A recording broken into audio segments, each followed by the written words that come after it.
close till I get up. Time is barely on our side. I don't wanna waste what's left. The storms we chase are leading us, and love is all we'll ever trust. Yeah, no, I don't wanna waste what's left. And on we'll go, through the wastelands, through the highways, till my shadow turns to sun rays. And on we'll go, through the wastelands, through the highways, and on we'll go.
And there I am. Hello, everybody, and thank you for joining. Coleman is out there finding us a match right now, and we have got, I believe, 29 players tonight. It is an absolute blast.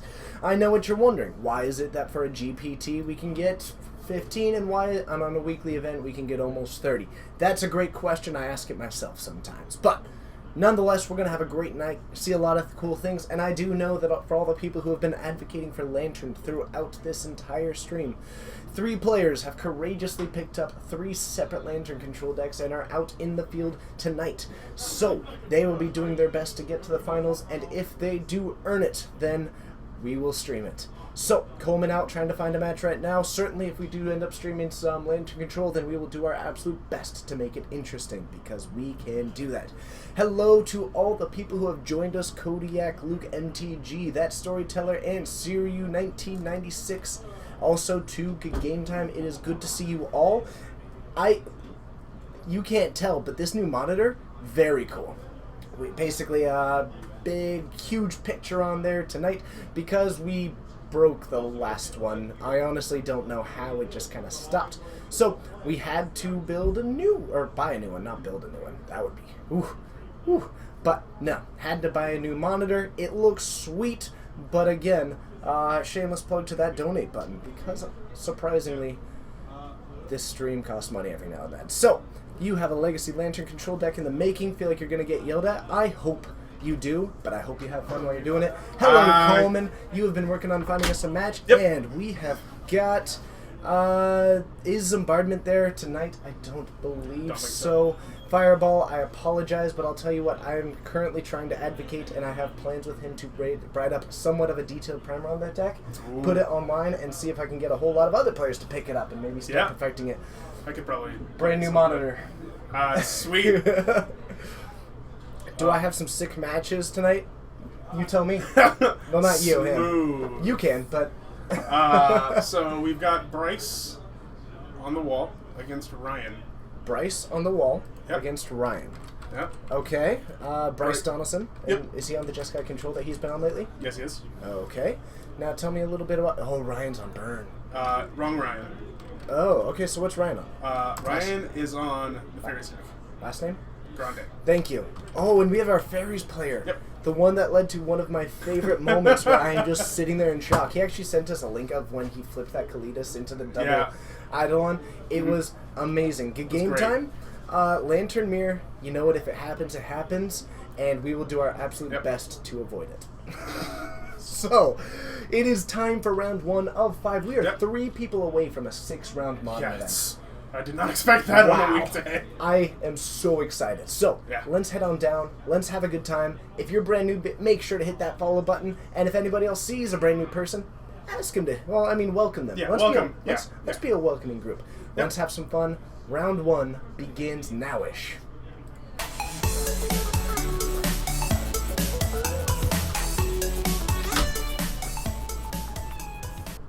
Alright, so both players getting ready here. Now, Jeskai Control versus Blue-Black Fairies. How do you feel about that one? Well, this is not a matchup I've seen very often. But if I was going to pick, I think I'd pick the deck with Lightning Bolt. You know, I have to kind of agree, and I just think that both decks are kind of running Cryptic Command and hoping to get to that point in the game. Although Ryan could easily just have a Bitter Blossom on turn 2, and the game could be, for all intents and purposes, over. Like, Bitter Blossom is actually just that good when you're playing against other land go decks. Right. But I think that's going to come down to Bryce really... they're both going to be Counterspell in the early game. That's now, Blue-Black Fairies, a little bit of an advantage maybe in that early game because of their hand disruption over Bryce's creature removal, which won't be as good since a lot of these creatures are inherent 2-for-1s just by the design of the build. But I think the later this game goes, while I would normally give it to the Fairies, I think the later it goes, the more Jeskai Control takes it. And I think down the line, a Piankir Nalar could be a huge card. And definitely... that Chandra Flamecaller, which has been in the main board lately, if that hits the board, that's going to end this game. So, it'll also depend on who actually misses their land drop first. That's the classic control mirror breaker, is who misses the first land drop. All right. And obviously, if you can, if someone has a mulligan and the other person doesn't, that's not nothing. That's a crisp advantage, Mhm. much like an apple. I don't know how I come up with these. I honestly just open my mouth and hope for the best. Wait, so what's the seeds in this metaphor? The seeds in this metaphor would be our hope for a sweet match. Oh. You don't really want them, but you're glad that they're there. Okay. All right. All right. Now, one thing. Ooh, and we have got a knock on the door. Oh Yes. yeah. Good. Yeah. Yep. Okay. You know what? Actually, between rounds, we can do Kiki tips with Coleman. Ooh. This is a segment now. I'm open to ideas, almost always. All right. So we have got an unfortunate. Looks like okay. Looks It like is he's 6. going to 6, Now, and we do have a Doomblade, which isn't going to be fantastic in I this think he's matchup. got 2 lands, so I think he has to keep it. But the Doomblade is not going to be super effective in No. this matchup. I No. mean, his main options involve Wall of Omens, Mm-hmm. Snapcaster Mage, and more pretty much subpar. Attack Colonnade. It'll hit Colonnade, that's true. It's not nothing, but like, it's somewhat of an effective mold of 5 already. Mm-hmm. So Polluted Delta from Ryan, Bryce starting off with a Susto Colonnade and then following up with a Scalding Torrents. Not a whole lot of action from Yep. either player. Ryan going for a fetch at the end of Bryce's turn. Yep. Probably just going to go for a blue-black land tapped. I don't Yep. think that he has got a whole lot of interaction, especially with Bryce not doing anything Yep. yet. And well, you can't search for Dryad Arbor with Polluted Delta. I mean, you know, Yeah. that's definitely true. Kiki Cord, love the deck, built it and having so much fun. Siryu, I am very glad. Kings Rock, I feel like we've seen you previously, but I'm going to welcome you back because I don't think I've seen you for a while. So thank you for joining us, Kings Rock. My apologies if I'm incorrect. Same to Dinkadon't. I know, it's a fun name to say. So good. We do have a tapped Watery Grave from Ryan. I mean, I haven't been able to get a good look at Bryce's hand, have you? Not really. I think I saw a second Colonnade. Okay. So I think right now we're in a situation in which if Ryan has the Bitter Blossom, he wants to play it now and hope to fight through any kind of counter magic that Bryce has, which is he does have. Yeah, he definitely has at least Mana Leak and a Cryptic Command. But outside of, I mean, you might even not want to go for a Bitter Blossom now, and I think he being on the draw, he has to be reactive, Looks like he only kept a 1-lander. and Bryce is now hugely advantaged in this match. Yeah. So having this Mana Leak is almost super powered. Yeah. Almost. I mean, with him only having a single land, this Thoughtseize, I mean, if you're Bryce, it's almost worth it to go for this Mana Leak, just because next turn you'll be at the 4 lands necessary to snap Mana Leak. Also holding up Cryptic Command like that. Yeah. So I think it's probably worth it. Also, you're basically making the Thoughtseize take Mana Leak in this scenario. Which is probably the best option, all things considered. I mean, I think he wants to probably protect the Snapcaster or the Cryptic in his hand. Mm-hmm. So I think you're trading Mana Leak for essentially +1 card with Snapcaster. And actually going for a Sacred Foundry, basically setting up the red mana, it's a little bit interesting to go for the white over the blue. Especially when you have a Cryptic Command in your hand. It makes me think that he probably has another land in hand that I'm just not seeing at the moment. That It's probably has possible. A You probably actually might be a Steam Vents. Mm-hmm. Okay. Kings Rock, thank you for remembering us, and I do hope that you stick around. Be sure to hit that follow button, but it is good seeing you again. It's a cool name. Kings Rock just sounds so noble, you know? So Bryce heading in, now an Electrolyze is going to be huge, and actually there's the Steam Vents, so putting himself down to 15 but not under a lot of pressure, so being at 15 isn't a huge issue. And Bryce has all the time in the world right now. That Storyteller talking about the fetches, so here we have the Bitter Blossom, and I think we're going to see the Snap Leak. Yep. And that was pretty much the key card. Ryan possibly keeping that hand mostly on the merit of that Bitter Blossom, but Bryce in a huge advantageous position right now. From here, it's really hard to. I'm not going to say it's impossible to lose because this is Magic. Anything can happen. Mm-hmm. But it's very, very. And actually, I think maybe we're going to see the difficult. Cryptic Command to go off here. Yeah, I think so. Now, if you're Bryce, I actually would have bounced my own Snapcaster Mage to my hand. That's true, but I think you want to try to get this game over with quickly. That's a good point, because he is at least a 2, swinging for 2 damage each turn. So I kind of like that, but man, how sweet is it to Cryptic bounce your Snapcaster, then Yeah. flashback your Cryptic. It's true. And I think Bryce just drew Kiki Jiki. Oh, okay. Well, that's even better. Yeah, I think he has a second Snapcaster in his hand. At that point, you barely even need it. All you need to do is drop down the Kiki, and with Ryan will probably be looking to use probably that Doomblade on it. Mhm. But down the line, he can start using that Snapcaster, Yep. actually copying the Snapcaster for a lot of pretty sweet things. Yeah, that's true. Apparently, I can talk to him. So, an Inquisition from Ryan. Pre-Maximum. That is a sweet name. Oh my goodness. All right. But, yeah, it is a little bit unusual that he is running such a high density of fetches. Yeah. Normally you see them go for a lot more of the conditional lands, but Yeah. they aren't so conditional in this deck. And I think he's just going for a mana base that is a little bit more conventional for decks other than fairies. Yeah. But whether or not it's the right call, it's a debate to be made. Yep. But it seems to be working for Ryan. He seems to enjoy the deck. Yep. Also, you have a mana-intensive deck. Yeah. Now, here's the interesting thing. Electrolyze is the better card. Yep. But he might want one of his creatures to get hit by Path. Because Yeah. then he can get a land. You also deny him a card So by taking the Electrolyze. I agree with it in the choice. Yeah. But this is one of the few times in which I could maybe make the argument for taking the Path over. Yeah, maybe. It looks like Bryce played the Snapcaster before the Inquisition, so he's probably going to go for a Cryptic command on the end step. Probably bounce the Snapcaster and draw a card. That would be maybe, but I think he's still in a position where he's able to apply pressure. I'm not sure if I quite like that because right now you have him on a really short clock. Yep. It could also be maybe bounce a land, draw a card.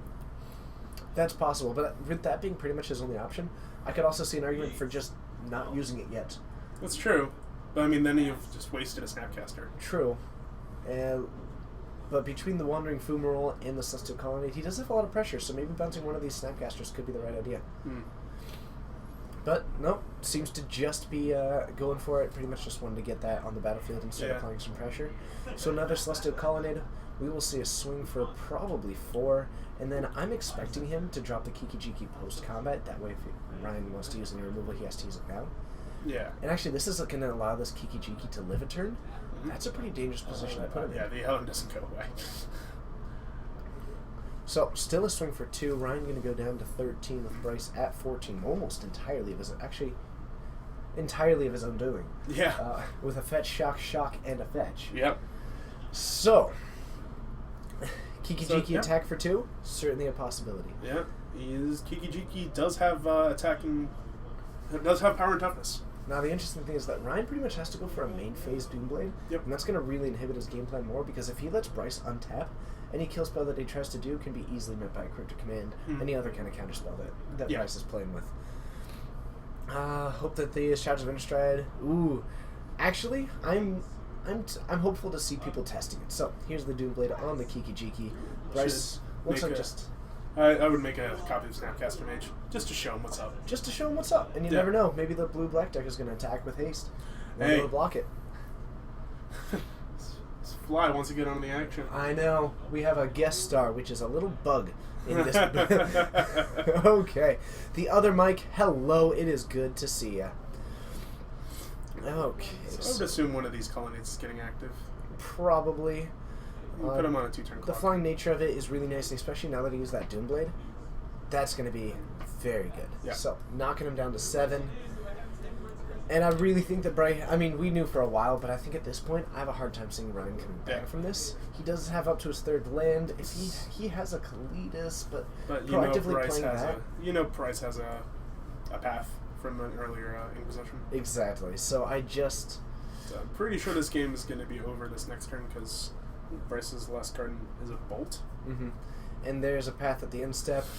And he's going to get another land. That's going to be tapped. Can Bryce get a kill this turn? I don't. He has the Bolt. Yep. Just needs to activate that one, take the win, possibly even go for it at the end step just to be able to hold up. It's mana efficiency. With Ryan being tapped out, I don't think that it particularly matters. Yeah, I would probably just activate the Fumarole. Mm-hmm. That way you can activate it twice and really show him what's up. Clearly, you're the better player. I mean, it doesn't matter. It just makes sense. Yeah, I mean, like, And Bryce could draw like ceaseless sear blades and just win the game. A quick moment from our sponsors. Generic brand water is brought to us by Know Us. Yep. No one. No us. Know Us. Know Us. Yeah. No us. No beverages. Man, I really introduced a new segment and immediately made it awful. So, an activation of this Cullinan looks like just a regular swing for 6, but this bolt reveal at the end going to close out game 1. Bryce taking the win. Yep. Now, That game was basically over on turn 2 because Ryan didn't have any lands. now let's talk a little bit about these show and tell lands, and this is going to be particularly candid because I haven't put a lot of thought in it, except for the fact that that's pretty neat. I think they're cool. I think that It's they're cool. design space. Now, what kind of deck do you put them in? Because here's the... On the one hand, I picture them in kind of an aggressive deck. Just because if you're trying to have them... Yeah. You want to have another land in hand. Yeah. So what you're looking to do is still be getting these in on the early turns and not having a bunch of land in hand. Okay. The problem is that in that aggressive deck, you don't want a bunch of land in hand. Yeah. So they seem problematic to me. I think at best, and correct me if I'm wrong, but I think that they're the opposite colors of the current fast lands. The Scars of Mirrodin lands? Yeah. Yes, they are the opposite colors. So they might get used No, in I as- think they're the same colors. Oh, well, if they're the same colors, then I have a hard time seeing them get Yeah. used.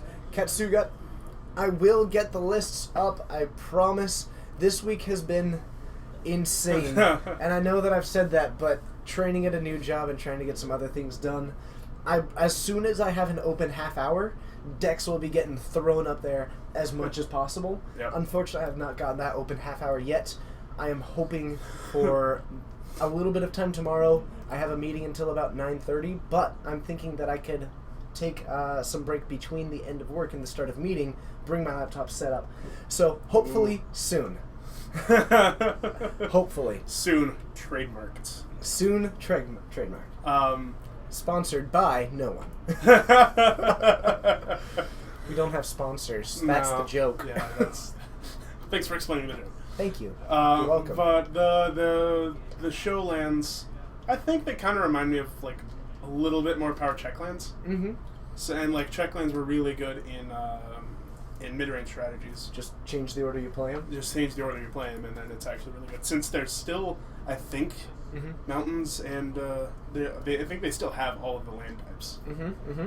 So you just reverse that order, and I think actually they'll just slot in where maybe the old checklands would go. Maybe okay. So basically, instead of Blackleaf Cliffs and Gen, you're playing the new red-black one.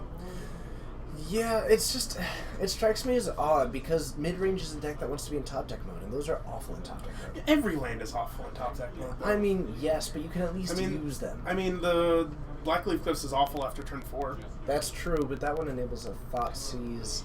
That's true. Okay, they might get used in maybe Yeah, that similar like situation. maybe Jund. I just don't think. Then again, maybe I don't know of a whole lot of other decks that I think that now want that card. possibly another one that I'm thinking. And again, It could so be if good you- in Living End. Maybe Scapeshift because Oh, they're yeah, they're- super high density of Yeah. lands.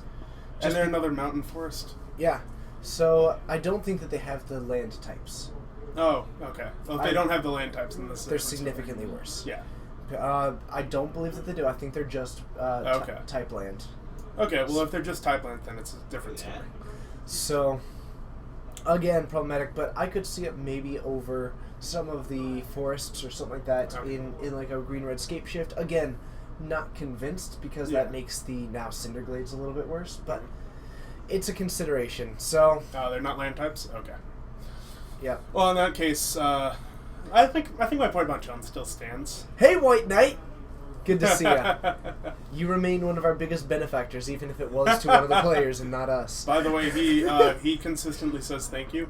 Yeah, you weren't here last time, but he wrote Yeah. a note for the stream and said thank Yeah. you, so we're passing that along to him. Knocked on the door and said thanks a lot. Now, heading into Bryce. Bryce, I imagine, just bringing in a little bit more of the board wipes. I think he's aware of what he's playing against.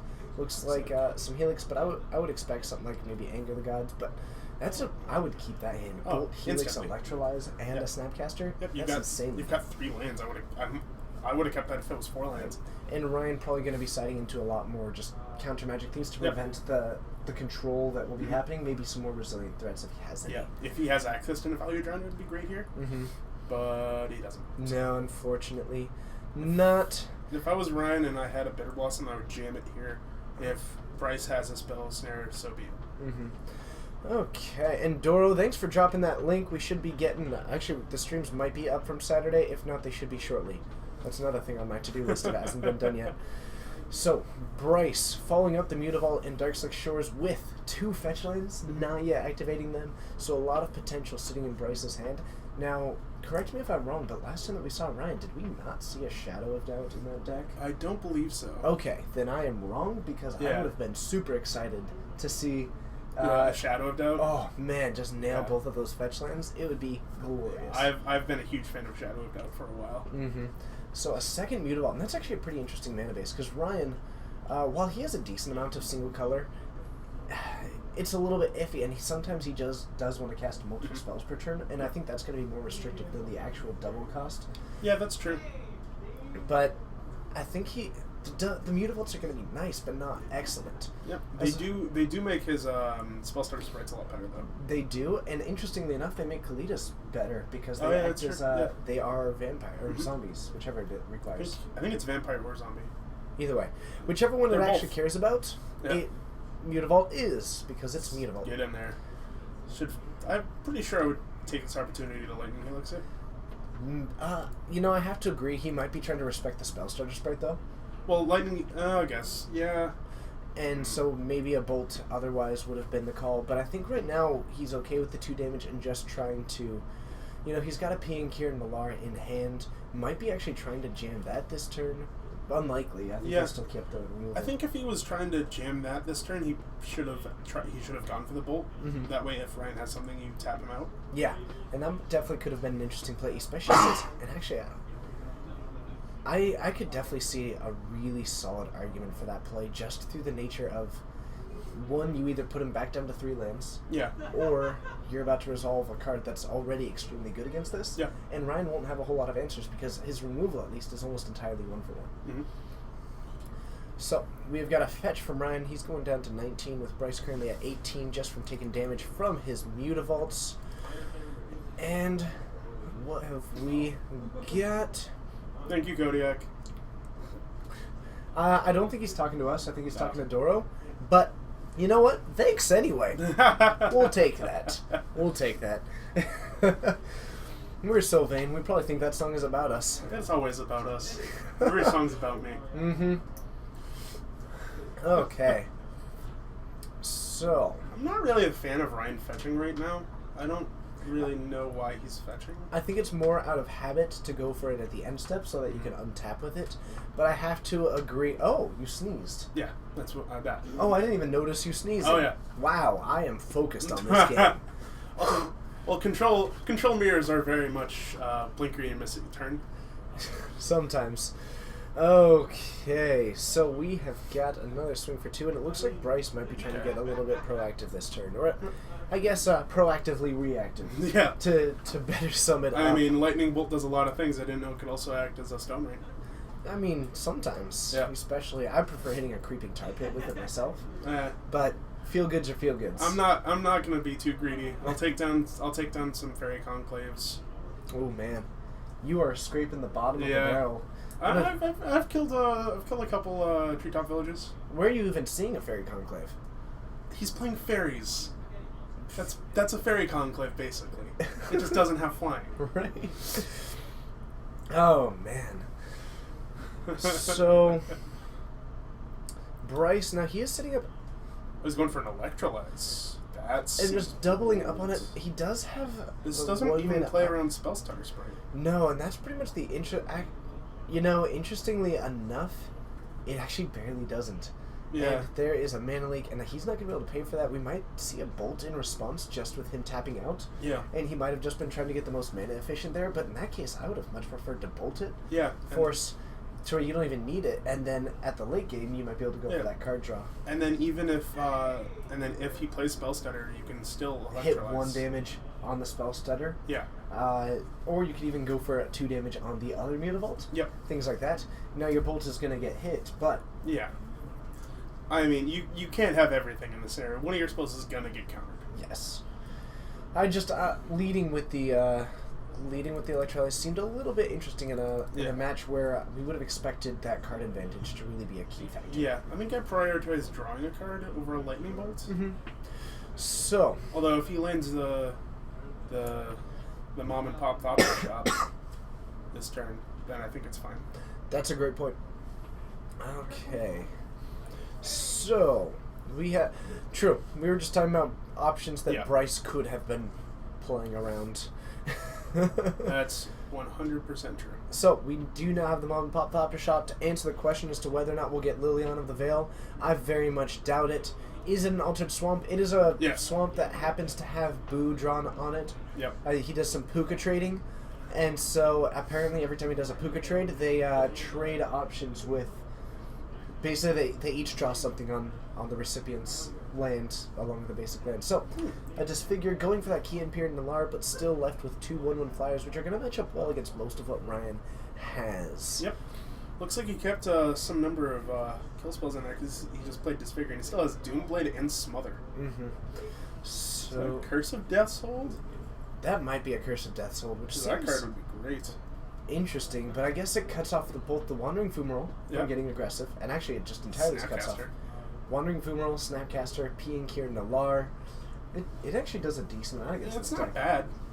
Just like 5 mana, though, is my main problem. 5 mana is certainly a problem, and might be going for that next turn. Mm-hmm. It seems interesting to bring it in, but the more I think about it, it does hit most of what that deck has. Yeah. I'm just not sure if it's quite worth it, because that's not the things that you're losing to. Yeah. But This is a bold attack. Mhm. So So going, he's got to have a removal spell. yep, and goes for a Doomblade Okay. on one of them just to get the other one off the battlefield. I don't think I like that very much. He's left with his Mutavault up, which is, I think, a decent consideration to make, Yeah. and it forces, and that way you don't have to do a, it ended up being kind of a 1-for-2, all Yeah. in a, or a 2-for-1, sorry, but Yeah, it's just one of those things. I'm not sure if I like it very much. That's you could easily make an argument that it's fine. It's just kind of the eye test. yeah. It's just something. As for why they likely won't give us back Liliana of the Veil, Madness is very good, Yep. and usually it would be better for you because you can plan around it than it will be for your opponents, Symmetrical effects are never actually symmetrical. especially when they're stapled on Liliana of the Veil. But still, maybe. I mean, I wouldn't be entirely upset. I mean, I'm not going to rule out. I just don't think so, though. Yeah. Any Kiki Cord in the room tonight? Yes, there is. Yep. Ian is here tonight. Might end up on camera. He usually Yeah. he usually makes it pretty late into the Yeah, that's true. run, so he usually ends up in close to one of our final finishers, which starts to get you on camera Yeah. because you're doing well. Yeah. So, again, to everybody joining, we have got 29 players tonight. Yeah, this is insane. We are 3 away from heading into 6 rounds. This is fantastic. And if you are brand new, welcome. Be sure to hit that follow button. Thanks for joining. All the fantastic things that you are, because you are incredible. Is Peter there? He is not tonight. No, he's going for the Mistbind Click right now, which I don't like at all. When your opponent's playing nothing but removal spells. It seems a little bit curious. Maybe Because- maybe a little bold, because you'll just end up losing it if he has any removal spell, and he's Yeah. got a lot of mana up. And your opponent's playing Snapcaster Mage, Mm-hmm. and then he actually has to champion that, so it's... The Lightning Helix was basically Stone Rain plus maybe Mana Leak. It was pretty good. Yeah, it was not bad. It was... It was what they call a 2-for-1. Is that what they call it? That is what they call it. Okay. Interesting. I was wondering. Okay. Sorry. Bitter Blossom is a good one, though. Bitter Blossom is definitely a way to combat all of the removal spells. Although he must have just drawn the Bitter Blossom this turn. Let's see here. I would have expected him to play that significantly sooner. Sorry, I'm trying to... There we go. Trying to see where we're doing here. Not great.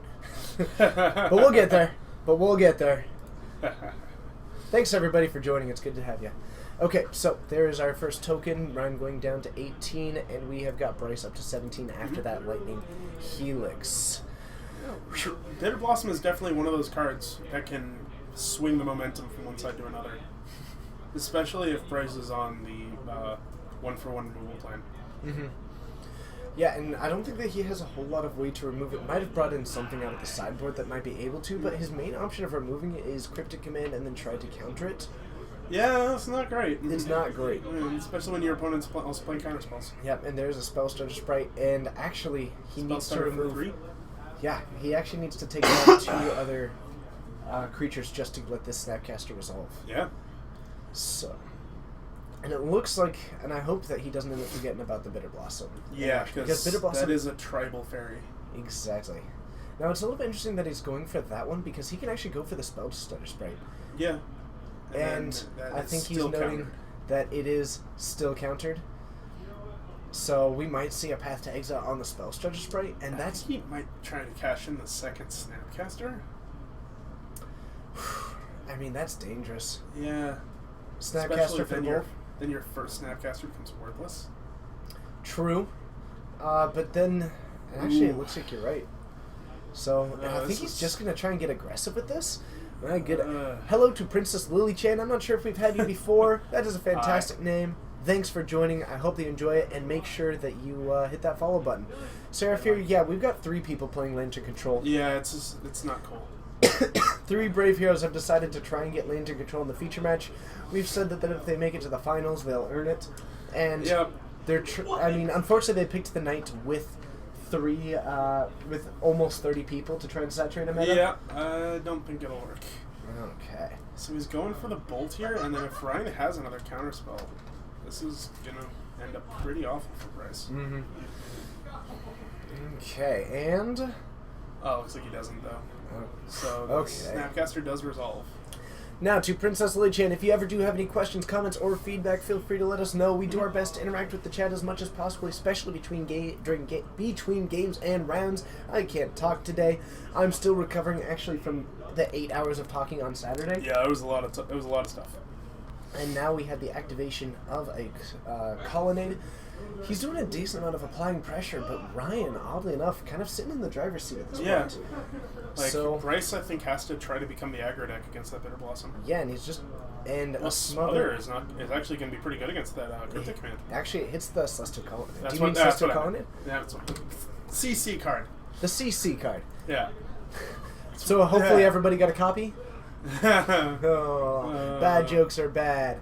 Yay. So, oh, man. So, putting himself down to 13, getting another flyer with that Celestial Colonnade out. Now he's able to start just not even 1-for-1ing with these Snapcaster mages. Bryce can have a problematic time finishing this out. Bitter Blossom's not the greatest against a glorified burn deck, but... I love that you're switching to my... It is what it is. It's a glorified burn deck that can use its lands to kill you. And here's an Inquisition. We've got a Bolt in response from Bryce, and I think that's just going to leave a Path to Exile to be taken down. Yep, which is not a bad card to take. Okay. I mean, at this point, I think I would love to have my Inquisition hit anything. Pretty much. Just getting him empty-handed, and I think that a lot more of it is just knowing what he has in hand, knowing that it puts you in a much better position of being at least a little bit proactive, or being a little bit more... And then if Ryan has a kill spell, he probably should have done it on his own turn, because then you, or at least on Bryce's upkeep, because then you don't wait for him to draw a card if you're locked into killing something of his anyway. And like, it's just... You shouldn't give him the option to draw something that that will make it so you can't attack anymore. Although a second Smother is really good. That is brutal. So he's going to go down to 8, but Ryan's still in a very good position. A second really Smother. Those are in the sideboard, and I really like bringing those in. I totally forgot about them. I think there's some number in the main, some number in the sideboard. Ryan is at 7 because of the Bitter Blossom. That is fantastic. Going to be going down to 7 now. Pretty much it's on Ryan to assemble enough fairies to win the game in 7 turns. That's very doable. Yeah. Especially, left unchecked, these fairies will get out of hand very quickly. And I think Bryce almost needs to start, actually, a little bit less because of this Creeping Tar Pit. Bryce is almost going to have to actually start just trying to survive and let this Bitter Blossom do the work. Maybe trying to save some burn to hit the player because that prevents, 3 damages, 3 fairies that he can't get. Ooh, that's a great draw from Bryce. Wow. I did not know he brought that card in. I'd bring that in now just so he does make sure that he doesn't get counter magic. That's incredible. That card's really good.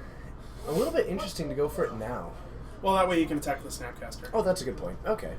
So let's him do that, and next turn he's going to have the Restoration Angel to possibly get more value off of this Snapcaster. So I'm pretty sure next turn Ryan's dead. Wow. So, of all the draws, I think that's the one... I think that was probably his best draw.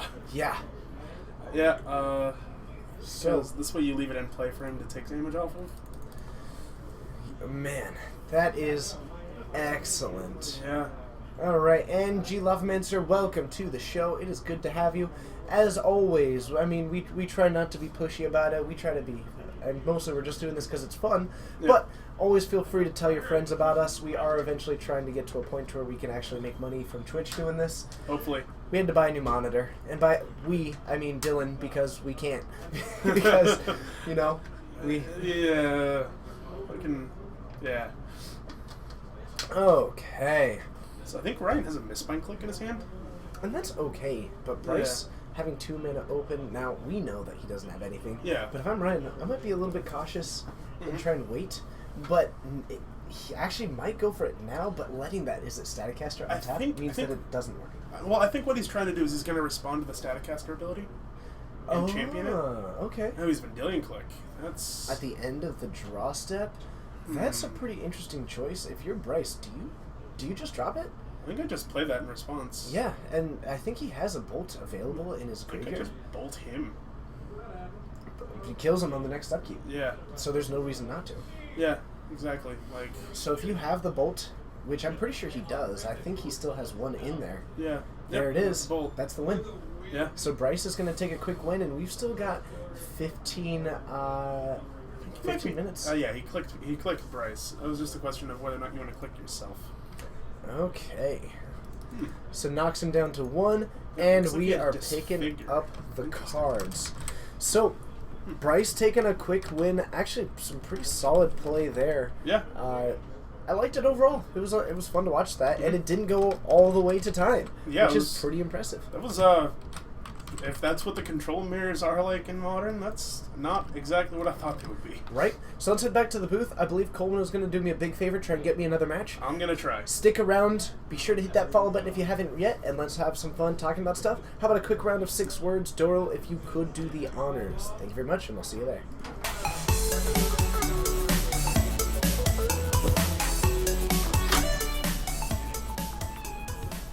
Hello all, and thank you for joining. It is great to have you. It looks like we're at about 60 people in the first round, which is just incredible.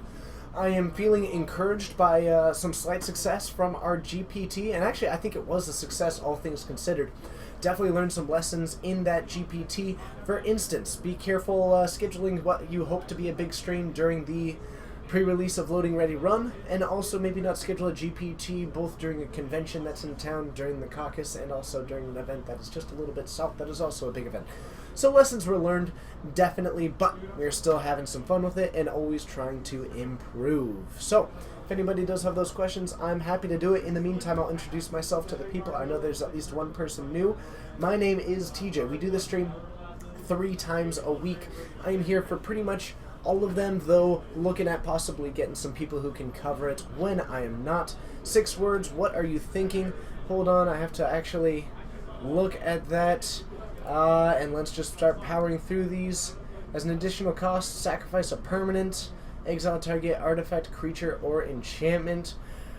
Please tell me that is going into new tricks. Please tell me that's new tricks. Oh, that sounds awesome. Keep me updated. G. Lovemancer, 6 words, favorite commander to play. My favorite commander was Animar. Yeah. He was a lot of fun. That was the favorite one that I had. I also had an Azusa Squirrel deck, which was a lot of fun. So, overall, I don't play a whole lot of Commander these days. I might go for something P and Kieran Nallar these days. Worst competitive modern control deck, and why? That is pretty out. I mean, The worst competitive? That's hard to... I don't talk negative, so let's go ahead and do something like this. If it's competitive, it's not worst. Nailed it. Nailed it. 6 words, Best Legacy Addition to Kiki Chord. Oh, goodness. Best Legacy Addition to Kiki Chord. I'm going to go Veteran Explorer, maybe? Again, maybe Birthing Pod. I don't know Legacy quite well enough to answer on that fully, to be honest. Unfortunately, we don't have any gates. Oh, so everyone's on game 3? Yeah, all the Lantern players are still going. Really? Yep. This is exactly what I was worried about. Yeah. Okay, so we're going to play some fun games with 6 words. Keep up with us, and also if you have a fun subject for us to discuss, let us know, and we'll try and power through that one and actually get like some kind of discussion going. Yeah. I just said the word discuss, and that was honestly accidental, and I'm ashamed of it. Oh, Doro's in there. Dang it. Oh, okay. Discuss. Princess Lily Chan asking 6 words. Modern ban list update. I'm thinking I hit the mana base. I have Ugin. Probably nothing else. Yeah, I think we still need more data before we start doing unbans, especially bans. We don't have enough to go off of. We have no idea what this modern is going to look like. Yeah, I have I'm no excited. idea. He wants me to say fairies? Well, I'm not going to say fairies. Fairies is sweet. The problem is that I like modern. I like modern decks, and it's hard for me to say that one is bad, especially if you're going to say the worst competitive one, because by that nature it has to be competitive. All of them, of course. Best competitive modern aggro deck, and why. You're really focusing on the negativity, Seraphir, and I know who you are. I mean...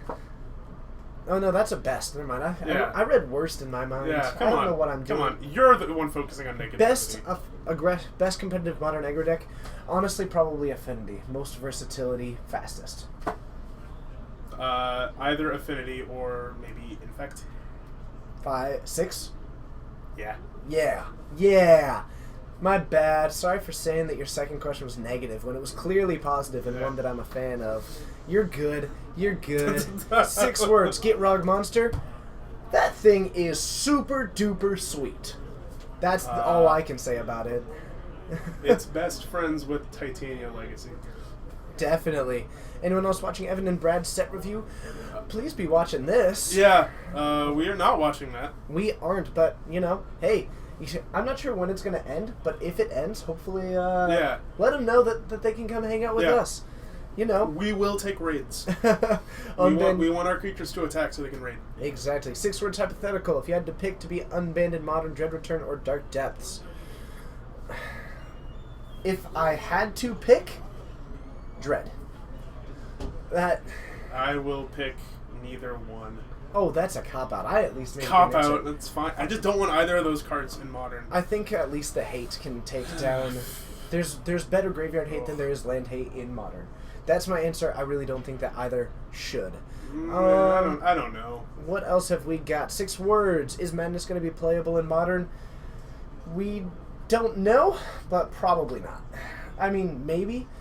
There's nothing I've seen that really shocks me in the current cards. That being said, hopefully I can put together something with Tibalt and have some fun with it. And hopefully there will be some more Madness cards come Eldritch Moon. But from what I've currently seen, I'm not thrilled by anything in a Modern context. Well, Fiery Temper wasn't played before. Exactly, and that's probably one of the better Madness spells. I mean, Eldritch Moon will probably have some sweet cards, but no, I haven't seen anything so far. 6 words. Get Rock Seismic Assault deck. Yes, please sign me up. List. You need to add Lone, but awesome. Yeah. What is your favorite Shadows over Innistrad card? And I honestly hadn't even put some consideration to this. Once they didn't give me a Tibalt, I pretty much wrote off the set.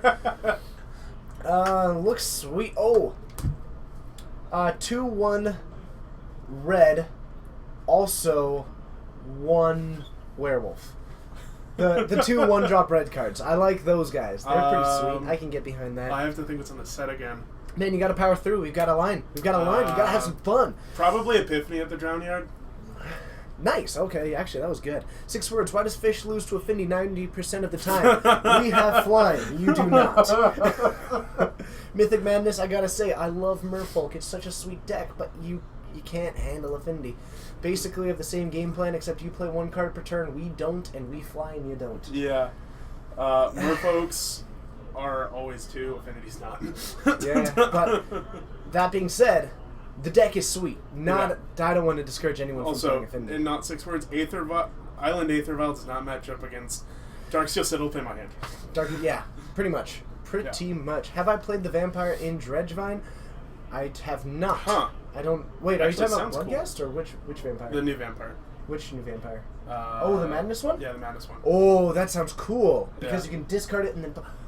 Yeah, I love it. Actually, that sounds sweet. And it'll still count as Vengevine triggers because you're casting it. That's Thursday's Go. That's the Wargate. He's been... We still talk about Wargate. That deck is so funny sweet. enough, Dylan's playing a deck today that's like Sun Titan Bant. And tell me... And it has 2 Wargates in it. Yeah! Someone type exclamation point Wargate. Wargate. Yeah. But not so many that it kicks all the other questions Yeah, up. So we're please. gonna have to fire through this really quickly.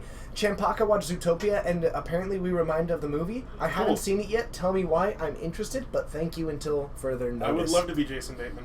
What's a fun deck in Modern your friend could play? He's been looking around but can't seem to like anything. Reign of Trins, what does your friend like? It's a very important question. What Yep. kind of strategies do they play otherwise? And then we can definitely toss out some things. Siryu, you have a Gitrog message. Message the page. Send it either in a whisper or send it to my Twitter. That's probably Or my the two best Twitter. ways. Or his Twitter, because he'll likely put it together Yep. since I'm always in here. Merfolk, Slower Affinity, pretty much. Whew, the flying is nice. Wargate, there we go, Wargate. Zombardment, time walking, tossing out Zombardment. I have to get behind that. If your Yep. friend is interested, I'll be posting. Again, it's soon. It's basically I have to have the time and Joe has to have the time, but I'm going to be trying to sit down with him, go through card by card into his modern Zombardment deck, Yep. and try and make a post going into a primer, or at least a loose primer, and trying to advocate for more people to pick it up and use it. That's true. If your friend wants to get on that hype train, then that's certainly a way to do it. I will back Vengevines, though. Vengevines are a fun card. Oh, man. Okay. Thursday's Go. Dredgevine is the new brew. Goodness, how could you drop Wargate? But definitely Dredgevine could be interesting. It's fine. I mean, brews come and go. Mm-hmm. And Gravehate's still good, but it'll be interesting to see if it's worse going forward. All right, and what have we got? Yes. What is there? Zombardment? Time walking. There is not Zombardment. All right. Was he asking to be on stream? Yeah. For future notice, if people ask, we tend not to. Yeah. I told him I'd think about it. As soon as people start requesting to be on stream, we'll have the same decks every time. Yeah, So exactly. I tended to not really go with that one. All right. What else have we got? Is there Zombardment? Unfortunately, not tonight. I still have to No. convince Joe to put it back together. He put it together for the GPT the night before, and then that's pretty much all that happened with it. I'm really hoping to get some other people to pick it up.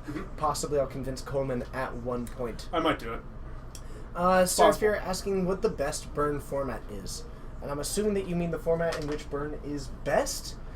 It's probably modern. Maybe Pauper.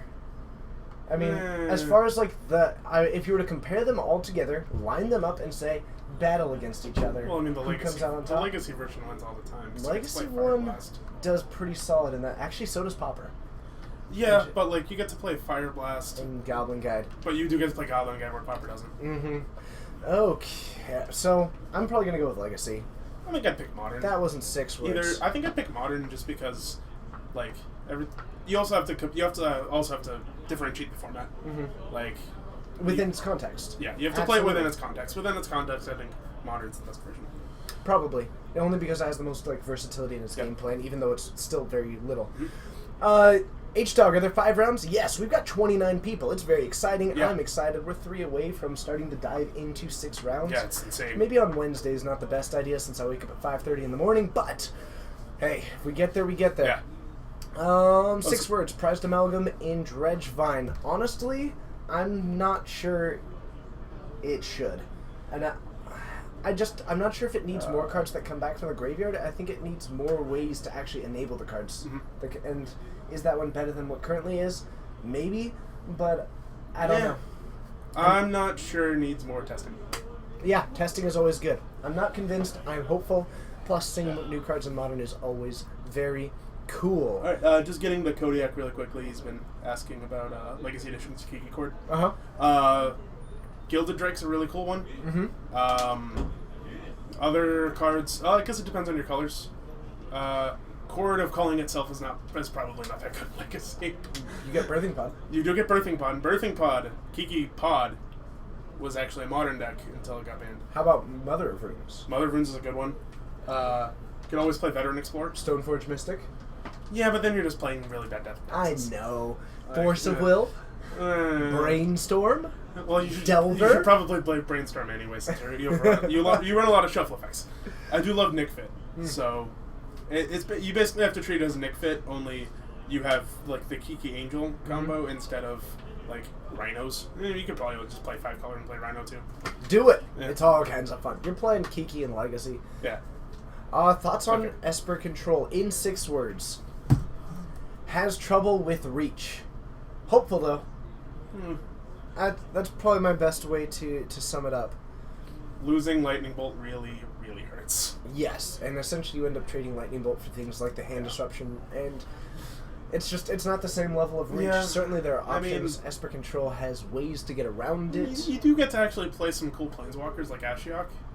Yes, and you can also... You also get to maybe run a little bit more, maybe like a little bit better manlands because you get to play Creeping Tar Pit. Creeping Tar Pit over Wandering Fumarole, which I Yes. think is a big upgrade. That is a big upgrade. So like, it all depends on what you think you want. Like, if you're playing against Lantern, you definitely should not be Esper. Mm-hmm. But like, if you're playing against, I don't know, Ad Nauseam, you'd much rather be Esper.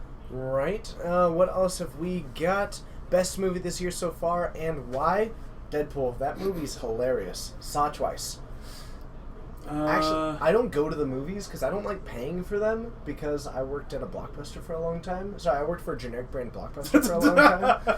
And I worked at a movie theater. I know I got exactly used what to you mean. not paying for movies. Yeah. And so I don't really like going to the movies and spending money on it, but Deadpool's really good. Granted, if you're under 18, or Yeah, 17. 17. If you're under 17, that movie's... Too good. When you turn 17, a world of opportunities arise. Okay. 10 Cloverfield Lane. Mhm. It's really good. Actually, I'm hopeful for that one. It's- Again, unlikely I'll see it in theaters, but I'm hopeful that it's... Don't expect a Cloverfield sequel. Mm-hmm. Just go into it with open mind, and the Cloverfield's just a name. It's just called 10 Cloverfield Lane. It's not related to Cloverfield Lane. Really, they should... It probably would have been best for the movie to remove that. Probably, And call it, but like- then you just don't have people going into it accidentally. That's fair enough. That's a Yeah. great point. Twinge Mini. First of all, I don't think I've seen you before. Twin Gemini? Oh, that makes way more sense. Yeah. So, welcome. I'm not sure if we've seen you before. Oh my, I'm sorry. Oh man, but 6 times 6 plus 72, so what you end up with 36, so 100, so 98? Yeah. 98? Yeah, 98. 98? Yay! Order of operations.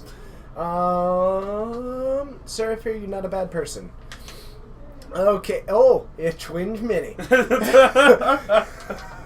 I nailed it. Yep. I'm sorry. I am just the best.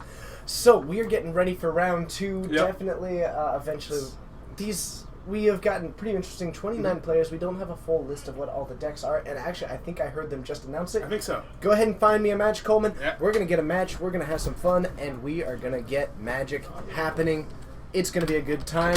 If you are brand new, be sure to let us know. That way, we can welcome you by name because we like doing that, and hopefully it encourages people to realize that we're trying to have a good time, trying to answer questions when we can, talk about fun stuff. But let's get some fun with round 2. Other than that, Dinkadon't wow that math. I'm not sure. Did I mess it up? My apologies if I did. Oh no, did I mess it up? I'm gonna say Abdude or AB Dude. Either way, welcome. Thank you for joining. Hopefully you're enjoying the show, and if you want to hit that follow button, we certainly appreciate it. Sends a little message to the store owner that says, the guys in your supply closet, keep them in there. Hopefully. Or at least, it'll convince them. But I do genuinely hope that you're enjoying it. If you ever do have any questions, comments, feedback, anything like that, we are more than happy to have you. Other than that, I apologize. I'm pretty sure that math was on. If it wasn't, George Minnie's always... I honestly thought it was Twinge Mini, and one thing that you'll notice is that I start talking fast and I start and calls the rounds to tell people to go to the streaming table, Reign of Trains. The person that does that is the store owner, and he has also got many other things going. Certainly, we did that for a while, and it worked out, but the problem is that we cannot. It is 108. Hold on. It's 36 plus 72. Oh, yeah, you're right. It is 108. I second-guessed myself for some reason. My bad. I did start with 108, to be fair. So, but that's my bad. Basically just talked way ahead of my mind there. Should have the person who calls the rounds. Yes, but he's very busy. We tried it a bit, and it just ended up not working. So, what have we got? Yeah, my bad. How do I choose who commentates with me? There are a couple of people who have done it, who have a pretty solid knowledge of Modern and also have a pretty decent talking ability. Early on, cycled through some people in the store and have slowly started settling on some people who excelled at it, and also people who have an available schedule, because their schedule matters, because I'm pretty much the only person willing to put 15 hours a week into this currently. And I don't really blame other people. So, a decent amount, but as always, if people do want to send me like the private messages on Twitter, anything like that, just talking about who they do, who they don't, that kind of feedback is important. I'd rather, I don't know, to avoid kind of a stream of negativity, if you could let me know in a way that is slightly more subtle, then I would appreciate it. Just, but it's certainly something that I can take into consideration. I certainly don't have any complaints about any of them, but it's always good to know. What have we got here? Now you're just trying to get me to do all kinds of math because I did it wrong. It was 108, and you made me second guess it. Right? It was 70 and 30, then it was... Yeah, I don't... Right? What else have we got? Reign of Trains, I'm going to take that as a compliment for me streaming. Is that face a compliment? I think so. Okay, what's our match? We've got Josh on Not the Wall. On Not the Wall? Not the Wall. Okay. And he's playing Burn. Excellent. And then we've got Garrett on the Wall. Okay. He's playing Gifts. Really? Mm-hmm. Which one? I think it's Esper. Oh, Might be 4-color. I'm so excited. We'll change it to 4-color if needed. Yeah. That is fantastic. All I saw was Esper Charm and Gifts Ungiven. I'm I'm happy. Excited. Get game time 30 plus 70 plus 6 plus 2. Yep. Sure. You're right. I don't have to do that math on a daily basis. Oh, that means hype? Reign of Trains? Thanks. I'm new to Twitch. I don't know these things. Let's head on down. Not the have Wall some and on fun. the Wall. Let's get going. Round 2. Let's have some fun. Now, who do you think takes the win, honestly? Probably Burn. Bird is so advantaged against Gifts. Yeah. Let's have some fun.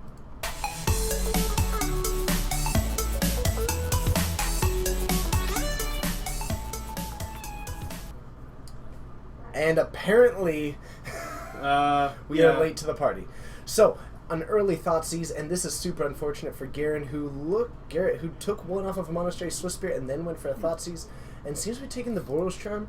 A little bit of an interesting choice. Probably doesn't have a whole lot of things underneath converted mana cost 2, because otherwise that Eidolon is going to be a house. I think he has an Esper Charm, and Esper Charm actually can kill Eidolon. For 2 damage, that's true. Because it's an enchantment. Yeah. So we've got a swing, and even if he ends up doing that, though, that's still, that's 2 turns away. Now, that Lingering Souls is going to be huge. Still a lot of good things. Josh about to probably apply a lot of pressure, and actually only has a Skullcrack and a Searing Blaze, so actually not a very aggressive hand. Josh, it's a great hand if they're playing a bunch of creatures, and I think that Skullcrack is probably going to be one of the better things that he has available to him.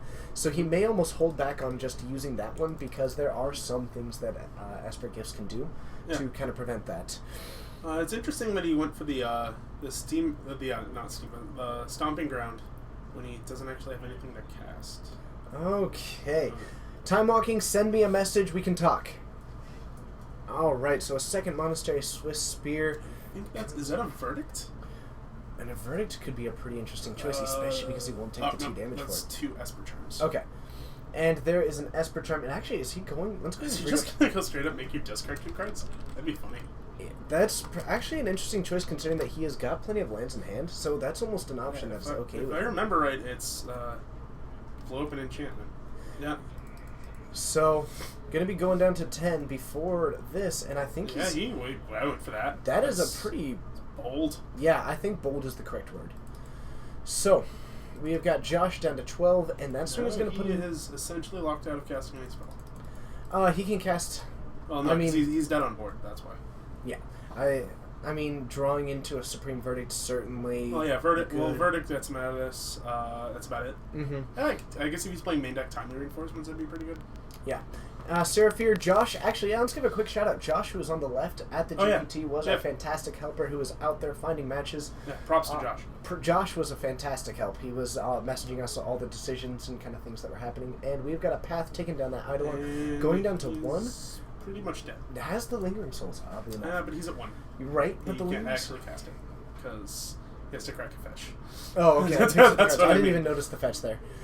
He could block with Event. There's that. He'd have to go to 2. Yeah. I guess blocking with Event. Blocking with Event is a way to get out of that.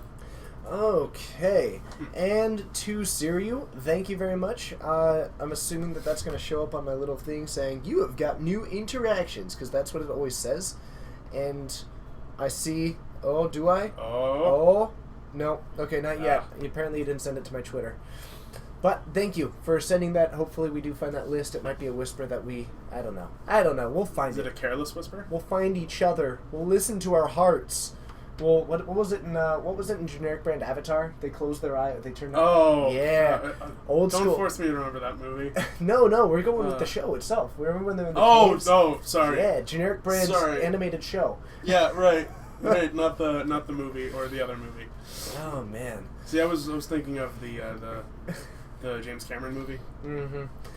It's really stiff. You have to differentiate. By the James Cameron one. I was thinking of the M. Night Shyamalan one. Yeah, I know, that's what I mean. You have to differentiate between those. So many things. To Kevin Cody, was that the first game?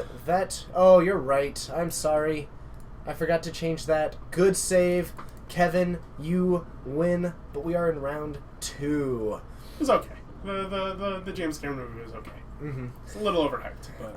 Okay, and to Dingadome, yeah, Burn is extremely advantaged against Esper Gifts. They have a fairly painful mana base, not a whole lot of way. Out of the sideboard, I'm expecting a decent amount of things like Timely Reinforcements, which are going to be really nice. I could maybe see Leyline of Sanctity. Leyline of Sanctity, definitely an option. Yeah. And I could see that. Interestingly enough, that could be good. Now, Josh probably going to be If has access to Gristlebrand, it's really good. I think the biggest thing that we're going to see Josh do is maybe take out things like the Searing Blaze that are in the main board and bring in things like the Lightning Helix and just things that can actually hit the player without getting a creature to target. That's true. I don't expect a huge amount of sideboarding from Josh, all things considered. Maybe if he knows that it's against gifts, bring in maybe a Path to Exile for a big creature. That's a snap mulligan. That is 5 lands on Josh's side. So it's 4 lands, right? That was 5. Okay. Yeah, that was a really rough hand. Yeah, that's fair. All right.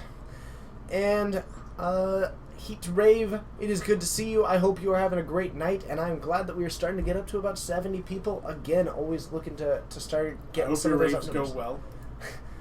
Always looking to get more of those up numbers. Yeah.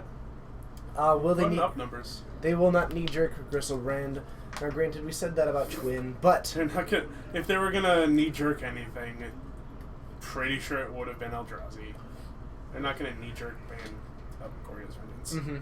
Yeah, and I very much doubt it, especially since, again, I expect very little actual things to happen this one, except to get us to a meta that can actually provide data. Yep. Okay. It's too bad Inquisition can't take lands. No kidding.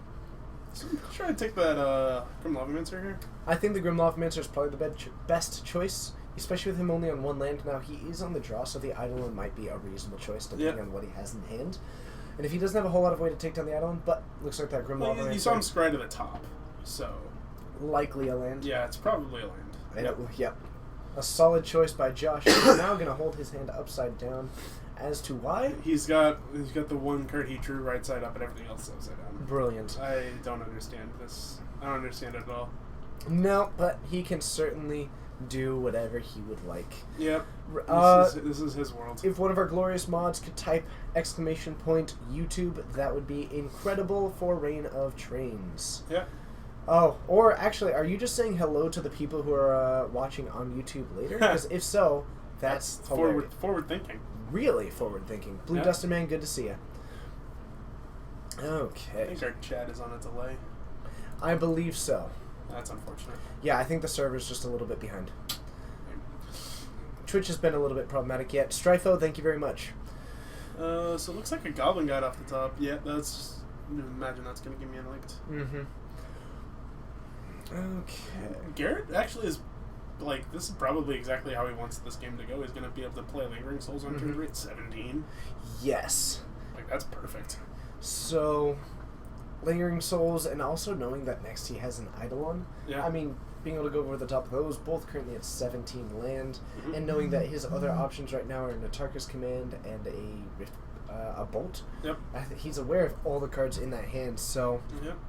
I don't think you need to crack a fetch here. I think land is fine for you to draw, so you don't really need to crack a fetch. That's pretty minor. It's probably not going to come back to hurt him that much.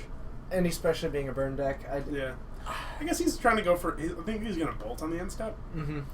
Yeah, I guess that's fine. Okay. Why does Garrett throw all the cards that he casts? I don't know. He's just letting Josh know what the cards are. He's just doing it with authority. Like, take the card. I don't need it. All right. Also, too, I'm going to call it Dynasty, even though but it is good to have you. I'm not sure if you are brand new or if we just haven't seen you before, but thanks for joining. I do hope you hit that follow button and continue to join us. It's great having you. Cisco Gaming. Are we going to have a repeat of last week? Because you see that card in his hand? I do see that card in his hand. I think I know what it is. I would assume Garrett's going to get an island here. Very likely, just getting the double blue will be important, especially since he already has double black, and I think he has a lot of black lands. Exactly. Yeah. He's already got that lined. He might also go. I think he forgot that he had Underborg. I think you're right. That is so. Yeah, I think just because, and this is one of the reasons why when I have unique lands, I try and set them separately. Yeah. There's somebody who said for just stacking them for the efficiency of the board. Yeah, but then you forget what lands you actually have. And a Kalidas. Yep. It's a good one. That is very good. Oh man. And the attack for 2. Okay, I like that attack for 2. Yep. Nirjitsu, we are glad to have you still playing, or at least still interacting with Magic. Thanks for joining tonight, even though you got hit by a pretty rough hit. Okay. Yeah. Can you get that gifts list? We can certainly talk to him and try and get a list sent to us. Yep. It'll kind of depend on if he is willing to send it to us. I'll try to get something for you. Yeah, so we'll do our best. So, a swing with this Eidolon. That's a pretty interesting choice. Oh, yeah. That's... Going for the double striking on it? I mean, it at least kills it, and he'll gain 3 life. Josh should go to 10, though.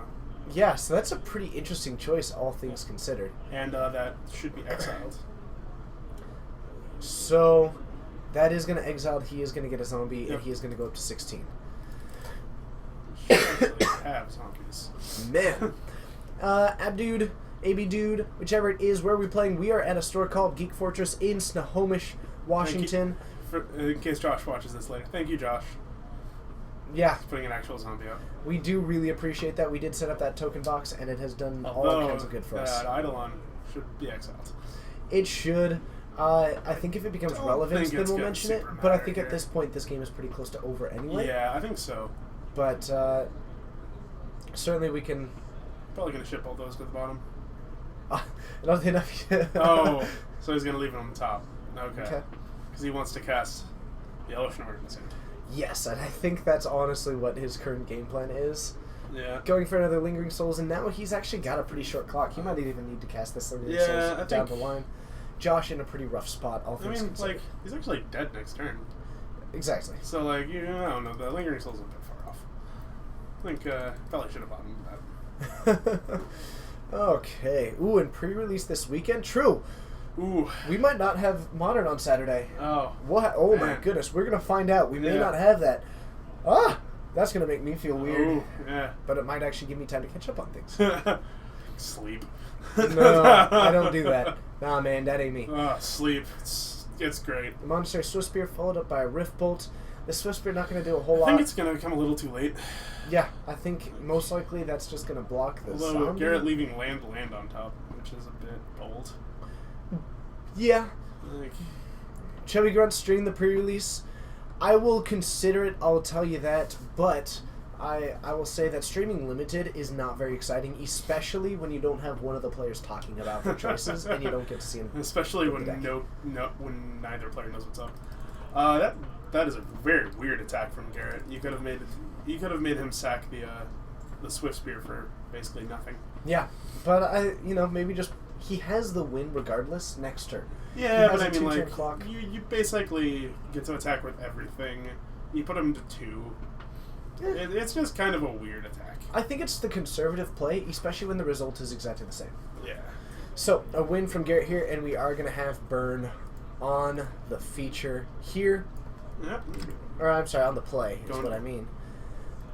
that's, It allows for the Elish cast. that's true. That is a great... You wanna go out with style, you cast Elishnorn. Burn lost all his right in the world. Aww. You do get to cast you do basically get to cast was it the 7-mana Exile Turret permanent? Oh, man. Oh, I know exactly what you're talking about. Yeah. It's not all his dust. It's like something with nothing. Something from existence. Scour from Yep, existence. you cast Scour from existence on his Swift Spear. Man, remember when people were so hopeful about that in Tron? Those are the days. Literally card. every card. You have card. Every card that costs like 1 billion mana is always a Tron speculation. Even Nicol Bolas because of Oath of Nissa. Yeah. Hello to all the people joining. We are heading into Game 3 of Round 2. We are going to have other matches as soon as this one is finished, but my name is TJ. I'm Coleman. And we are streaming from Geek Fortress in Snohomish, Washington. If you are brand new to the chat, let us know. We'll welcome you by name, but regardless of whether or not you do, be sure to hit that follow button so you can find us again, because we try to have a lot of fun. Hopefully you do too. And, we like it. Yeah. We like having all the people and being able to talk with you guys. Tamir Jitsu asking, does the Naya player use Wild Nikado in his list?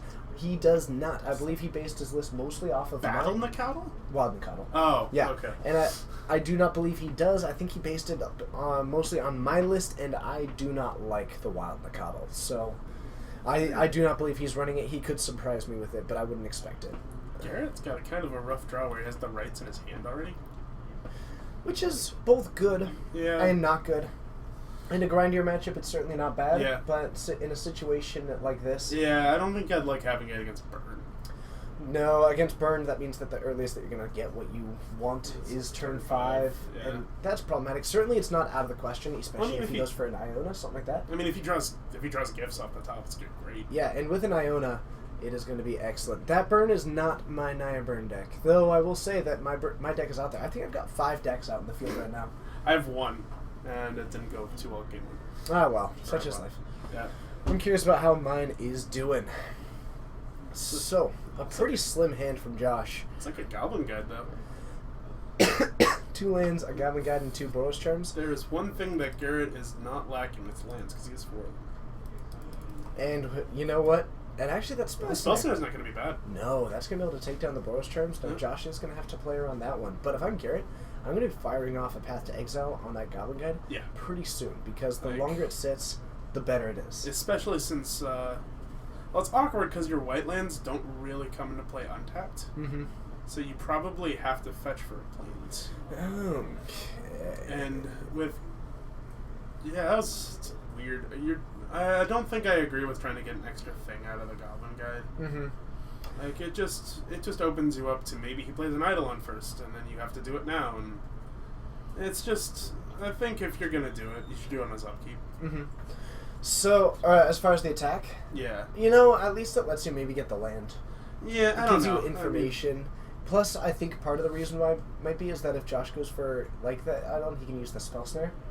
Something Yeah, I like that. So he guess. might not even use it this turn. Yeah, but I mean, it's off of well, Languish is interesting. Huh.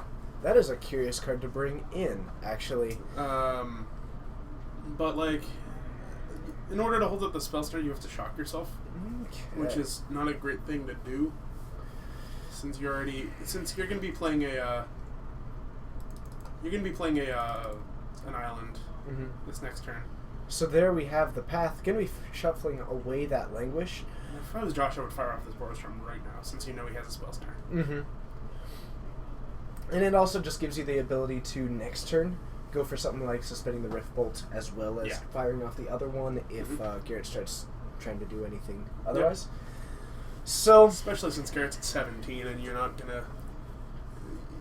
Yeah, that's fair. You do snap off the spell snare if he plays an Eidolon, but like, it's just. I mean, you're already. Okay, so this is on the end step. He's gonna Borostrom. Like it's just Josh is gonna basically just attack you first no matter what. So it's just it's just a thing that I don't know. Went for the basic land and then went for the Darkslick Shores. So the mana base, both online but also a little bit problematic at this point as far as just wonky. It's a little bit wonky. Fetching for that basic certainly preserved a lot of life, and actually a pass back. So Josh putting down a land, going for the Lava Spike actually, which means that he also like has suspend the Rift Bolt. Yep, and then possibly pass the turn. I think that's what I would do. Just so that if Garrett wants to do something like Lingering Souls or anything that's main phase. I think I would try to play that tap lane now. I mean, you don't get to Serum Visions, but you do set up a Verdict if you need it. Okay. And you also get to have a recurring source of life gain. It also sets up the Gifts Ungiven if you are alive at the time. Yep. To go for that Iona, which you likely have, which is going to just shut down this game. Yeah, basically, he knows you have the spell snare. You're probably not going to get him to play around. He's going to play around it as much as you can. So, you basically sacrifice the Serum Visions this turn for a tap land instead. Yeah. Yeah, it's just a little bit of playing your threats as quick as possible. Ooh, this is dangerous. I don't like this. If I'm Josh, I would have gone right now for that Borderlands Charm, actually. Well, he's already played an island. True. So you don't need to worry about it now. But and Josh not going for it, interestingly enough. I think he might not be noticing that the blue mana is completely out. Yeah. So, I mean, he does get to play a Swift Spear. Okay, so it actually might end up doing more damage. So that is going to be 6 damage. So... But still, being at 3 against this, not where you want to be. Yeah, if he kept an Inquisition on top, that's a really weird keep. Especially since he just tapped out for it. Yes. Possibly because he was, thought it was 2 cards. Yeah. That is a very interesting choice. It's interesting that he actually still has that many Inquisitions post-board. Actually, I'm not against it, especially early on. You can take things like the Eidolon and especially the hate cards. Yeah, I don't know. I'm just... It's weird. But it definitely throws me off. Red Croaker, I think we've interacted with you once or twice before, but thank you for joining. I hope that you are enjoying it. Yeah. And always be sure to hit that follow button. We like it. Makes us feel good inside. It's one of life's joys. It's genuinely encouraging to us to... We like to have a consistent number of followers join each time. It's very encouraging to me that we're continuing to grow and hopefully that we can eventually hit our goals. So I say that it does mean a lot to us. I don't like this at all. Is this a draw step? Draw step make you discard a card? That's not going to end well for him because he plays so many instants and you're at 3. And he's dead. You would have won the game if you had held up Spell Snare. Or at least not died that turn. Yeah, definitely a dangerous choice, a little bit unusual. Josh taking the win there. We've still got about half an hour. I will be shocked if we don't have another match to put on. So stick with us, everybody. Coleman, the always amazing, is going to find us another match. And we're going to head back to the booth. So if you've got any questions, any comments, any feedback, anything like that, feel free to toss it into that chat because now is a good time. I will see you all in that booth.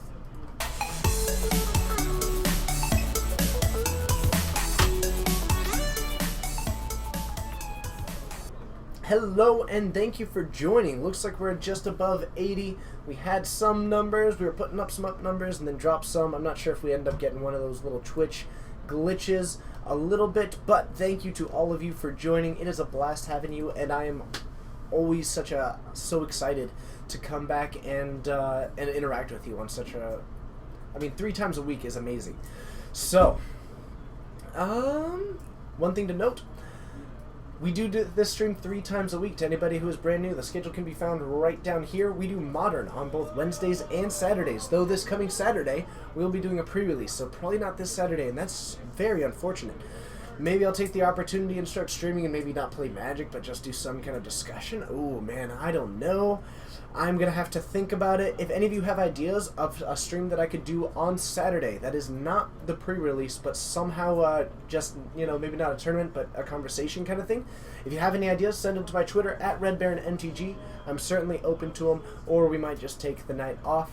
We're not sure yet, but also, we do Legacy on Fridays. So if you like Legacy, 7:30 on Fridays. All these times are Pacific time, currently Pacific Daylight Time.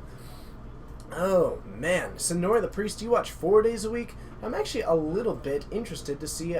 I'm not sure how you watch 4 days a week, unless you watch them on YouTube again.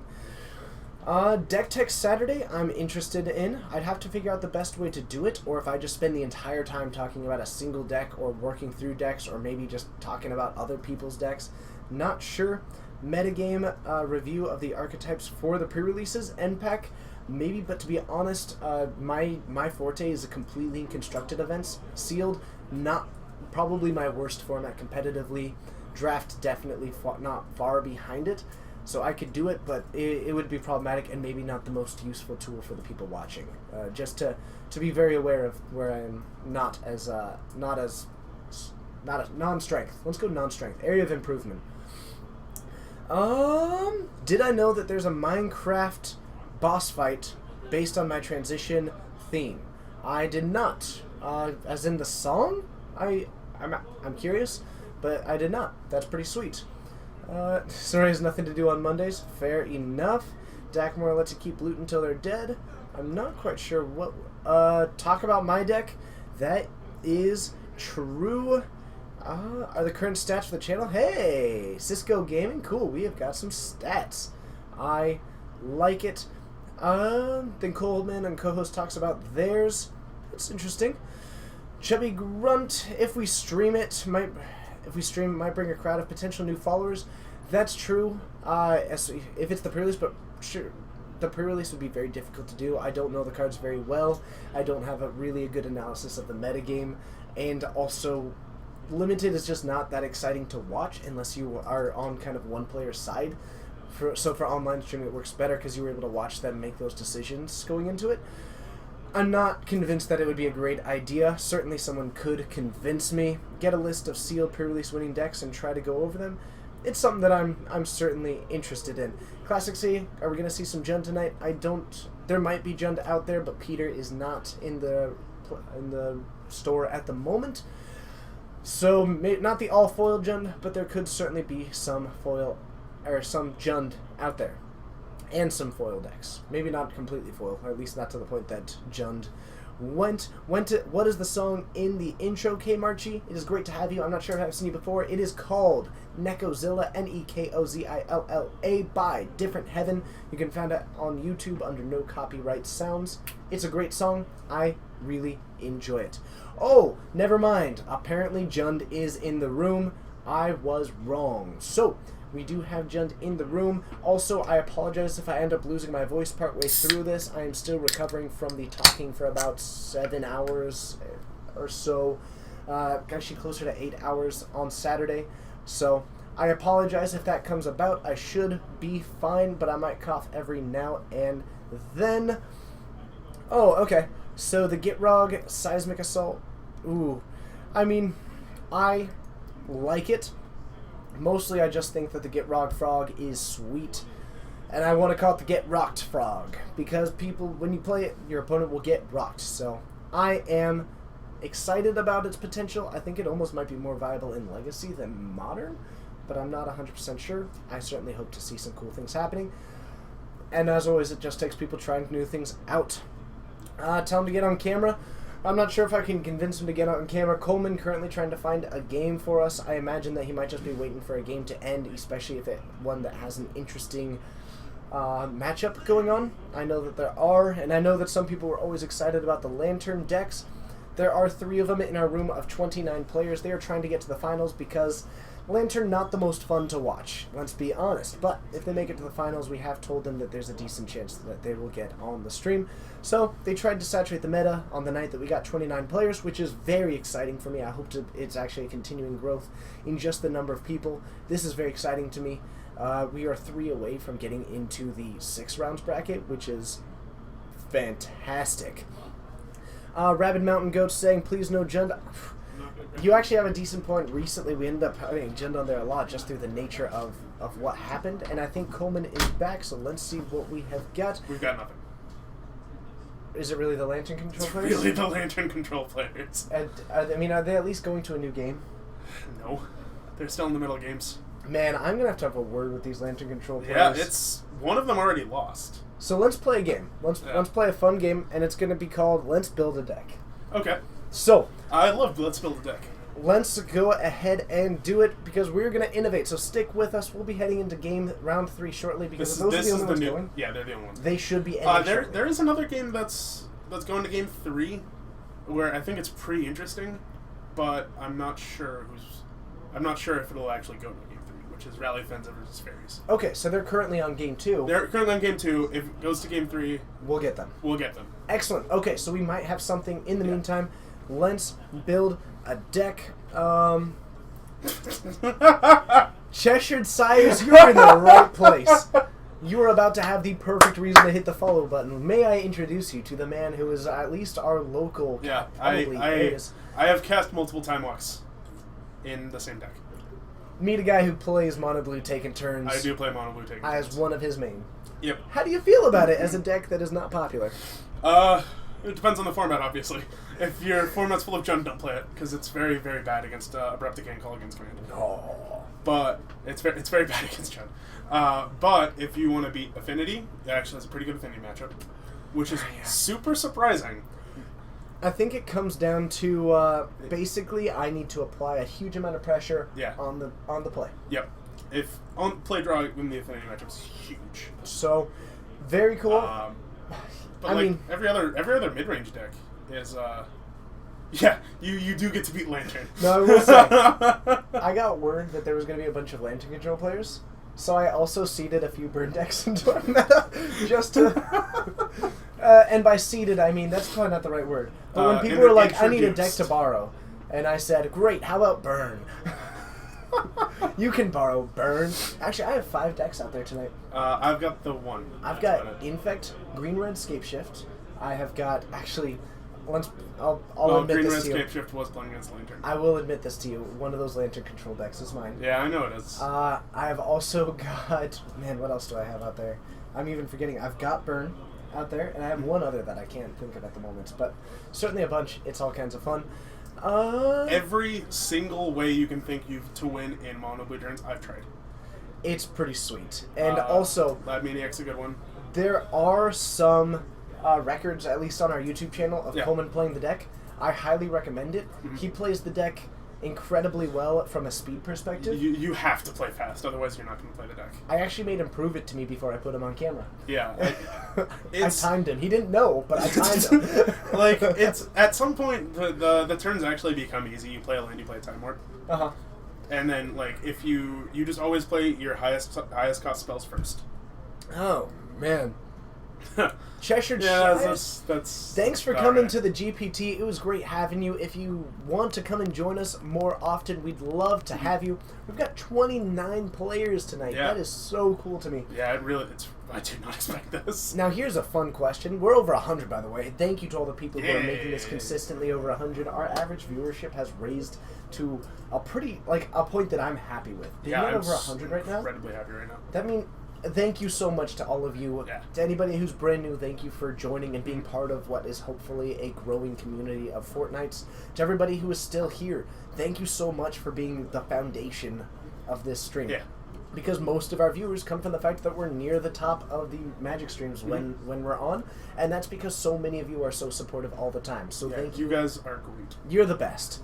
Oh, man. What else have we got? Is the coin flip deck there? No. Actually, Troy, you're in there. Why don't you answer when you can try and get us the coin flip deck? But that person can only show up on Saturdays, and hopefully we will be getting them soon because that deck is sweet. So what are we brewing? What are we brewing? I mean, how about Tibble?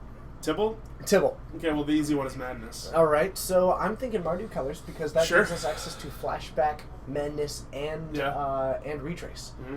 You also get actually I think I'd go with Jund. Jund. Okay, so you get Life from the Loom. Life from the Loom is definitely the other consideration that I was making. The reason why I was thinking white was for Lingering Souls. Yeah.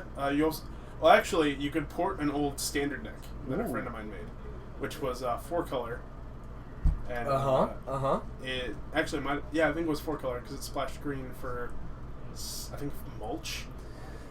But this was old Innistrad standard, That's awesome. and you played on Burial Rites and Suntime to get back your Tibble.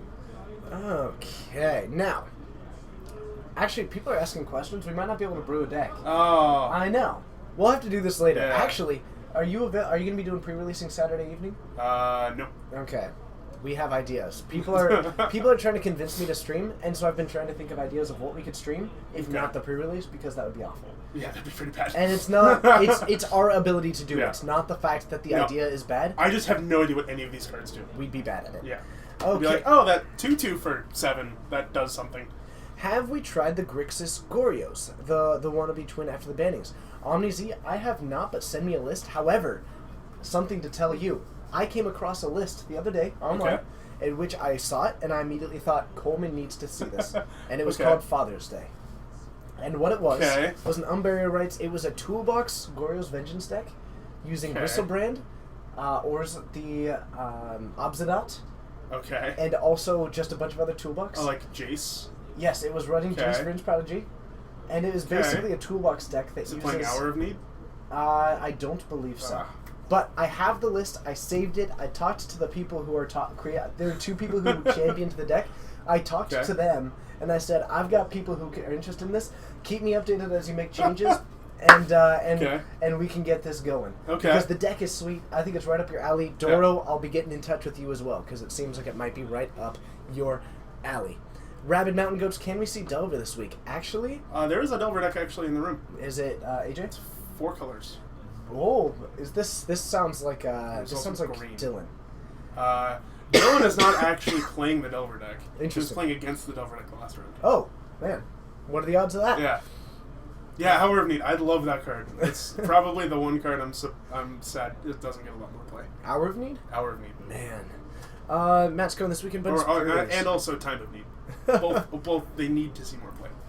All right, I have put that deck to the side. We will be taking a look at it when we are able to, and certainly it's something that we're open to. And actually, I'm excited. New job is going to enable all kinds of new playtesting and things like that. Yep. So, we're excited. Thank you for that list, and as always, feel free to send me sweet lists, sweet questions, and sweet things to my Twitter at RedBaronMTG. Also to Coleman. Yep. He likes things. I do love a sweet brew. He's actually of the people who also stream with me. He's one of the ones that's most consistent on his Twitter. Yeah, really? I mean, it's basically you and Joe are the main 2, and then actually Eric is pretty decent at checking his. But you and Joe are definitely the 2 most active. Needs Gifts Ungiven. It actually is running Gifts Ungiven. Oh, I'm in. Oh yeah, I love Gifts Ungiven. it is so sweet. I can't wait to show you guys. Okay, no, the people didn't go over there and not tell us. Okay, I just wanted to make sure that David didn't actually bring the match over and then not tell us. Okay, so they end up finishing in 2. They ended up finishing 2. Okay, so stick with us again. We are going to be going into new Magic soon. That timer is probably a little bit misrepresentative. So you have a great night. Otherwise, we should be heading into round 3 in a little bit, and we're just having fun. So, how about a speed round of where we ask you a question? Ooh. Man, it's hard to do a speed round when they're already on a delay. So, how about just a decent question? Something along the lines of... Actually, let's brainstorm. Give us ideas of what we could do on Saturday. I'm making no promises. Let's draw 3 cards and put 2 back. I will be sending out tweets and putting in up. I'll try to do something. So I'll be sending out tweets as to whether or not we're streaming that day if I haven't announced it earlier. Yeah. But I'm open to it. So give us ideas. We'll talk about it. We'll talk about whether everything is possible. Some things may be better than others. That is the biggest consideration. Yeah. Because as much as streaming the pre-release is viable, it's not very the problem is that we'd be producing the same content as other people, but Only at a lower quality. but at a much lower quality from Because, from I have ours. no idea. Flip It or Rip It unfortunately has Nope. been banned in our store. That was me. I got it banned. So, new Avacyn in Modern? Possibly. I know that you're interested in testing it out. I in think Absalom it's Company. really cool in company. Mhm. I don't know if it's quite good, but I think it's really cool. Okay. Proxy Vintage Night. It'll be during the pre-release, so I very much doubt that we'll be Yeah, able I to have doubt it. success with that. But You also don't want to see elves go off. we're open to the idea. I've had some light talks with Dylan about down the line getting a Proxy Vintage tournament. The big thing comes with timing and doing all the kind of the preparation for it, but it's something that we're actually looking at it doing down the line. Again, no promises, but we're interested in it. An hour of your favorite Shadows of Innistrad cards, deck tech. You each talk about your favorite deck to play, then Q&A for us who need help. That's not an awful idea. That last one actually sounds really cool. Like, if people are actually interested in it, I am down Yeah. to sit here for pretty much as long as it takes to just talk to people. Yeah, I'm cool with that. And the fact that there's about 100 people just listening to us right now, again, thank you. We will Yeah, get to you the guys are magic the best. soon. Stick with us. Yeah. We'll get back to it. But the fact that people are actually in this point makes me Yeah. think that we might have some light success with that. And Yeah, maybe. Maybe we could lead it off with just almost a card-by-card set review. Yeah, that would be really cool, actually. So, Do it on Monday or something? no, this would be during the pre-release on Saturday. Oh, yeah, during that what would I could normally do. be Modern. I could so, do that too. It's something that we're in. That's a decent idea. If people like that idea, send me tweets, bother me about it, convince me. Yeah. What else have we got? TJ versus Coleman, just nothing but us having debates about everything. Oh, actually, giving us a subject to each take a side on and then debating That about. could be cool. That could be fun. Yeah. Bolt the bird versus not bolt the bird. What else? I'm very much on the side of not bolt the bird. Pack War would be difficult because we'd have to be here and at the table at the same time. Becomes problematic. Yeah. Something that I'm open to eventually. No ban list modern. We actually do know ban list modern every now and then. We are looking to do one in April. I believe we're rescheduling it It's because actually a pretty fun format. it's a super fun format. Which I did not think would happen. I figured it was just going to be nothing but Blazing Shoal. I think that it's fun as long as you don't have a lot of pros looking at it. Because it's a Yeah. solvable format. Oh, You can tell just by looking at it. It is so solvable. But at a local level, it's Yeah. a lot of fun. Like, you can tune Blazing Shoal to make it so good. Oh, right. Like, Hypergenesis is still the boogeyman of that format.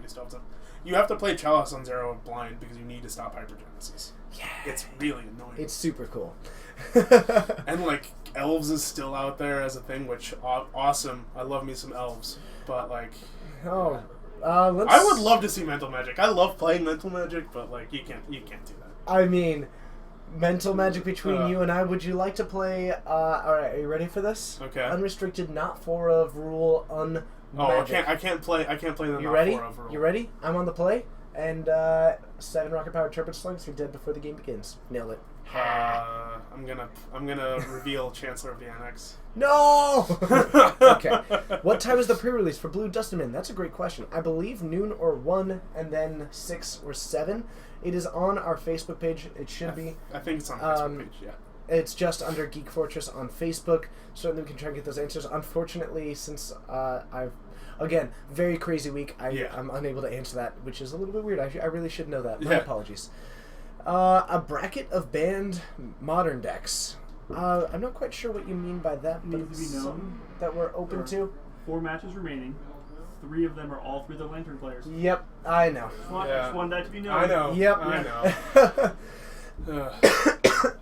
Okay. So a bracket of banned modern decks. I'm not quite sure what you... Unless you mean like actually getting... playing them? Oh, I'm not sure if we wouldn't be able to actually be here and at the table at the same time. Yeah. I'm open to that eventually, just setting up like a gauntlet of fallen heroes. Yeah, something Ooh, like that. I'm open to the idea. Huh. Bug me about that one, remind me it down the line. Give them all Greek names. Mental Magic would be insane. I would love to do that. K-Marky talking about True Affinity, and I'm not quite sure what you mean by that, but I'm interested. No ban list, I assume? Oh, man. Just a bunch of things. I built that. It's fun. Yeah. Can confirm. I'm pretty sure I would play Pod. debate using the 6 words format, going back and forth. That actually could be a lot of fun. I think it'd be hard to dedicate the entire It's thing to really that. hard to do that. I'm thinking about it. If people ask us to while we're doing it, if we're doing it, which I'm becoming slowly more convinced about it, then that's something that we're open to do. We could even start doing that at the. I'm open to it. Uh-huh. I'm certainly open to it. What would I play in No Band Modern? I think I just answered it. I play Affinity. I'd play Pod. Yeah. I think Pod is just cool. I'd either play Pod or Elves. Either one's fine. I am an aggro player to the core. Yeah. Just Mid-range or combo. as people are, Yeah. I'm sure, well aware of at this point. Yeah. But if you're ever wondering, I'm an aggro player. All right. I'm not sure what you're saying that Randy Bueller did. Gauntlet. Oh, he did the gauntlet. Oh. Yeah. Well then, do we really want to imitate that? Well, we do specifically banned modern decks, Oh, that's true. Okay. but not like no band. We're interested in it. Yeah. How about that? Yeah, it's something to consider. Should have done a modern March Madness bracket. That would have been interesting. That'd be cool. That would be. I'm open to that idea down the we could line. probably have 32 decks. Set up 32 decks and then just pick the same 2 people as the Yeah. pilots. I think that could work. I mean, that way so it's no bias. Anybody else can do it, and then we Yeah. just battle those decks against each other with like a coin flip for who's playing which I deck. think Randy Bueller also did that. Did he really? I think it had a modern. As you guys can tell, I've had terrible internet. Actually, I still Yeah. have terrible internet, so I'm not up to date on the things that have happened on that. My apologies if Yeah. we just talked about something that's already. Although he did a World Cup. He does a World Cup thing, which is weird. I don't like World Cup things. What decks will traverse the Ulvenwald slot into, I and think will it that card create? is cool. I think the card is cool. I'm actually not convinced about it being a powerhouse yet. I could be convinced. Like you play it with a loam. You play it in a loam shell. That way you can, or like dredge cards. That way you can turn on Delirium. Right. And then it's not basic land. Mhm. It is just land. It's basically it's non-basic once Delirium is enabled. Yeah, I'm assuming it's once Delirium's enabled, because once you just play it for its cost, is not very good. Like, it's okay. I mean, it's a bad safe right quest. The card is definitely not bad.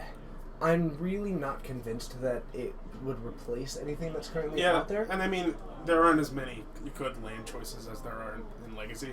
Yeah, that's the big problem. That there's no land that I can really think, man, I want that. And I mean, maybe in Tron, but they already have Ancient Stirrings, which is probably better because it's able to get Karn, Ugin, the other colorless cards. I can actually like you probably are playing like Ghost Quarters, Tech Edges, the Manlands. You can hit those with Ancient Stirrings as well, though. Yeah, but I mean, you could probably play both. Yeah, true, but I mean, then in that's this just deck- diluting the mana base a little bit. But I mean, like you play that, you play Expedition Map. I'm actually thinking just like a lands deck. All right. So actually, I do think this. I think this a deck of this strategy probably could work. Let's see here. As for the turn 1 Noble Hierarch talking about that potential leak, honestly, I kind of doubt it. I'm gonna wait until something is actually confirmed. That seems. I've been burned by this multiple times. I'm not gonna hop on that trade. Yeah. It seems a little bit aggressive, all things considered. Yeah, it's a weird ban list. Yeah. The Morningstar. Are we on the Thing in the Ice hype trade? I am. You know what? I don't I'm want on to the hype train, but I realize that it probably has some breaks at some point. I'm not sure if I want to call it a hype train. How about a hype trolley? I'm on a hype trolley. Yeah, that's fair. I'm interested in the card. It's not really my playstyle, so Yeah. I'm excited to see what people do with it. I do think that it has a lot of potential. Yeah, that's fair. I think that it's at least going to be heavily tested and hopefully find its way into a deck. I definitely think it has some of the highest potential. Yes, that is definitely true. But Yeah. as for it being a shoe-in or one that I can't wait to get my hands on, I can't quite say that, only because I am too busy thinking about all the sweet red spells that I can cast. I mean, you could just play it in a red deck. You heathen. There That's a was defensive card. Burn with Treasure Cruise. That's true. Play Magic Pictionary. On Black Iron Barkus, if you send bad me a Pictionary? good way to do that, I will honestly consider it. To Yeah. if we play Pictionary with the viewers, Oh, that could be cool. that could be cool. Yeah. And I don't think that's been done before. I don't think so. Is that something we can do? I bet David can even help us set up a way to draw on the screen itself. Probably do that. I'm intrigued. Huh. I'm intrigued. Saturday might just be like, let's test these things day. Oh my goodness. Huh. What have we got? Fish liver oil talking about mill. I'm not quite sure as to what you are asking. Your name is amazing. But as for what your actual question is, I'm not entirely sure. But I mean, mill is a deck, kinda. yeah, I'm not entirely sure what you're asking. Maybe Playing with no four banlist mill? You play with 4 surgical extractions. It's pretty funny. Yeah, and actually it's getting that new sweet card. Granted, I don't think that it's really modern playable, but it is a sweet flavor of a card. Yeah, it really I is. can totally get behind You that know, one. there was actually a mill deck actually led to my favorite modern win I've ever seen, which is the guy played a tournament. He drunk crab Yes. pass. Okay. He was playing against Scape Shift because he went tournaments like breeding pool, suspend search. And he went, okay, crack a fetch, make you mill 3, sack, crack a fetch, make you mill 3. Went Valakut, Scape Shift for the first one. Okay. And then went I think Snapcaster and whatever. And he just went surgical your Scape Shifts, surgical your Valakuts. Nailed it. Oh my goodness. And then like Hedron Crab also leads me to one of my other funny stories is actually Marshall, who does the Wizards coverage. Before he was doing Wizards coverage, he and I actually played at the same store. Because he's actually from around here. And this I've been meaning to get in touch with him about advice for streaming. This is actually the first pre-release that I ever went to. It was the Zendikar pre-release. And I showed him a Hedron Crab. Okay. And I showed him a Rite of Replication. Okay. And I told him, by the end of the day, I'm going to kick a Rite of Replication on a Hedron Crab and make my opponent mill 20. Did you? And literally the next round, I did it. Live the dream. I think it was a fetch land. All right. So I made him mill 40 and then won the game. What else have we got here? What modern deck will I put Encase and Ice into? Likely Jeskai Control is my initial Thing or in the Blue White Ice, not Control. Encase and Ice. I'm Encase thinking- and Ice is a different card. Oh, I'm sorry. I'm assuming Thing in the Yeah, Ice. I'm assuming Thing in the Ice, yeah. Some kind of blue-white based control deck using Snapcaster Mage and Vendilion Click as the main things that you would bounce and as the main creatures in the deck. Let's Yeah. power through the Morningstar. I agree. Most likely they tend to hit the enablers rather than the payoff, which is why I think that cranial plating might be a bit weird. aggressive. But if they are going to ban Inkmoth something out of also Affinity, really weird. if they're going to hit something out of Affinity, I prefer that they hit cranial plating or Arcbound Ravager because the deck Yeah. will still exist. Definitely cranial plating. What else have we got? J-Dag saying the top 6 of 10 Shadows of Innistrad cards that have the most potential in Modern. Talk about potential brews we can see in the future of these cards and possibly deck attacking information related to those cards. I like that idea. Yeah, That's that's something to that- keep in mind for Saturday. It's definitely something that I'm slowly becoming... We might just turn into a fun day of let's Yeah. talk about things. That's fine with me. Yeah, it's certainly interesting, and I had no idea that we were going to end up in this situation of actually streaming on Saturday. Yeah. Let's see here. What else have we got? Oh, man, we end up Mental getting a little Magic bit against the behind chat. If the chat promises not to go to the gatherer. that. Mental Magic against the chat. It would take a while just to make... Yeah. Like, a single turn would be 30 seconds just to pass the turn. Yeah. Could be And in problematic. that case, well, you have to have physical cards, because otherwise in your head it's, oh, you're dead on turn 1 and I have like 15 protection spells. To play the questions game, I'm assuming that you mean 6 words as the questions game. We could Okay. certainly get through that one, or we could just turn it into a general one, especially since we'll have so much time. I'm not sure if I want to make it so restrictive if we end up doing it. Okay. And more just turn it into a Q&A, free-form, have fun, talk about things, possibly tell some anecdotal stories. Sure. One thing that I've been considering, since I'm going to be eventually streaming on Magic the Gathering Online, is I'm going to have to basically talk the entire time so that it's still interesting, because Magic the Gathering Online isn't fantastic. One of the ideas that I had is to find online some kind of random subject generator. Ooh, And that's just cool. let's do a conversation based on that, and somehow whatever it gives me, start It's gonna- going, and somehow tie into Magic at the end. That's That could work. that's actually something that I've been considering. Trademark, Trademark. generic brand trademark. Trademark 2016. Oh man, what else have we got? Icrino makes sense. Leave the Inkmoth alone. Not biased at all. Clearly turn 1 Noble Hierarch. I'm not biased at all. You should leave it. You should leave Infect alone. It's one of my best matchups. Definitely. Okay. Opal will take that. Basically, if they take down Opal, Affinity ceases to be a deck in most cases. That's Yeah, all that's we need. fair. But, oh, Polaroid Pop, it's good to see you. How's Oh, things sup? going? I hope you have been able to find a local game store, even though that I know that you can't. Yeah. But I'm glad that you're here, even though you can't play Magic. Thanks for joining. It's good to see you. See how much I remember about people? Yeah. So much fun. Yeah, Rosencrantz and Guildenstern are dead. It's also a great play. I'm sorry, what? The questions game. Your entire conversation has to take the form of questions. I actually love that game. Yeah. I hadn't, that didn't click for me immediately. Actually, I am down for improv games. I love improv. Sometimes I mess up, but I love it. I'm not good at improv. No? No. Oh man, pit two 5-color EDH decks against one another, No. built with random cards from a generator? Maybe one day, not today. I Although, love speaking that. of random cards from the generator, did you see the green, green, green, green? Yes. Each player has to cast cards for their mana It's cost. a surprisingly decent effect, actually. That's, actually, I think that just wins the game against Dredge. Mm-hmm. Oh man, so actually, Even more than Rest in Peace. So the Morningstar, I am definitely open to that idea, like the Kevin Bacon game. I don't know. 6 degrees of separation. But Instead of Kevin Bacon, it's magic. Oh, neat. Okay, generic brand trademark is best trademark. You are right. I love generic brand. Yeah, But questions only from Hoosling. you should see my cereal. It's all generic. Next And round's up, I'm gonna see if I can... excellent. We're gonna get another match. Thank you for sticking with us, and we are about to head into round 3. Get some other magic. Certainly, we can make the argument that the Lantern players are up. Man, those guys. Okay. Beetlejuice, it's great to have you. Thank you for joining. I'm not sure. I think we've seen you once before, maybe twice, a couple of times. I'm not sure. Sometimes it's hard to remember exactly which instances because these days a lot of these streams have become kind of a blur of just awesome for me. But thank you for rejoining. I haven't seen you for a bit, and it's great to have you. Good morning to you.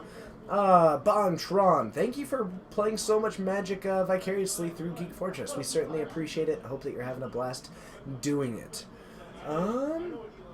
What else have we got? Smash the Lanterns? I certainly hope so. I'm not sure what their records are, but hopefully they, if they make it to the finals, they make it to the finals, and that's certainly the way that it goes. In the spirit of Innistrad, we could brew the best horror gothic-themed deck that we can. That's another good idea. All kinds of good ideas, and I will say, if you have these ideas that I'm liking, and you want to make sure that I remember that it was out there, be sure to send it to my Twitter, at RedBaronMTG. I'm trying to be more active on it. This last couple of weeks, I've been absurdly behind on some other things, so trying to catch up, and I think I'm going to start trying to just make the morning post and the evening post and trying to get back in the habit of putting things on there because it was a lot of fun when I was, especially when I completely overused hashtags. Oh man, Lestrain? No, we're not hating on Lantern. It's just more the fact that they're the only decks that are going to time at the moment. So I liked it. I even have the deck. One of the decks out there is actually my my Lantern controlled deck, but you know, it's certainly having an effect on the play speed or the game speed tonight. So what have we got? We've got Eli on the wall. Okay. He's playing Rally Fenza. So you got that deck, huh? I got him on there. But you just did that because you want to see it happen. Well, no, I actually got it on there because he's playing against another sweet deck. What? Tell me more. It's Steven Velin. I think that's his name. I'm not sure. He's playing 4-color Delver. So for anyone the person who's looking at Delver, there you go. It's blue, black, red, green. Did I spell that name right? I'm not sure. I will go double check the spelling. Okay, we will find out. Yeah. Are they about to play, or did you ask them to hold off? They are, I think, shuffling up right now. Okay, could you double check the spelling of the last name and ask Sure. them first so that we could just do a quick introduction? And Yeah, yeah, that's fine. excellent. So we are going to find out exactly how to spell that last name. What have we got here? Turn 1 Noble Hierarchs. I accept your challenge. We will be in touch if that happens. What have we got? Has Coleman decided on the song for the 500 viewers dance? No, we will be deciding and doing a vote once it happens. So help us get to 500 viewers. If you don't know what happens when we get to 500 viewers, ask us, and between games, between rounds, something like that, we can definitely tell you, because a lot of fun things happen. Terpskadai, according to Tezzeret, Okay. certainly an interesting There is choice. his last name. Man, I was completely wrong. Yeah, me too. So, let's go ahead and spell that right. And let's go ahead and head on down. Other than that, we have got, oh man, all kinds of things, We're things. going to have some fun. All right, let's have some fun. Heading into round 3. We'll see y'all down there. Delver versus Rally Fenza. Let's do it. I said with an awkward pause.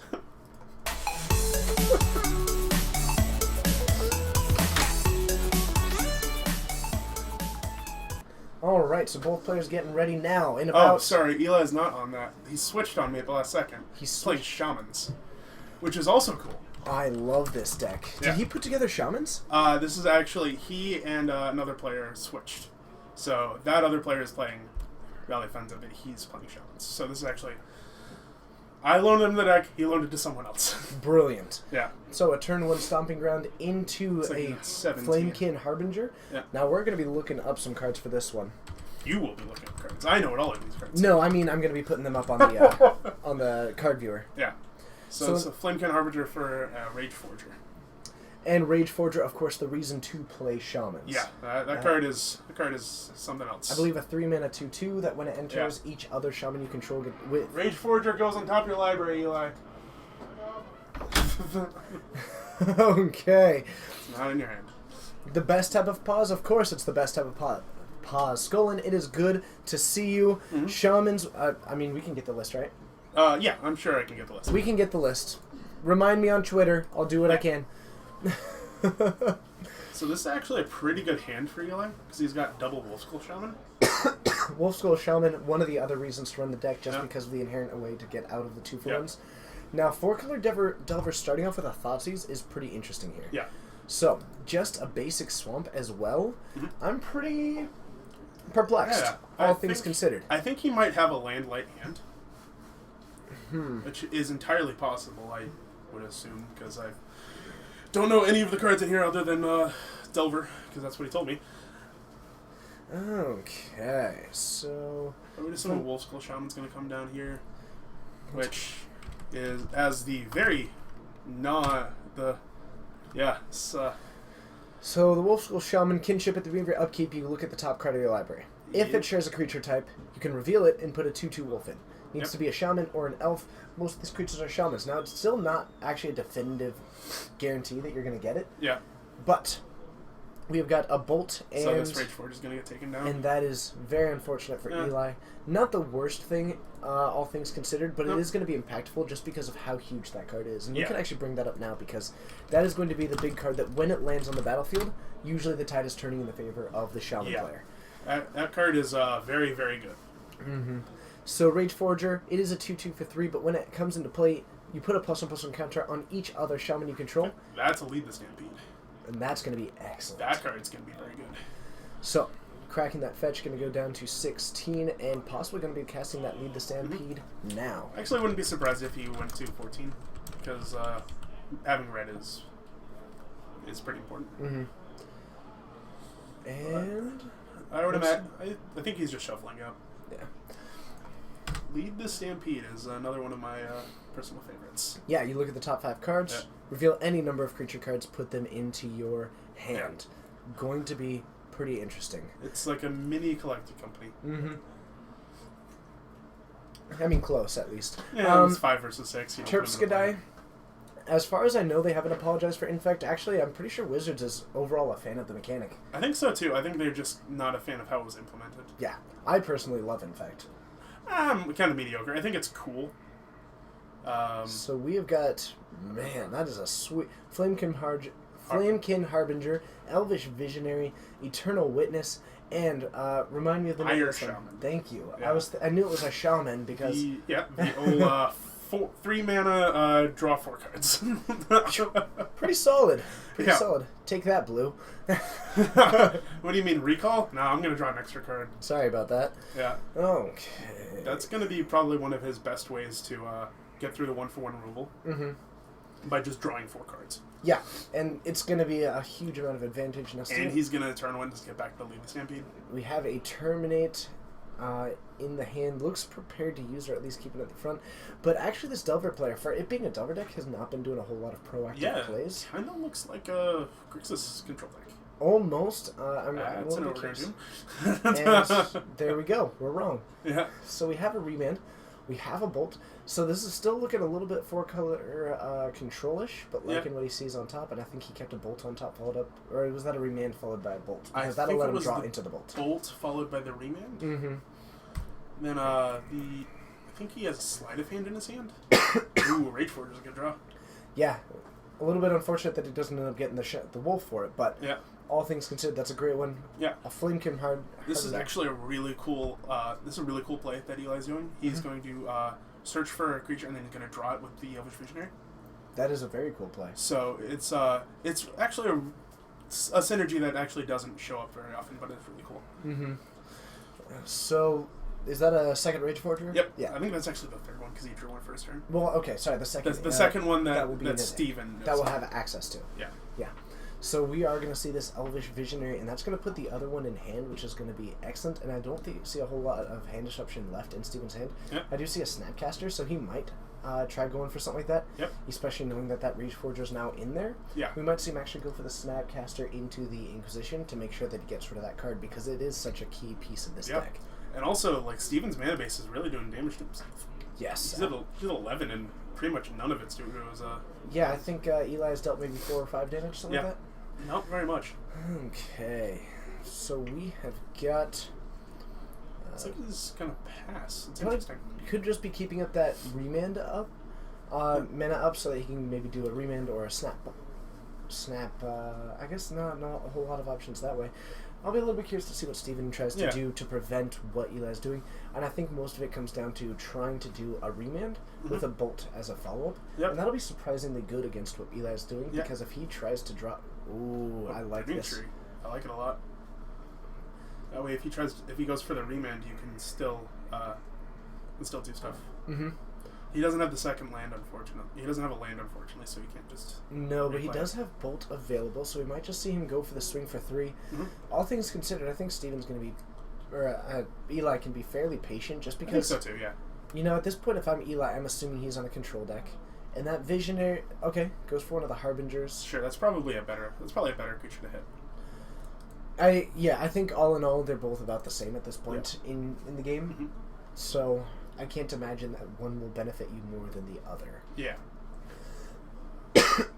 Looks like Serum Vision's off the top. Yeah, and I think that's actually 2 Serum Visions, a Snapcaster, and a Remand. I think that's a sleight of hand. Oh, is that a sleight of hand? Yeah. A whiteboarded sleight of hand. That is glorious. Yeah, I do love me some whiteboarded cards. Mm-hmm.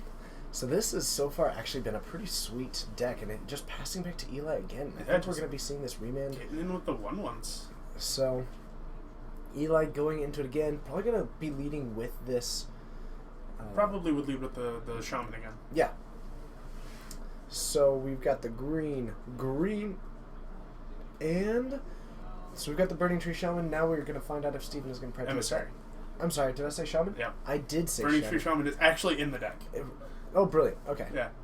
It's actually kind of funny. Now this likely to be remanded. Mm-hmm. Just to help buy himself another turn, because otherwise that's a pretty good amount of damage. He might actually be dead if this resolves. He would be, because it would be 1, 2, 3, 6, 4, 7, 8, 9. 5, 6. It'd be 2, 4. That doesn't have haste though. Oh right. Yeah, right. so it'd only be a swing for actually 6 still. 6. I mean that's a lot of damage. True, but if actually one of these resolves next turn, then he has a lethal board. Yeah. So, and that's kind of the situation in which right now Eli has got a board of 1/1s, but as soon as a Rage Forger comes down, each of them are presenting 3 damage.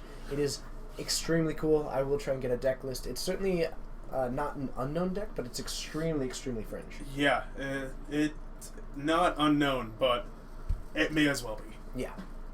I've actually put a decent amount of thought into building this deck too, because I think it tops out in paper at like $140. Yeah, and you can also play Vengevines on the board. And that's including mana base. Shamans.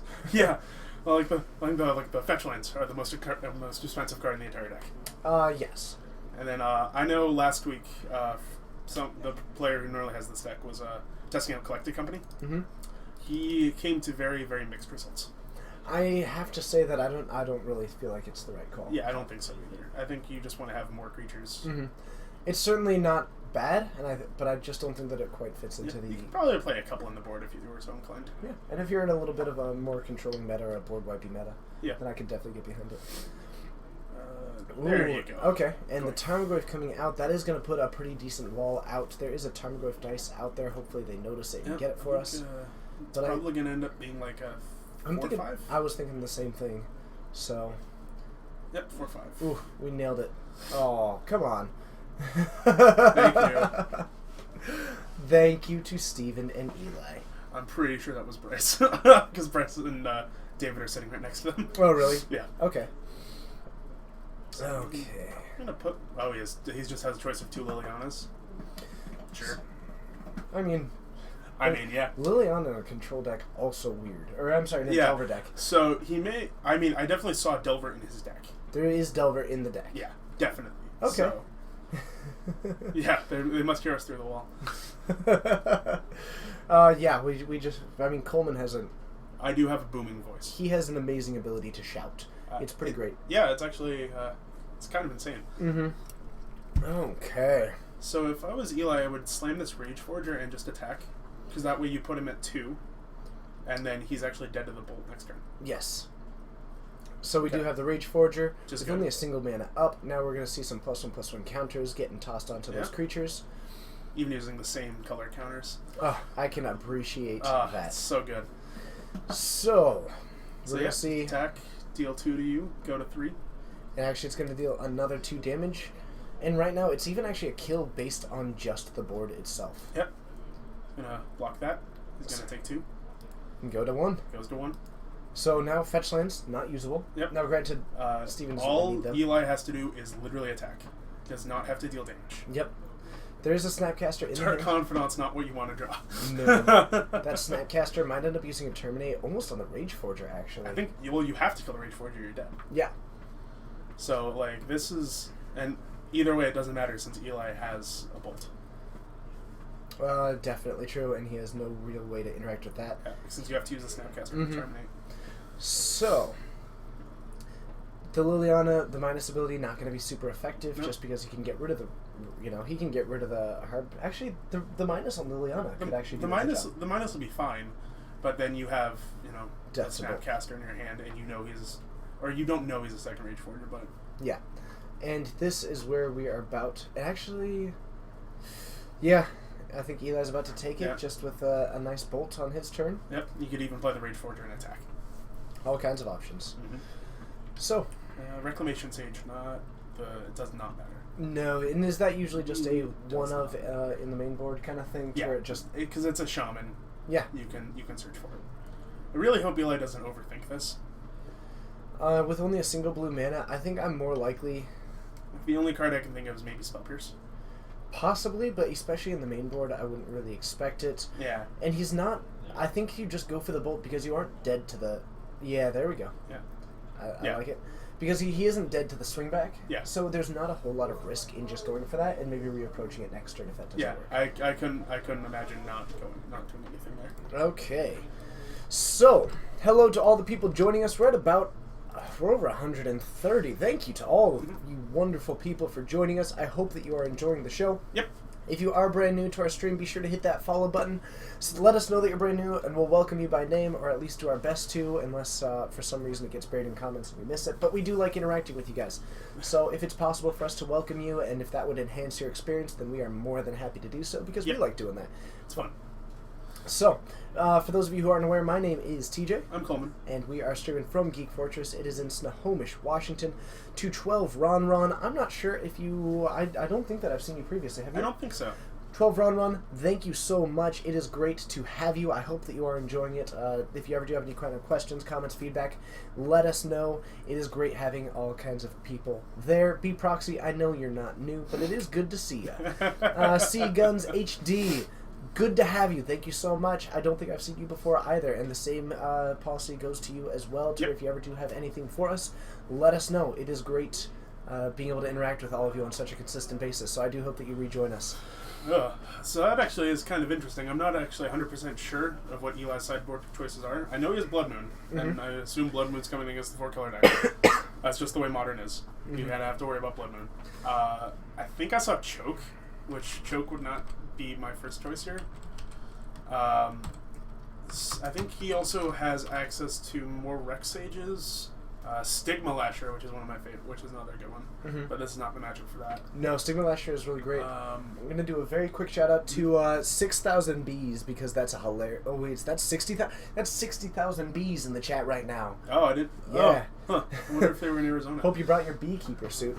It's great having you. Thank you for joining. I do hope that you enjoy it. We're always welcome to comments, questions, feedback. Yeah. Wanted to let you know. Unfortunately, Unyaro Bees will not be appearing on the stream. But like that's probably coming in. I would imagine. Like maybe. I actually don't know what you board out here because it's such a. You could take out that. You could take out the Reclamation Sage. Oh sure. You could probably take out some number. Probably shave a couple cards. I could see maybe an Elvish Visionary coming out, just because it is good. And I'm not going to argue that point, but at a certain point, I think we might sit in a situation where Eli is shaving cards more as like one off of some of the 4-ofs to keep his game plan alive, because it does have a decent ability to tutor up both through that the Flamekin Harbinger, as well as that Lead the Stampede. So it does give a lot of options through that. Yeah, and then there's some constraint involving Lead the Stampede, which is you want to have a lot more creatures. So it's kind of similar to Company in that sense. Yeah. As a quick note, I do not agree with Blood Moon being banned in Modern. I know that some people do like the idea. But it is, I think that it does a lot more to police the format than it does to harm it. And it's like the force of will of Modern. It's definitely a situation in which if you don't want to be hurt by Blood Moon, you can play around Blood Moon. It's just really annoying. It is just really annoying. It's certainly true. But I think that it does a decent amount at keeping people honest in a format that has so many different options available to it. Yeah, it's a way to punish greedy mana bases, whether either you have Blood Moon or you have Wasteland. Social gamer, I'll tell you what. I will. Social gamer. I will talk to the mayor. Yeah, we'll mention it to him. We'll say, hey, let me tell you what. Let me tell you what I did. I got 500 people looking at a playmat in your city. We're supporting the tourism board. Of course.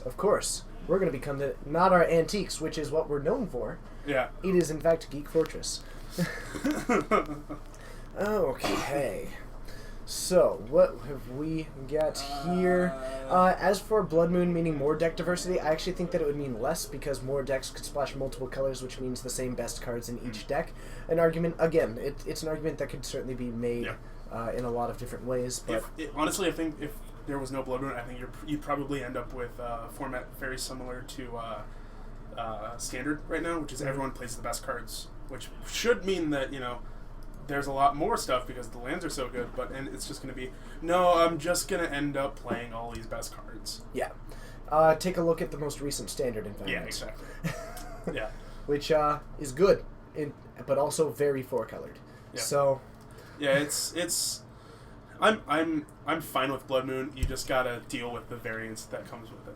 Yeah.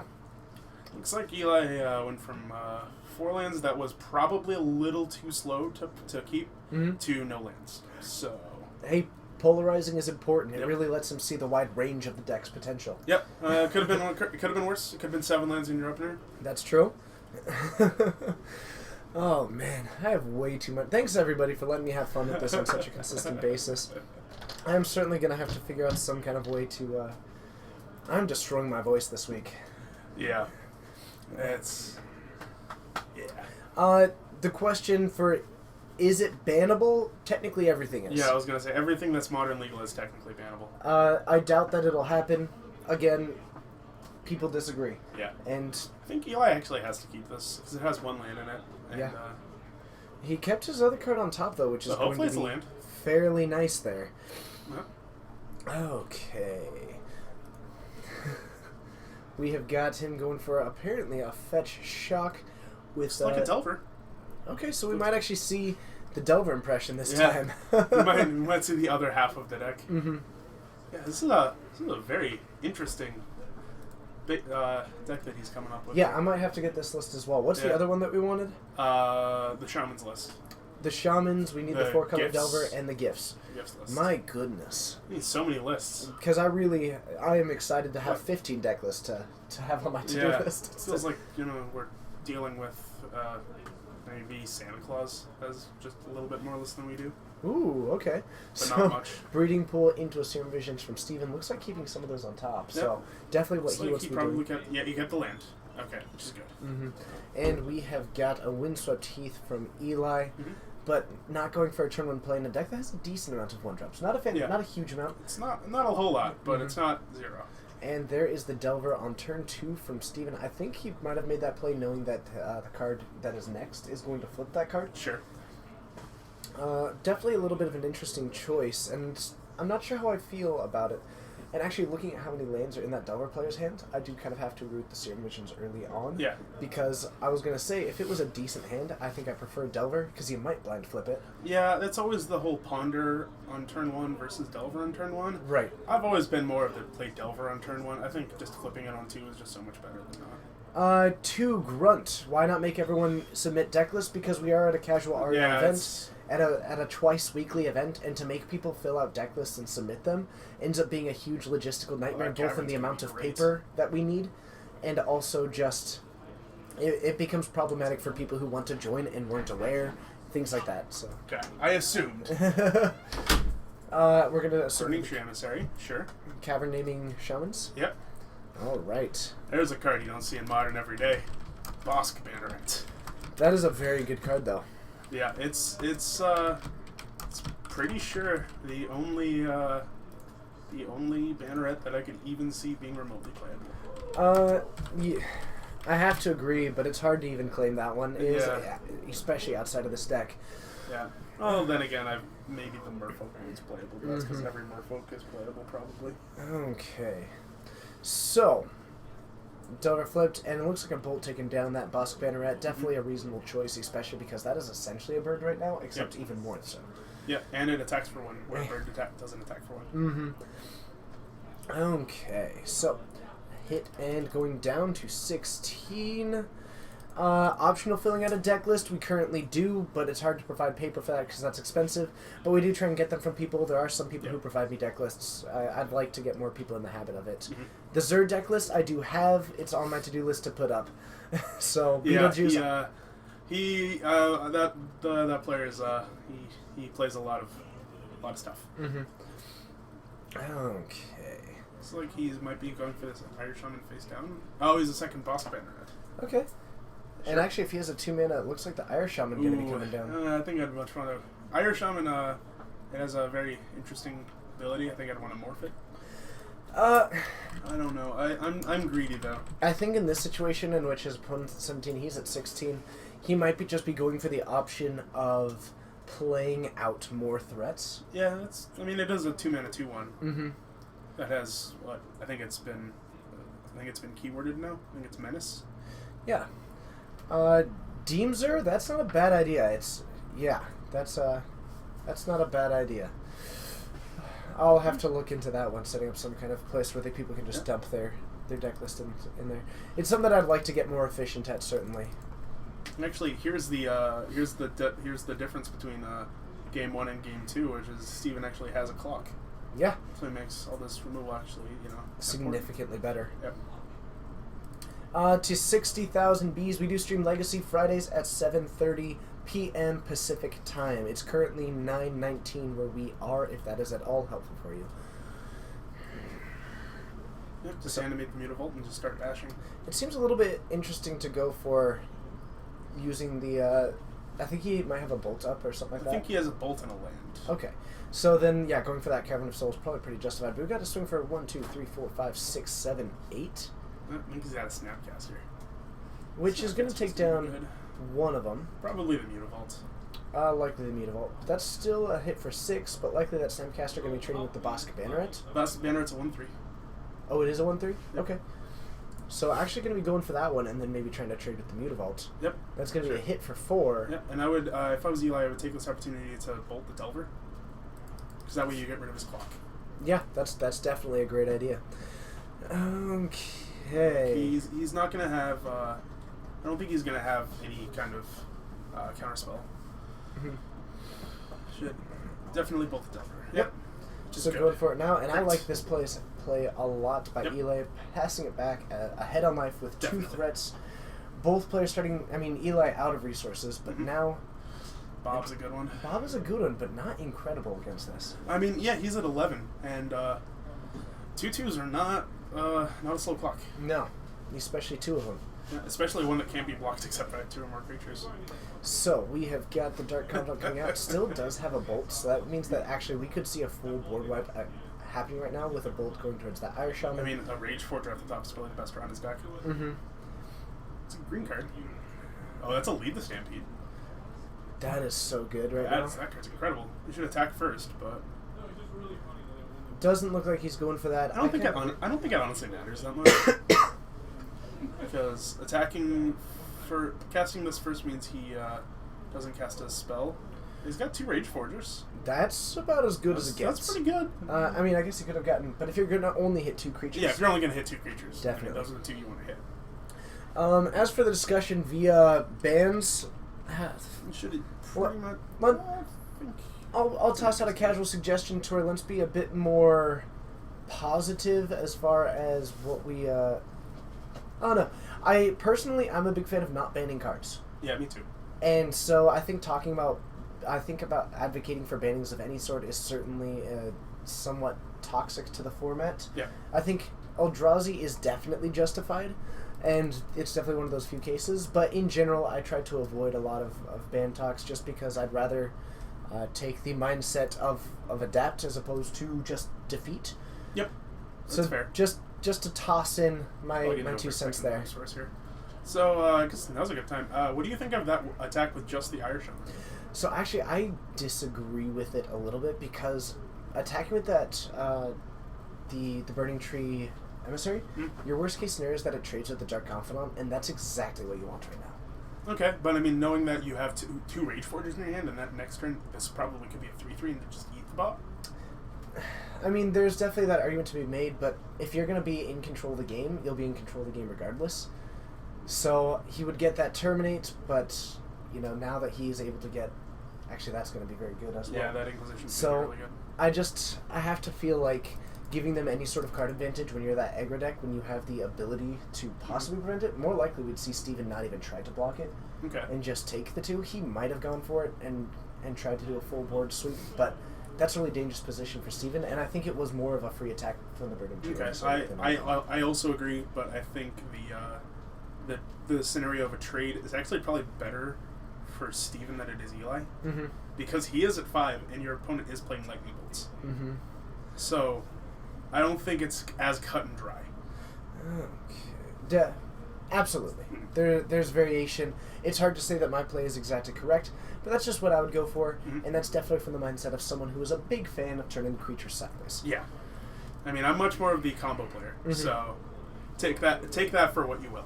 Now, we do have a Bolt and a Terminate in hand, which means that not nearly as much damage is going to be dealt as you would like. Needs to get rid of that Rage Forger before combat. Yeah. But, I mean, both of his creatures can't trade with Bob anymore. Mm-hmm. So, I mean, Irish Shaman can't even be blocked by Bob alone. Okay. So, He's going after that one, which is interesting. that's a very curious choice, leaving up that Iron Shaman. Yeah, you Which- cannot block.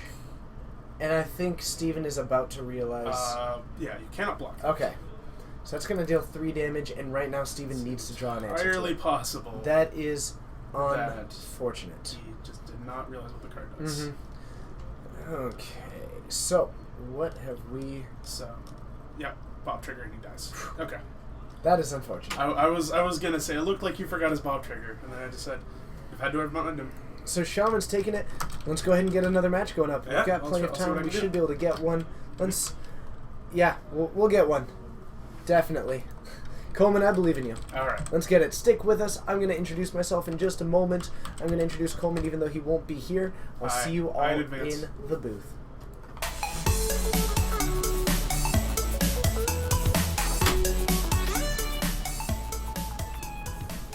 Hello and thank you for joining. We're at about 150 people. I can hardly handle it. Thank you so much to all the people who continue to help this stream grow. I know that I say this a lot, but honestly, the reason why we continue to do this and the reason why we have been, if you consider this successful, which at least for myself and where we started, I do, is because of you. So thank you. People asking. Let's see here. Man, there's a... Oh, what is the Shaman deck record? I honestly do not know. We can try and find out, but we are in round 3. I think it is 1-1, but I can try and find that out as well. What have we got? The Shaman deck is super sweet. I will try and get something for that on there as well. Ooh, Pollard Pop, how's the new job treating me? It is fantastic. I am currently in week 2 of my brand new job. It is a lot of learning to do. It is a lot of fun interacting with people, but it has been leaving my plate fairly full as far as things go. It should start to control itself and mellow out in just a little bit, and I should be able to catch up on a lot of things. But thank you for asking. I appreciate that. What have we got? Man, quite an interesting. So I know that I did say it during that match. That storyteller, thank you very much. I'm very excited. I'm not sure if I have told people, but I am now essentially a permit technician for a local city. So that's what I'm doing during the day. That's the day job. Did I tell work that I need the weekend off for Grand Prix Los Angeles? Actually, I did. So I am working out with them recently. I should be at GPLA. I am really excited about that, and I'm kind of hoping that I get to meet some people or see some people, and if anybody is going to be there, I'd love to.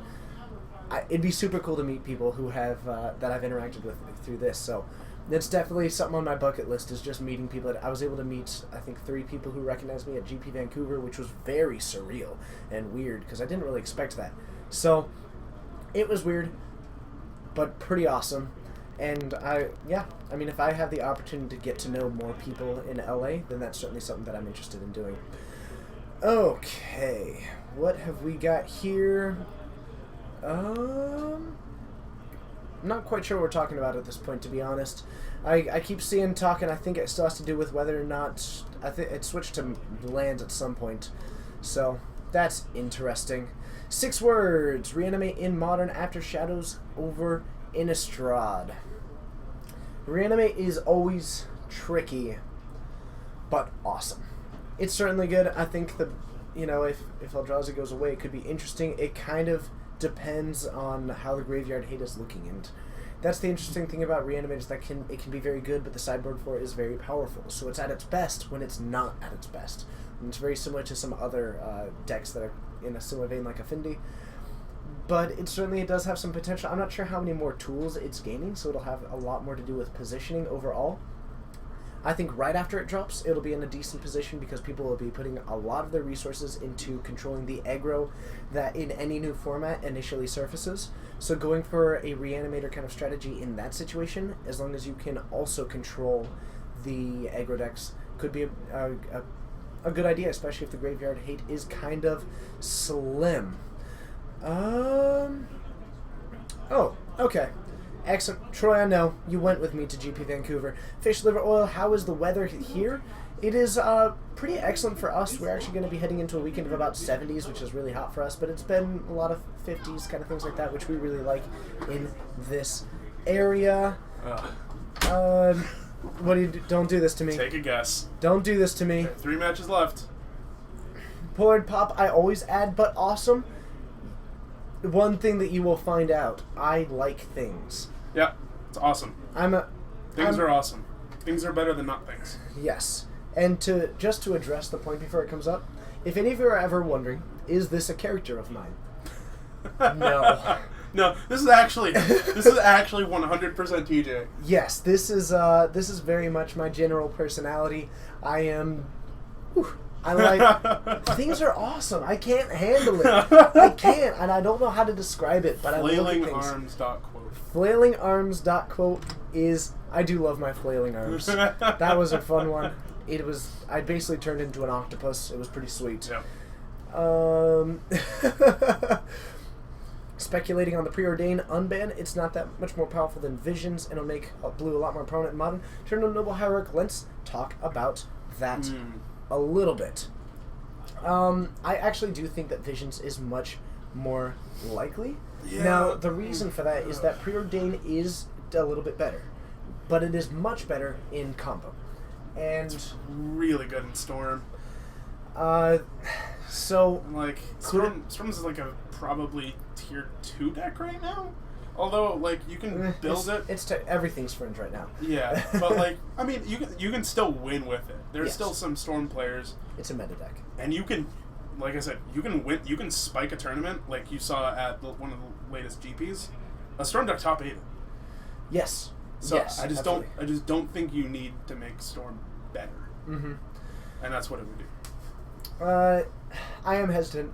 I could certainly see it happen, but I think that we are much more likely to see Ancestral Vision just because of its applications and Yeah. control and much less combo. Yeah, Someone get me a thesaurus. You'd be surprised. I've got words. I've got the best words. Best words, yeah. All my words are good words. I just don't use them because sometimes I end up talking extremely fast and trying to come up with them as quickly as possible.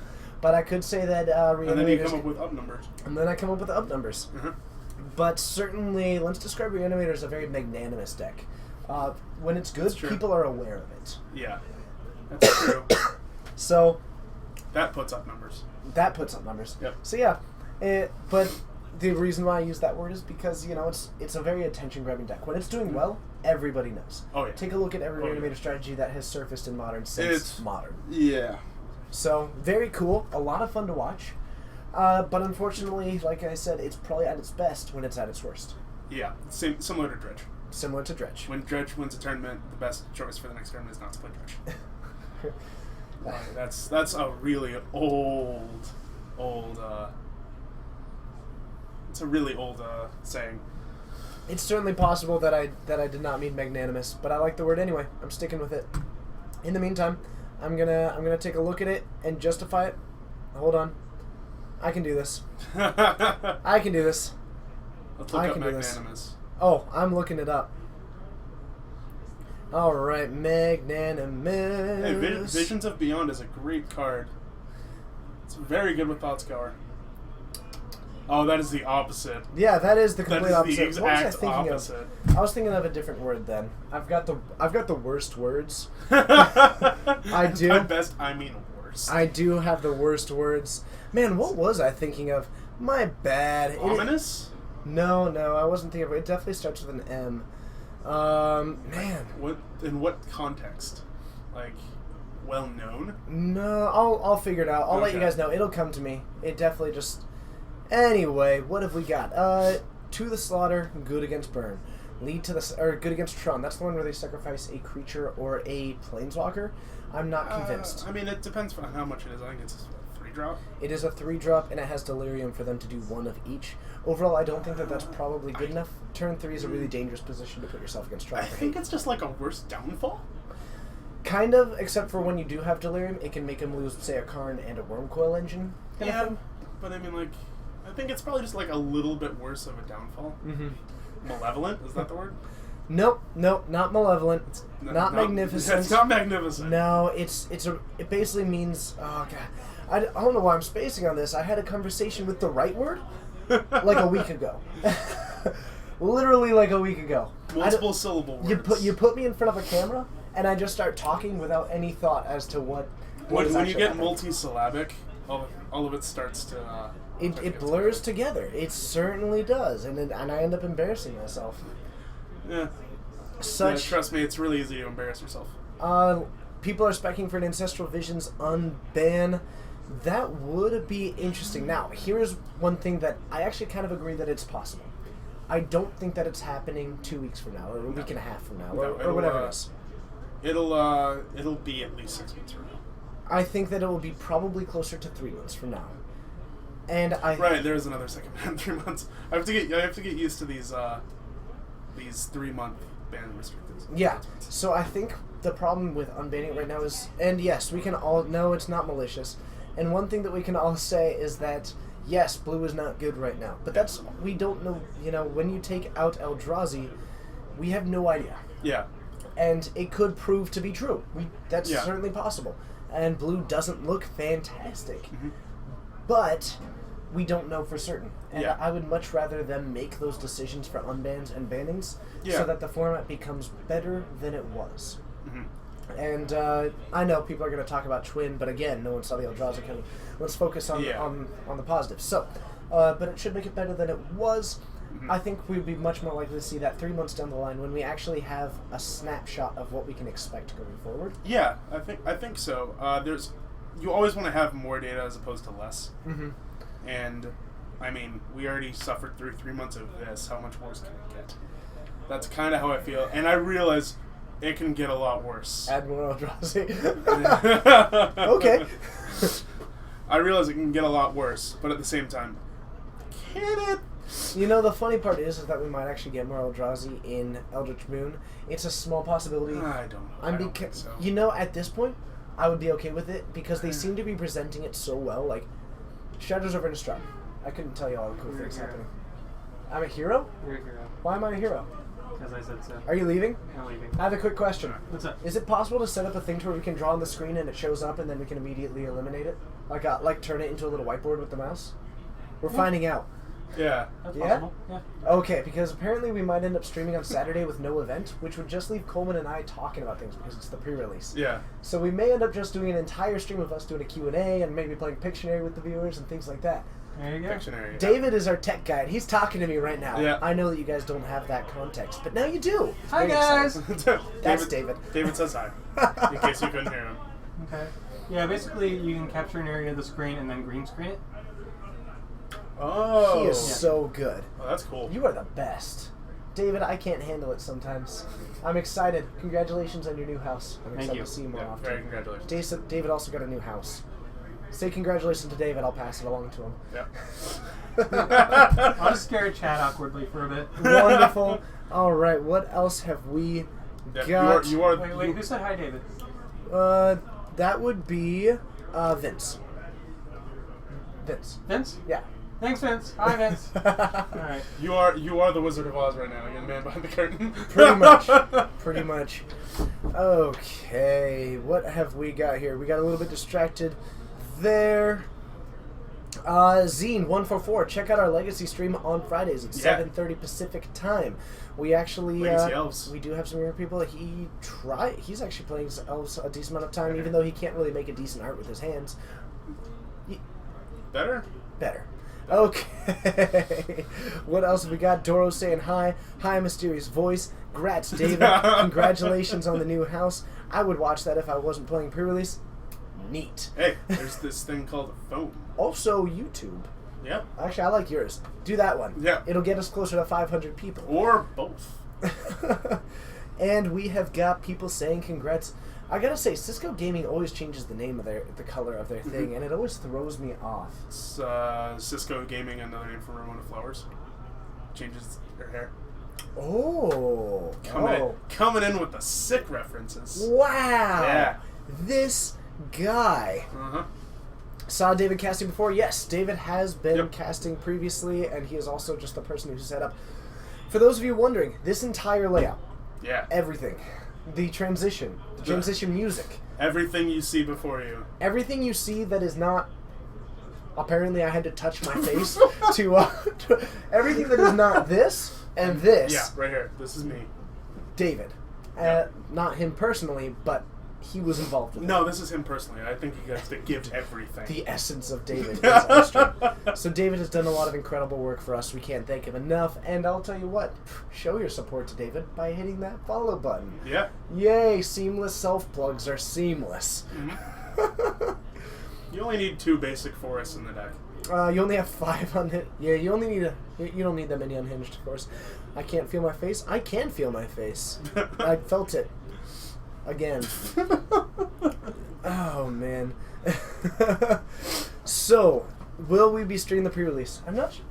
Probably not. Yeah. I think our ability to do it is lacking, and just through knowledge of think the so. format, honestly, I do think that Limited is interesting to watch a stream of, but only if you watch them build the deck, draft the deck, open Yeah. the deck, put it together, talk about what their game plan is. Mm-hmm. So, I don't think that we'll be able to do it and provide a product that I would be happy with. Yeah. And I dropped something. And that is the unfortunate thing at the moment. Good CGI. Love it. Oh, Yep. man. Can confirm. I am good CGI. He is, actually. Yep. To finish Modern Nothing Loam here. or to pre-release? That is the question. Modern Loam. I don't think it's a question. I advocate for whichever will give you the most fun. Yeah. That is, and I think what we I just. think our next round's up. And I believe so. So, I believe our next round should be coming up shortly. Thanks for sticking with us. We're certainly having some fluctuating numbers. And to anybody who's new, just a quick note. Normally we have a lot more magic than this. And I apologize that we don't. We had a couple of three people try and storm the meta with Lantern. And it went about as well as you think. it went about as well as you would think. Yeah. Now, granted, the deck is cool. It's hard to stream. Yeah, it really is. Okay. To Zine144, you're sure that David could whip up some kind of excellent product for the pre-release? I certainly don't doubt it, but the problem is that the product that we'd be looking for is not something that's very compatible with live streams of actual paper Magic. That's something that's much more doable with electronic. And it's just unfortunate, all things considered. Maybe down the line, but I think right now we just don't have the resources to really pull that off. Okay. And again, I do remember that we have deck lists that you guys are looking for. If you do want to make sure that you get them, be sure to follow me on Twitter at RedBaronMTG. Put a little bug in my ear. I've got a stack of about 12 to 15 deck lists that I need to get online as soon as I have some available time, and I will be doing that. So thank you for your patience. It should be a good time. You guys are great. The Fortnites are amazing. Black Iron Barkus, that is a great point. And actually, that is excellent feedback. So I wasn't aware that opinion even existed. But thank you. It is actually a lot of fun for me to be able to interact with you all more. I certainly from my understanding, people are more interested in like watching the Magic and seeing the commentary. And it's something that I enjoy doing. So that's certainly true. But another one of my favorite things about this is interacting with the players. I'm sorry, not the players, the viewers. And so having kind of some extra time to do that is actually been very fun for me this particular stream. But, we're still working on trying to find that appropriate balance between the two. But thank you. Okay, does all of you just look awesome? Thank you. That one, always looking at me funny. But we've affectionately named him Carl. I think someone in the stream named him Carl, and it kind of stuck. The only difference between this and streaming Lantern is that we get to see your faces instead of a stale board state. Yes, but also because when we're streaming Lantern, we at least by what I would like to be doing is that we'd be talking about the match, and it's not the most thrilling match to listen to, whereas when we're talking to you guys, we can at least change the subject, talk about some different subjects. So, yes, no kind of thing, but certainly a lot of fun. Stranger Ranger, hope they unban Splinter Twin. Unlikely at the time being, again, maybe one day, but I doubt it. But maybe. Could be fun.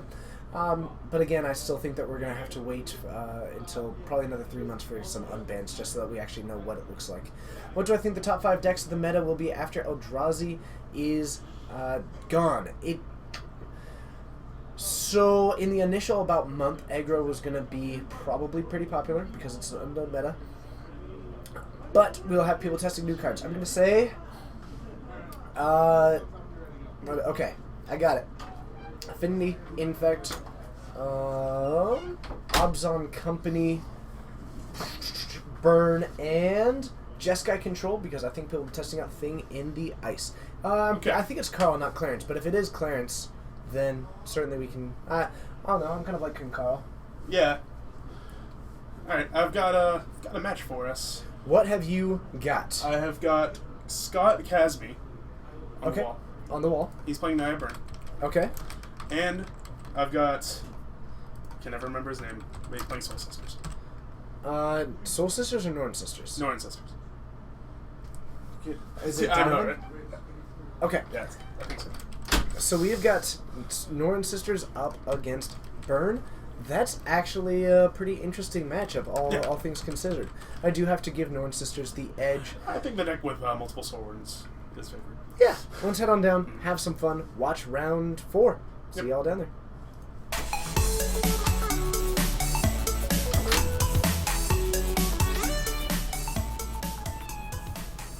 Okay. Oh, we got the Kibler mat. Wow. Scott, can you take that playmat off?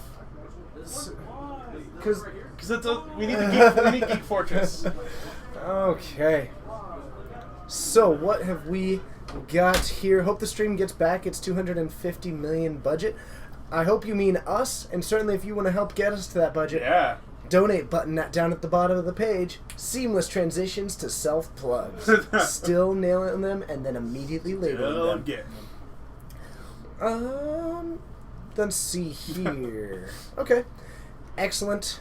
Black Iron Barkus. I appreciate you. the comments a lot, so I do really appreciate that. Cookie, it's good to see you. Good morning. Thanks for joining us. I am having a great time. We're heading into round 4. Certainly some interesting decks out there tonight, and also there are some Lantern players trying to take us by storm. So it's becoming And funny interesting. enough, they all decided to sit on the same table. Mm-hmm.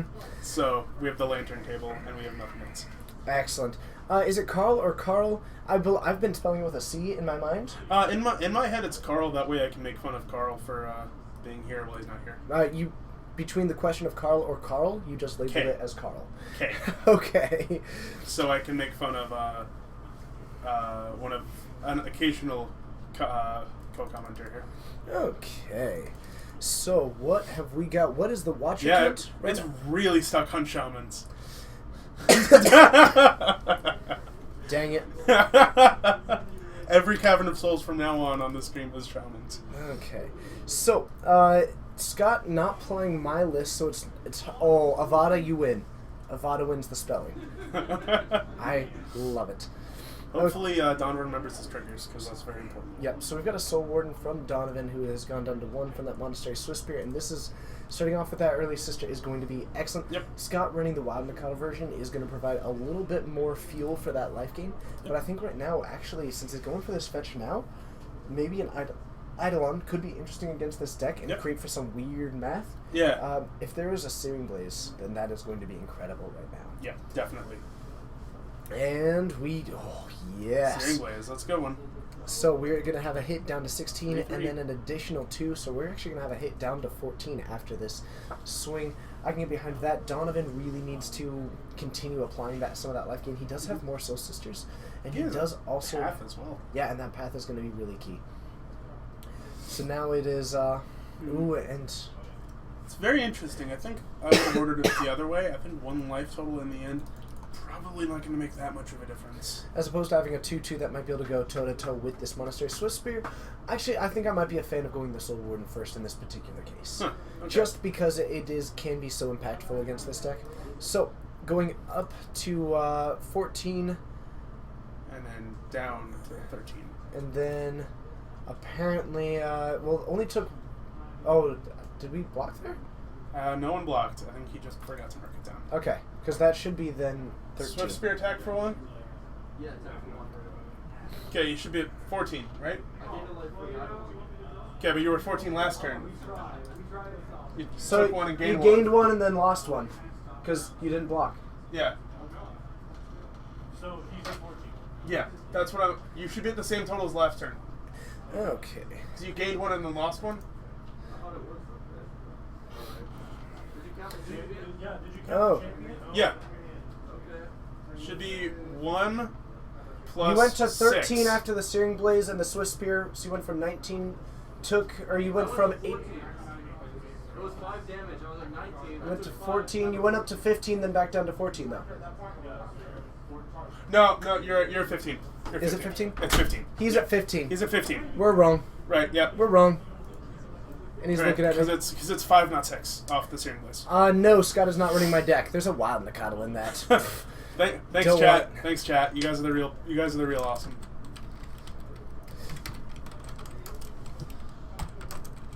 Yep.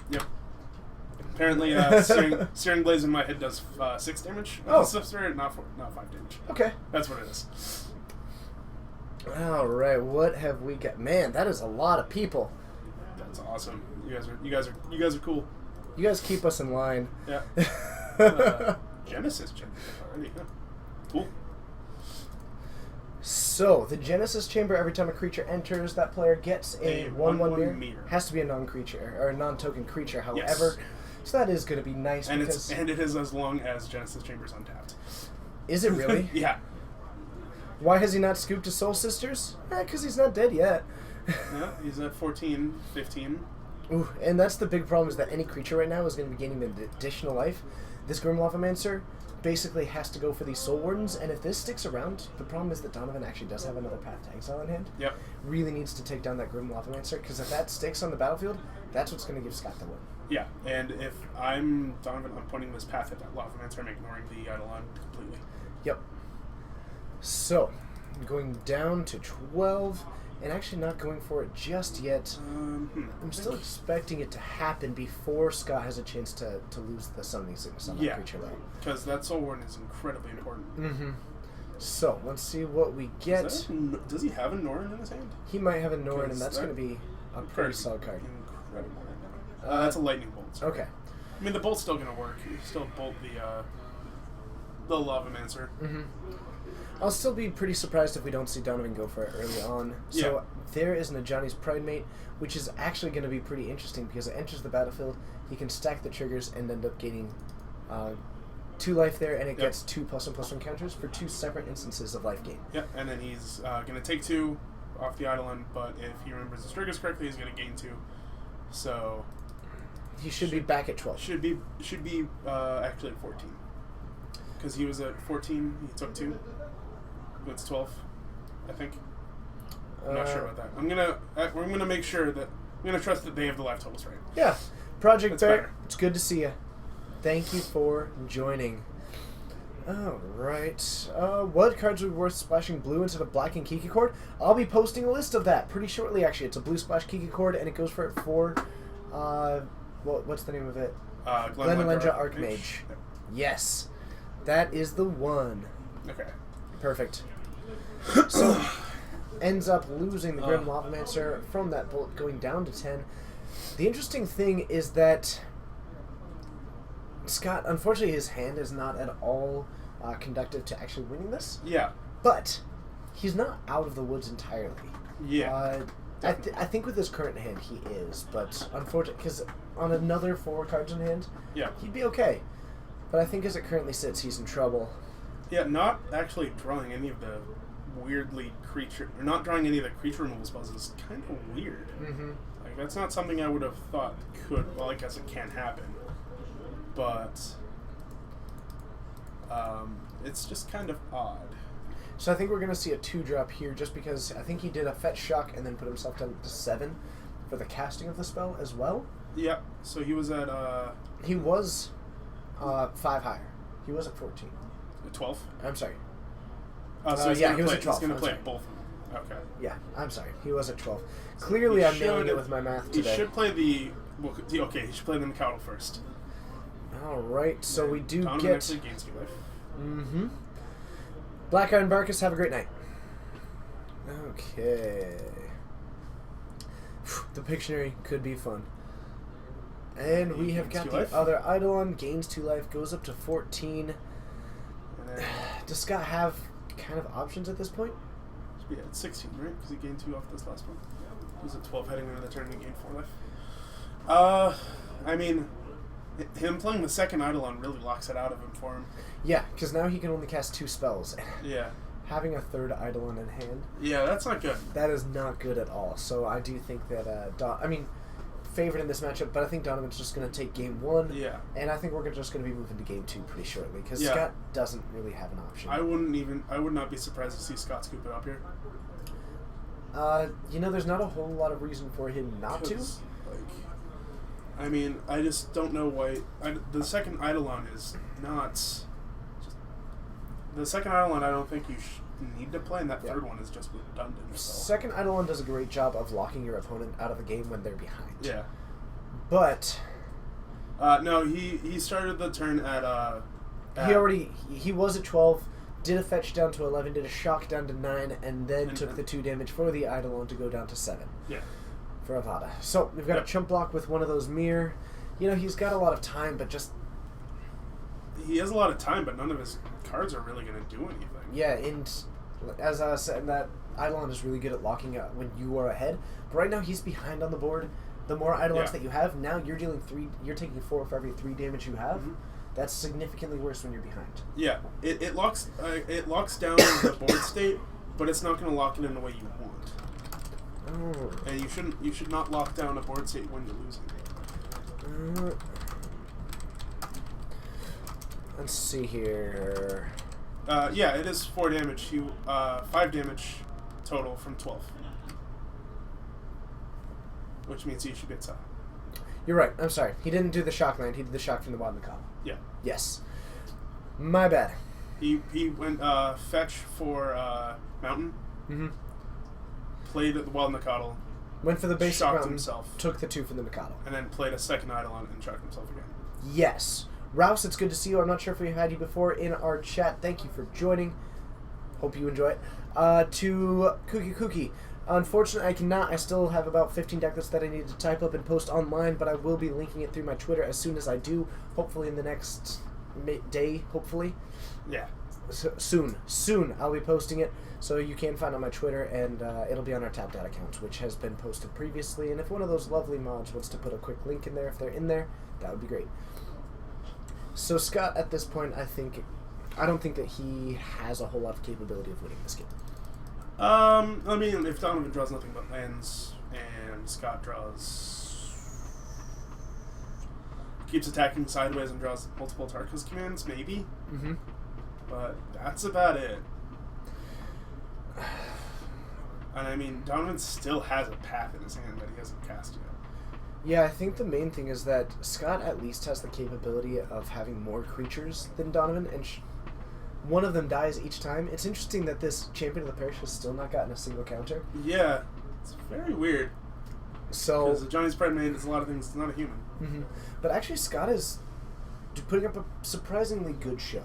Yeah. So, with a hit for currently, even if he blocks, say, the biggest one, which is the Wild Mikado, that's still a hit for 5, going down to 6. Yep. You know, and that puts him in a position to where he can't cast multiple spells without having some creatures enter the battlefield. Yeah. And especially with some repetitive attacks, it could actually put him into a decent position. Yeah, and those mirror are actually doing some interesting things. Yeah, I think right now just keeping 2 back to watch out for the Johnny's Pride Mate while respecting the bolt in the path is the right choice. And might just have to go all in with those when it kind of comes down to that point. I think so. I think you definitely need a block there. And actually a chump block there, so Donovan giving up the Champion of the Parish. Well, because the Soul Warden is much more important. Right. And this is going to be a swing for 3 down the line, so actually going to be knocking Donovan down to 8. Okay. It's maybe a little bit too soon of a double block. Oh, Dismember is not the best. It's probably the worst draw in his deck right now. Dismember would actually kill him. Yeah. Oh, exactly. Yeah, Dismember actually just kills him as the board currently sits. Huh. That is interesting. So Scott surprisingly in an okay position. Yeah. I actually initially wrote this off pretty well, and I gotta give credit to Scott for sticking with it. I think a lot of people would have picked up their cards. Definitely. Maybe he got bailed out a little bit by Donovan's poor draws, but but at the same time, a lot of credit. Sometimes that's your out. Yeah. Sometimes gotta play your your out outs. is they won't draw anything more. So, a swing for 8, going for a block That's an there. interesting attack. That means that even if he blocks an Eidolon next turn, this is a swing for 4, which would at least lock. Had to have drawn a burn spell. Yeah, I think he has a bolt. And the unfortunate part here is that a bolt wouldn't do it, and actually this Johnny's Pride Mate can kill him with a swing back. Oh yeah, because he blocks the Swift Spear. I think Scott just got a little bit too aggressive. I think he should have just gone Swift for Spear. the swing with... No, if he blocks the Swift Spear, he still takes 5, and then he bolts, and then he's out. But he still has the path in hand. Oh, but he takes 4 damage for the path. Yeah. Never mind, I'm wrong. Yeah, then just bolt you. Brilliant. Oh, man. This is excellent. You should take the man's way out and dismember a token. I really hope to see that happen. So even with blocking... I mean, even blocking an Eidolon, you would still end up taking 4 here. If you want to cast a spell, you're going to take 4. Mm-hmm. Interesting. Yeah. I think there's no way out of this for Donovan. Well, actually, so he's blocking the Swift Spear, correct? It doesn't matter. He's still going to take 5. And he goes to 3. Okay. And then Yeah, that Yeah. is pretty risky. That if you should have definitely waited for combat damage to resolve. That way, Donovan is at 3 and he dies with any spell. Yeah, that was a pretty Burn taking the win there. Impressive. Yeah, definitely. I think part of it is just an unfortunate hand from Donovan that didn't have a whole lot of action going on it. It seemed great initially. Two Soul Yeah. Sisters had a Champion of the Parish, had removal in it. Yeah. Great hand, and then just didn't go anywhere that you were expecting. Even the Genesis Chamber was incredibly useful. Except For the fact that Scott. but unfortunately for every one life that he gained, he ended up taking it multiple times back. Yeah, that is the issue with Genesis Chamber. If you don't immediately use it for something good, it's gonna end up hurting you. Yeah, so it was pretty interesting to see that, and definitely not the outcome that I expected. Also, Yeah. quick note, thank you to all the people currently number 3 on the Magic Hey, streams. getting up there. You guys are awesome. I don't know why, but I've recently started, like, looking at them being like, can we beat them? No. We can't. We can't. Not today. No, not today. Maybe one day. If we end up getting number 1 with over 1,000, that means that I might have to open a sealed revised starter deck with Cheeto fingers. Before we get to 500? No, it's that if we get to, I think one time I said we get to 750 750? in the same stream as we get to 500. Oh, okay. Yeah. Is that just like a separate thing of opening another revised starter? Mm-mm. Same one. Oh, The wow. only problem is that I'll be honest with you guys. I did give myself a little bit of a backdoor in which I didn't say I wouldn't wear gloves. Because Wow. David would be upset with me. It's his. Yeah, that's fair.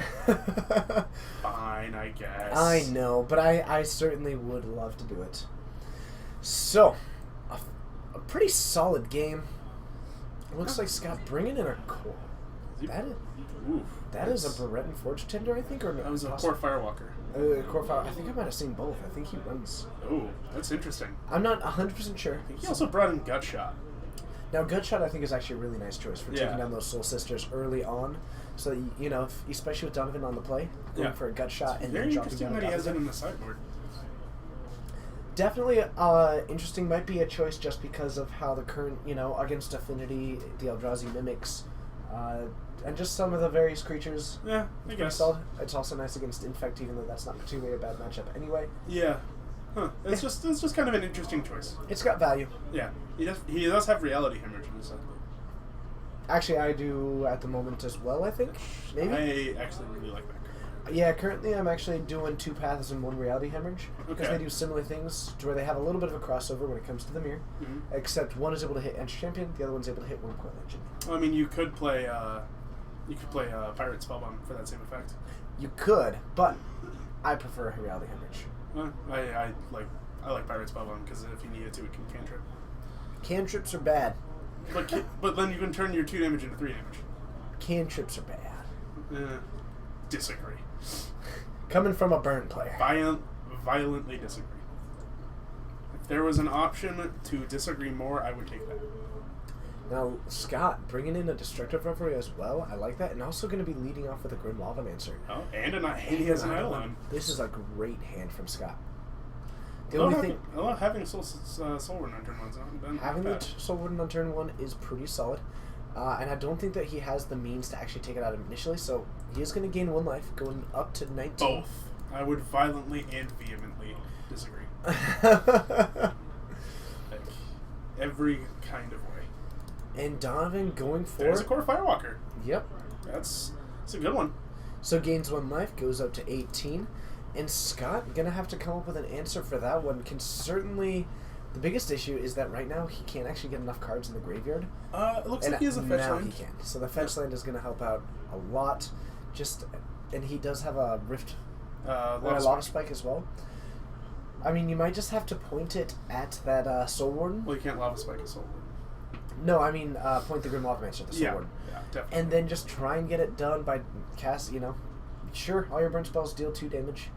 That's really unfortunate. Yep. But that's kind of your out right now. Yeah. I mean, this is the way the hit cards work, right? This is you have them. It's gonna be good. It's gonna make your strategy a little bit harder. Yeah, and it'll be interesting to see if Scott maybe upped his number of removal and maybe brought in Path. Yeah, that's- just out of the interest of, and actually the reality hemorrhage that he may have brought in could Yeah. be useful against that as well. So I don't mean, see any of I them yet. I could have seen him boarding in Path regardless because Path can kill a huge Johnny's Pride. Exactly, and also just being able to take down those Soul Sisters as Yeah. soon as possible. So I think I may have seen a reality hemorrhage. I don't believe I saw a Path. Yeah. So might have the capability, but that's going to be pretty hard to remove for Scott. Yeah. I would assume that there's going to be a lava spike here. I think that is a reasonable assumption to make. Is going to act as a shock to the face. Yep. So going to gain 1 life, take 3, go to 16, and then we're going to take down those, get rid of the Soul Warden. So Donovan showing maybe a little bit of a removal light hand, or was just really prioritizing that core Firewalker more than anything. That is Then, also entirely possible. Taking down the Grim Lavamancer, but I still feel like maybe I would have gone for that Grim Lavamancer. Yeah, I think I really would early have on. too. And a Thalia. Thalia's going to be a good one. Thalia is going to be really great. So, and we've got a swing. Yeah, I mean, it does a lot of things. It's also an attacker. Don't tell me this. I don't need to know how good it is. So Scott getting the other land that he needs to start casting a lot of these spells. Still, It's all right. What have we got here? Going for an Eidolon of the Great 17, Revel. 15. Yeah, he should be at 15. I believe so. Millard, I'm not. Yeah, I think he did because he went fetch, shock, then he took 2. Mhm. So that should be 15. Oh man. So this Thalia is going to be pretty problematic. Donovan doing a great job of applying pressure right now.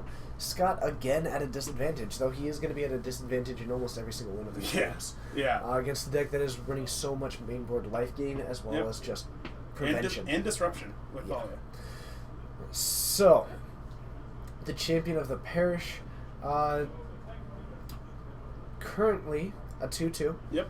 Might see it try and get aggressive here. We do have the Thalia, and I see no reason for that one not to get aggressive. Yep. The I only mean, one more human that can attack past both of them. exactly. So actually going for a full attack because taking down that Eidolon, I think the biggest benefit to hitting the Eidolon is that it would give Scott the ability to take down the Thalia with the Grim Yeah. Lavamancer.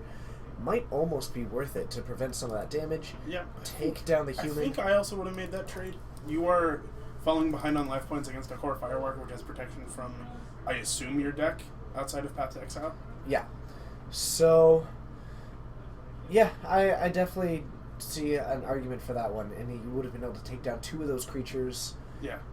He would have been left with an Ajani's Pridemate and a core Firewalker. And that Ajani's Pridemate would definitely grow over time, but you might and actually pick it up.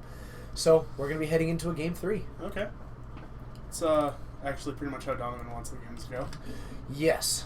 The only way that could have gone better is keeping a Soul Warden. Yeah, But all that's things true. considered, that was really solid landing that turn 2 core Firewalker. And I think we're going to see Scott make a couple sideboard changes Yep. to accommodate for that. Yep. I do not know why he has a core Firework in his deck. Probably because of the bolts in Morin Sisters. I'm not sure if he's fully aware of just how few red spells are in this deck. That's entirely possible. As well. Just when you see a red-white mana base, might just be going for it because, and especially since he saw, I believe, 2 bolts Yep. in that game 1. So it might have just been, Divine Deflection. Huh. huh. That's a card you don't see very often. You're not wrong. Divine Deflection's an interesting one. I assume it's there as a maybe as a protection spell against maybe Pyroclasms or Angers, but Maybe, but at that point, wouldn't you rather just have a Barret and Forge Tender? you could also have Hallow, which is a pretty good one. Yeah. Sonori the Priest, we cannot. I like white bordered cards. I like white-bordered hate cards. I like having white-bordered Blood Moons. I like having white-bordered Chokes. I like having white-bordered... Well, white bordered chokes are just the way to go. I like having white-bordered of the hate cards so that they can As long as they're 8th edition, I like all white borders. Mm-hmm. Because I like the new frame and the old. I like the white border and the new frame. Like if there was a way to white border my fetch cards, I would do it. Sonora the Priest. Actually, Doot was one of the first commands that Yep. we ever put in. Can confirm was dooted multiple times. You were dooted. That you were actually the reason. He dooted you. Mhm. And I remember when you first became a mod, Yeah. you immediately dooted. This is the weirdest sentence. I can't. I'm backing out. I'm done with that conversation. Saying it out loud is odd. Nominee, just Dude's face. That might be even better, not putting a name. Bot lives matter. Oh, man. Oh, I had no idea that you could just Doot anonymously. Moxes and bolts just for... can't get behind the white-bordered bolts. I do have some whiteboarded bolts because they are revised, and one of them is French and one of them is German. Nope. And actually, I think I'm going to pick up a beta one. With a white-bordered beta? No, one? a Okay, whiteboarded good. beta one. Okay. But a beta bolt? Oh, how sweet does that sound? So as long as you... The German is the best one. Because it's Blitzschlag. Mm-hmm. But... And actually, there's Fuder for the French one. Oh, right. Yeah. Oh, looks like we're on a double mulligan to 5. Brilliant. So... With Scott on the play, might favor him slightly because his deck is a lot less synergy based. yeah, maybe. Although, I think it's probably close to a toss-up. Yeah, the problem is that both need to hit a certain number of cards, and I think Yeah. that Norn Sisters has a more good hands, but I think that Scott just, I mean, when it comes to top deck mode, Yeah. he just has a lot less dead draws that don't require that synergy. Yeah, there is a lot of, yeah, creating them all to 7. Oh. But there is a, I mean, they both have these draws that can impact the game state more than the others, but Donovan does have the trump card in Core Firewalker. Mm-hmm. All right. What have we got here? Every white border Land World is the best deck. That it does have fantastic art. I actually really prefer the 8th edition because Mhm. I like the new art for Land Worlds a lot, but the 7th edition is good too. I like the new art for Llanowar Elves as well. It looks a lot like a single guy, and it was printed in M14 or something like that. Yeah, And it looks a lot like an Elvish Mystic. yeah. Yeah, I like that one. I figured. You're gonna go back to all the way back to the original one, which Mhm. is Feinhorn Elves. So actually, this is I mean, he's got cards he can cast. He's gonna make it a 3/3 on turn 2. I think that's pretty much his only game plan right I now. think so. So, is that just yeah? He's a wild Nakatl. So he has got 3 lands and a Wild Nakatl. All things considered, maybe not terrible. It's a solid. Against this, it's not great. Yeah. Well, I mean, he's got a bolt. Yep. Probably gonna want to go to 17 and not 15. I have to agree. Yeah. So what? Oh, you can totally count to 20 when you start at 4. Each one of your spells just has to deal 5 damage. That's the way it works, right? 4 lava axes and nothing else but mountains. Yeah. It's gonna go great. Yeah. I mean, Wild Nakattl's gonna be like a lava axe, right? Hmm I think right now he might just be deciding if he wants to signal another thing or not. And it looks like he is. You're on a mulligan to 4.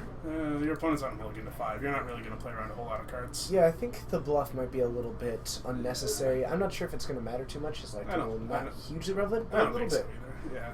It was when it came down to that at Johnny's, Yeah. he was at 7 and had the potential to take. I mean, 6. like, right here, what's Donovan gonna do when, or what's Scott gonna do when he just has to pass? Mm-hmm. To Donald Odie. Yeah, I know Land War is the original, but I was... Yeah.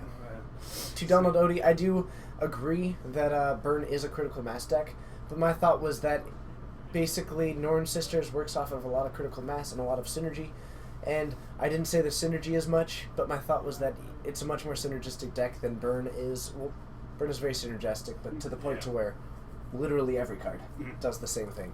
So It's synergy in the form of your dead. exactly. So Athalia coming That isn't out, going to be decent. Although, not against Scott's hand, funny enough. Which is just land. It's certainly not going to slow it down too much. So another swing for 3. And it, basically, until Donovan draws removal, this is about as good as it gets for Scott. Looks like Donovan brought in Ghostly Prison. That doesn't surprise me, actually. Yeah. Which he can't actually cast because of the Thalia. Alright, so there comes out the Norin the Wary. Not going to do a whole lot. Norin going to go away, and we've got a swing for 2. But that Norin isn't going to do a whole lot. Might just be setting up for future turns. Yeah, this is Encore Firewalker. Yeah. That, So the Thalia is just going to take down. this is curious. Huh. This Thalia is actually doing more work too against Donovan than it is Scott, which is not what I thought was going to happen. All right. We do not know the records currently. No. We can try and find out. I do see it, but we have. have to. They're in the middle of a game. I don't want to bother them. I'm working on finding out. Yeah. So, the Core Firewalker now coming in. It is going to make that go away, and we've got a swing for 3. And that Core Firewalker, you know, it might almost do more in like preserving Scott's life total than anything. Yeah, maybe. Temple of Triumph?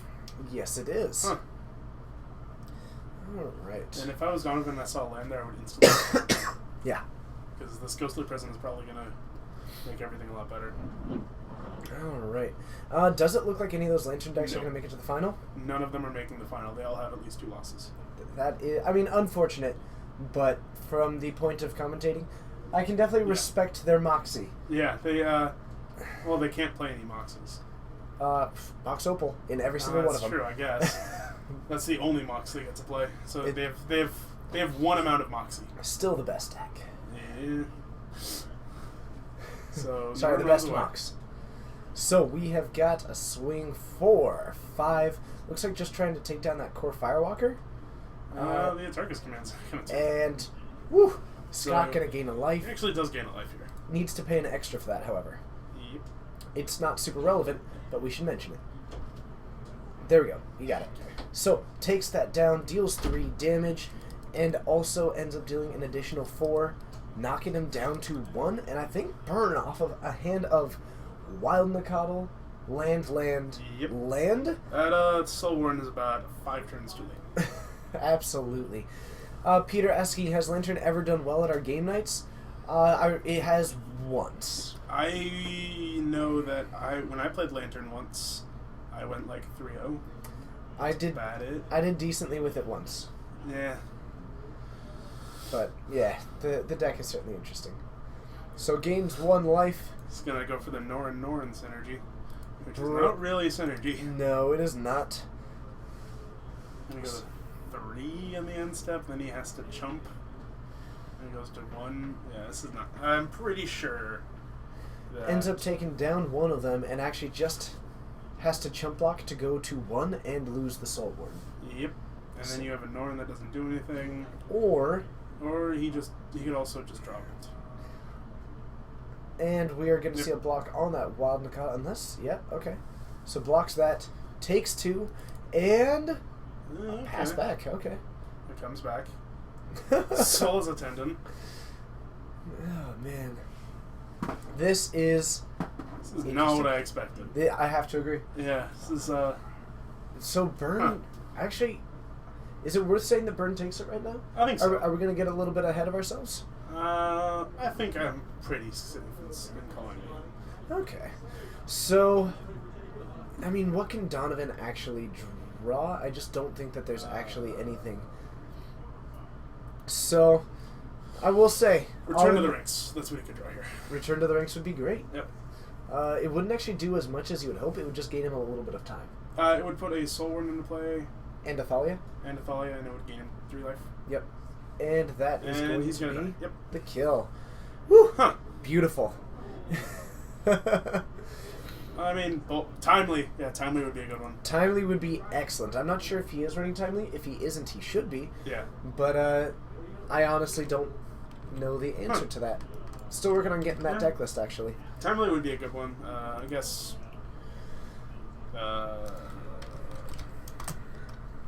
Blue Source and a Verdict. A blue source and a verdict would certainly do it. And Anger Like the Gods. Anger of the Gods. Might have had Anger of the Gods. Core Fireworks for red. Oh, never mind. So, not fantastic there. Uh, Anyway, we're going to head back to the booth. Do you want to see if there is anything there? I will try to see if there's a non-lantern match. In the meantime, stick with us. We're going to be hanging out, talking to you guys. If you are brand new, let us know, and we'll welcome you by name. And now's a good time for either a game of 6 words, questions, comments, feedback, all that good stuff. I'll see you in the booth.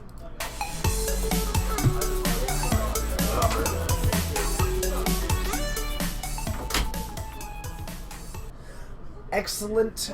Thank you for joining, everybody. It is great to have you. It is fantastic. If you are brand new, be sure to hit that follow button. We do this stream 3 times a week on Wednesdays, Fridays, and Saturdays. It is always fun to do. This Saturday, however, there is no Modern to my knowledge. I believe it is just the pre-release to Okie Spooky. Now, I would love to see that deck list, but I don't think that this Saturday is the right time to do it. Certainly coming in pre-release with us. That would be a lot of fun.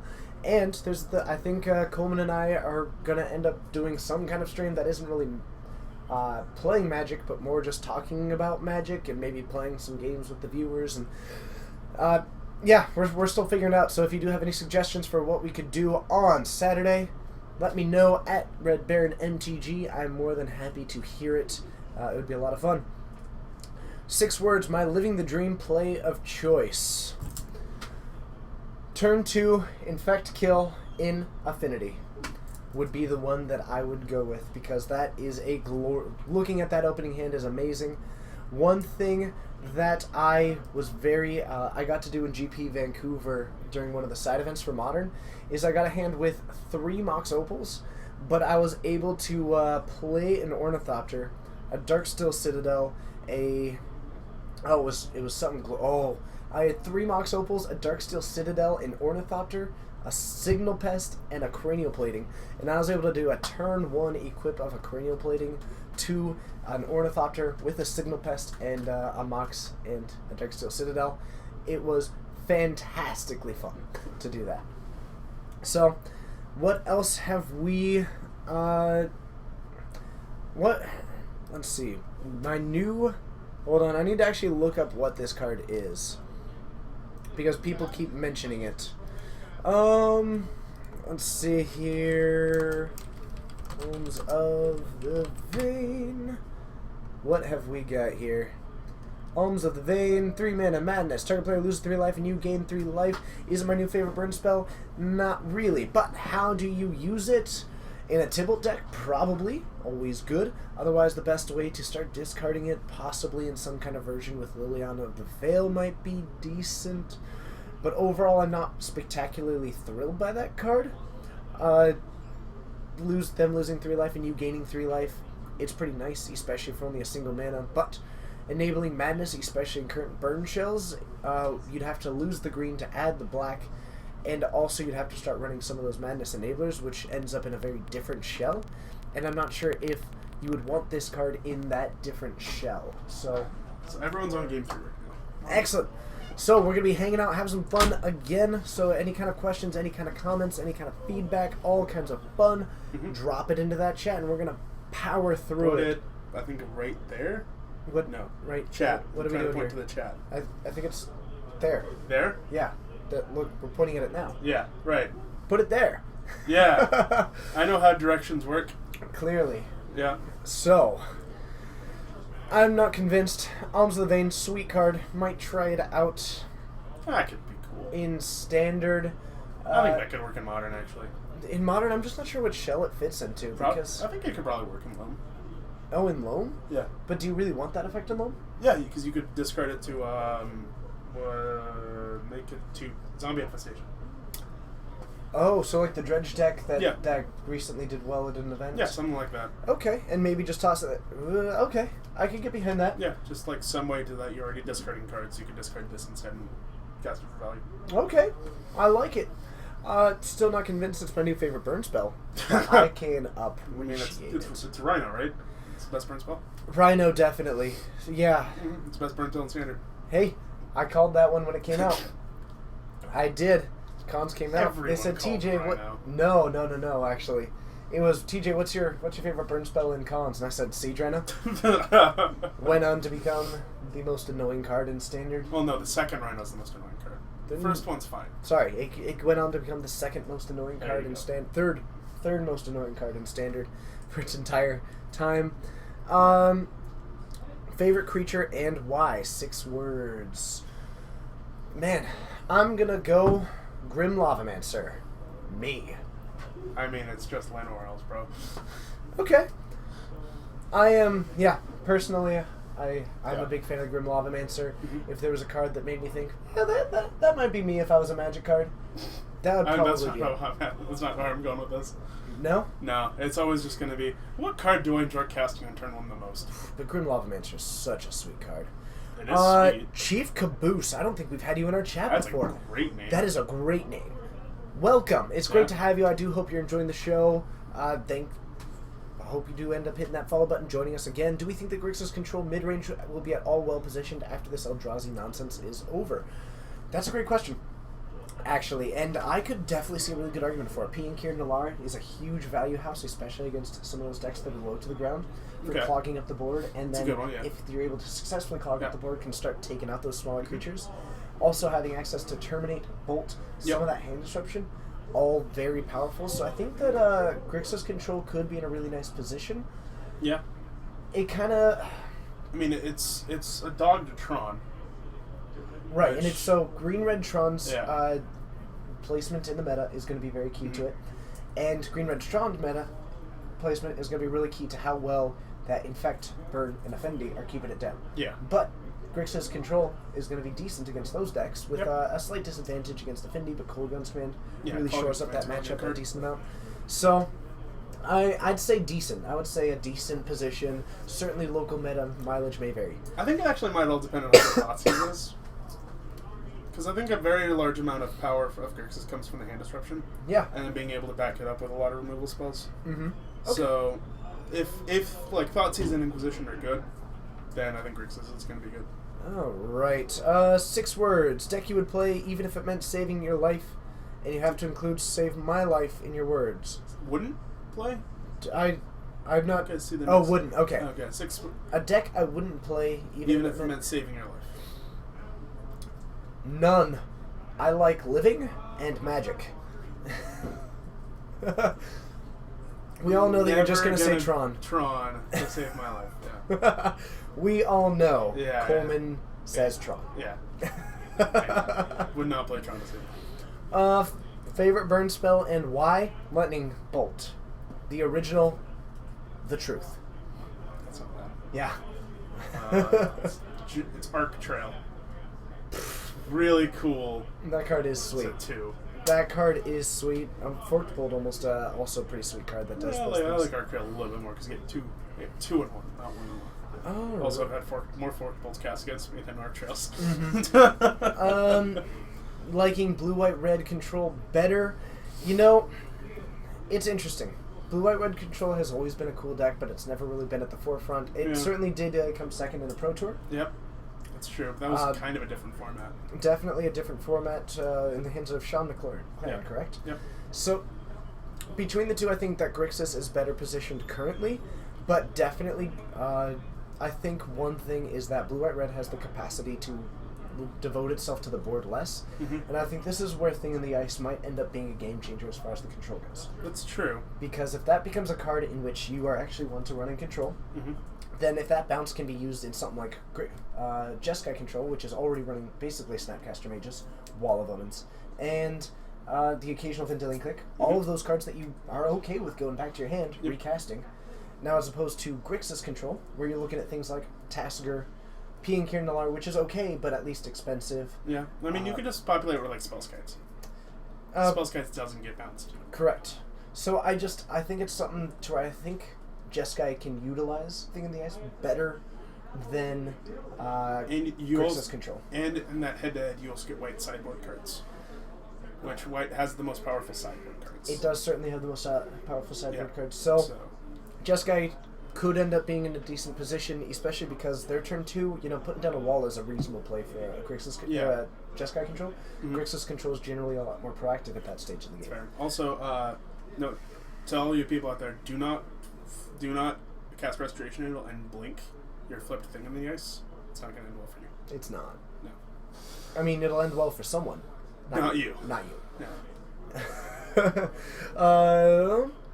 My favorite tutor card and why. I'm gonna let you lead this off because you know the tutors but much better than I do. Survival of the fittest is great.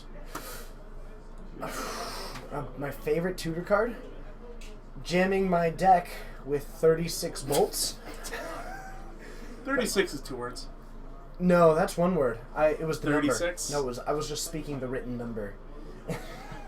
Yep. 36 is still 2 words. No, it was the number 3 and the number 6 that I would just happen to speak. Then that's still 2 different words. No, it's 2 numbers that I spoke that are placed together to form a single word. I'm really putting up numbers. All right. Bump of the Night is one of your favorite burn spells. Certainly a good one. No, Tinker, sure. It's not a red spell, but it's pretty sweet. I can get behind a bolt that you can cast twice. Okay, so really quick, question for the chat. You guys want finals or What are the something finals? else? It's going to be burn versus something. Do we want burn versus something finals, which might end up quickly, and so we can get another deck on there? Yeah. Toss in your answer quick. I said snapping my fingers and making my hands a blur. Man, I'm good at this. Hold on a second, guys. Favorite tutor Gristlebrand? Doro, that's a great one. Alright, we have 1 vote for finals. Alright, I will try to find something. Yep, finals. Alright. Looks like it. At least that's what the only 2 votes for. Okay. So Yes, we know, Peter. You want your neck on camera. we will do our best, Peter, but unfortunately he didn't make it to the finals. Alright. So what have we got? My favorite non-Tibalt Planeswalker and why? Chandra for flavor. Tezzeret for play. There we go. Fixed that one. I like Chandra a lot. I like the flame collar and Jeskai control right now. That's been a lot of fun to do. But Tezzeret Agent of Bolas is pretty fun to play with, and I'm a bit sad that I don't get to play it in Modern more. I did build that blue-black Tezzerator deck for a while, which was a lot of fun. But it has a problem to where it loses to the same hate as Affinity without being nearly as fast and able to kind of circumvent it through just blistering speed. I do mean Agent of Bolas, however. What is in the finals? It'll be Burn and something else. We do not. Coleman is currently finding out in just a moment. Agent is better than Seeker. Yes, though I do think that in Vintage you can use Seeker to get Voltaic Key and Time Vault, which is pretty good. Alright, Grixis Control in Standard or Modern? I like Grixis Control in Modern. I don't really play Standard at the moment. So what's I'm the open to the idea. Finals. Finals, okay. So we are going to get that. Apologies for the brief break in talking. I have destroyed my my voice from Saturday and also just doing all the talk tonight, so I apologize if my voice ends up kind of hoarse for Friday and possibly Saturday. Okay. I'm going to be doing my best to heal. It's actually a pretty cool match. What do we got? I got Scott on the wall versus Jason. Not on the wall, and Jason is on the Green-Red Zoo list. Jason West? West, yep. Okay. So, interesting. Yeah. The grudge match, the Zoo versus the Burn. Yeah. I like it. So, we have got Gruul Zoo. I like that one. Gruul Zoo is probably my favorite zoo list that is in existence at the moment. And we have Scott Casme, who is on the Naya Burn, who we just saw last round. Yep. So, let's go ahead. My favorite type of cuisine before a tournament? I'm going to go with spaghetti because I did that a lot for tournaments before cross country. Pretty much every sort of Italian food. Yes, so let's have that. I didn't ignore all the entered in votes. There were just only 2 of them. Yep. We will see you down there, and maybe we'll get one on at the very end heading into their game 2.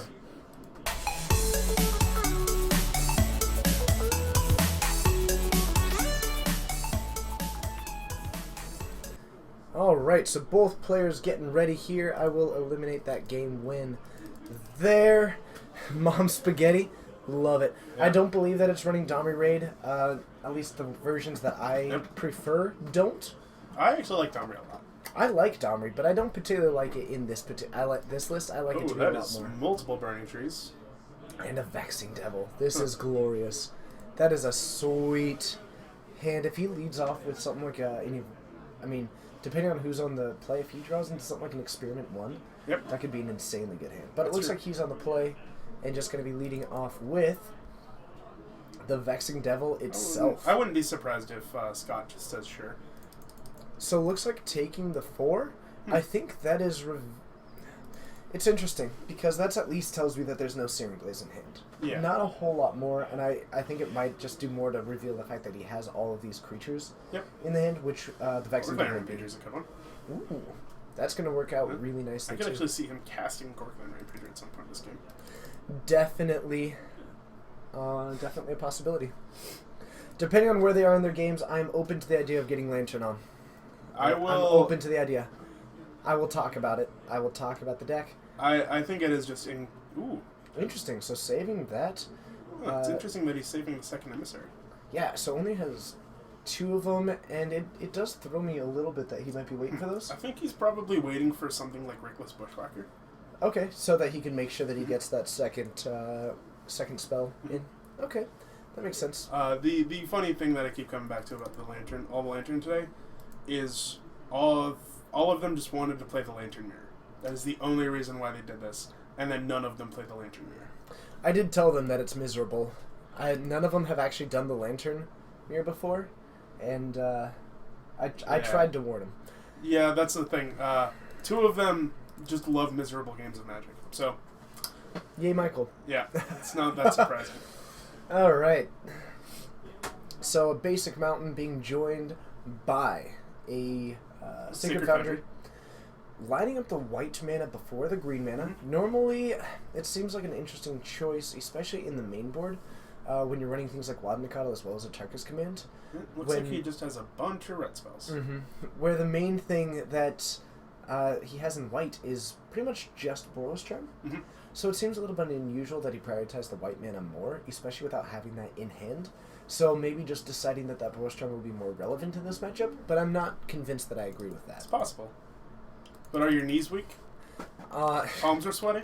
Oh man, come on. Dutch 253. I agree. I can talk about about Lantern decently, but it's certainly a hard. Oh hey, match we to- got the old standard. We got the old standard play of Burning Emissary into Flint of 4.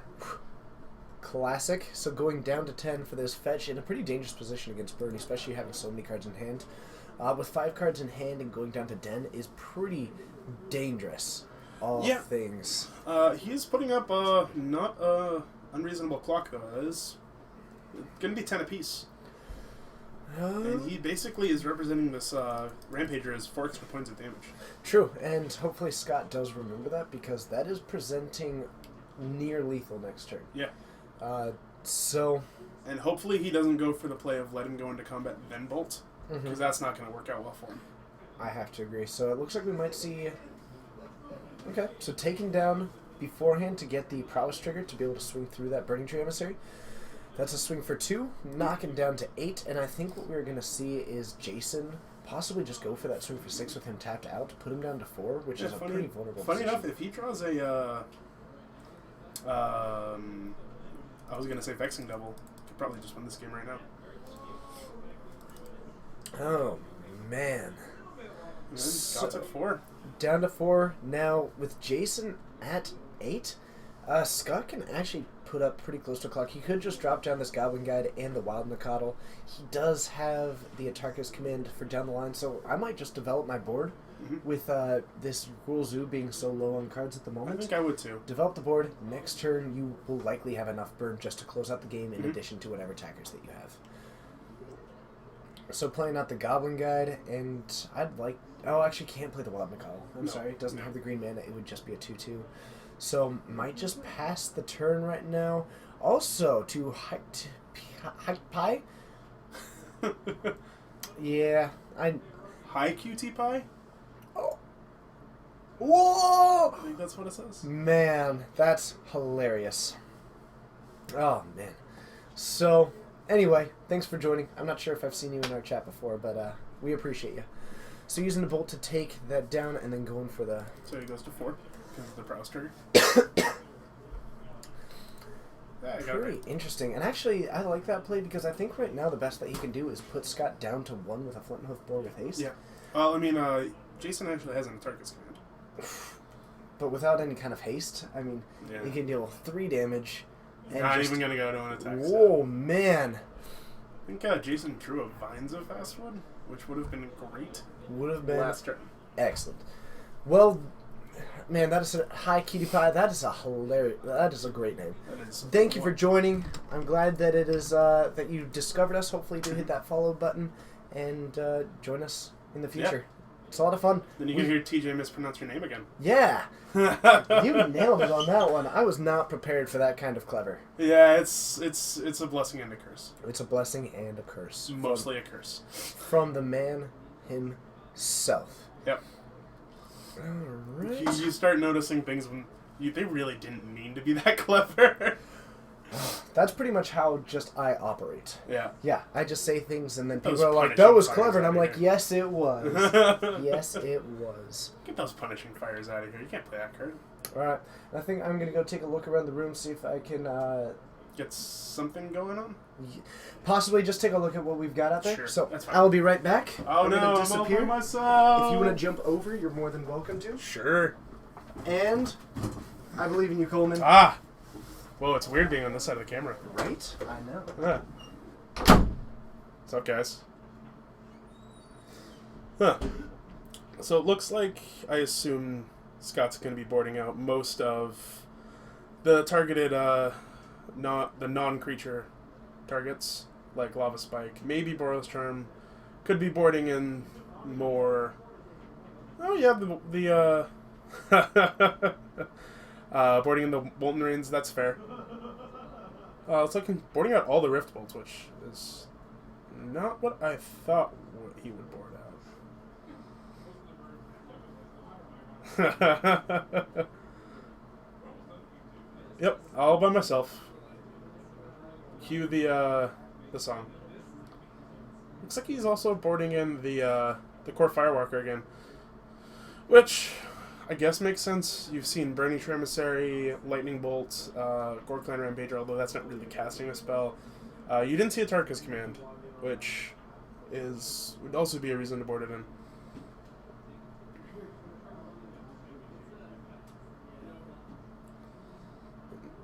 And then Scott going for the casual bump the top card, see if it's anything.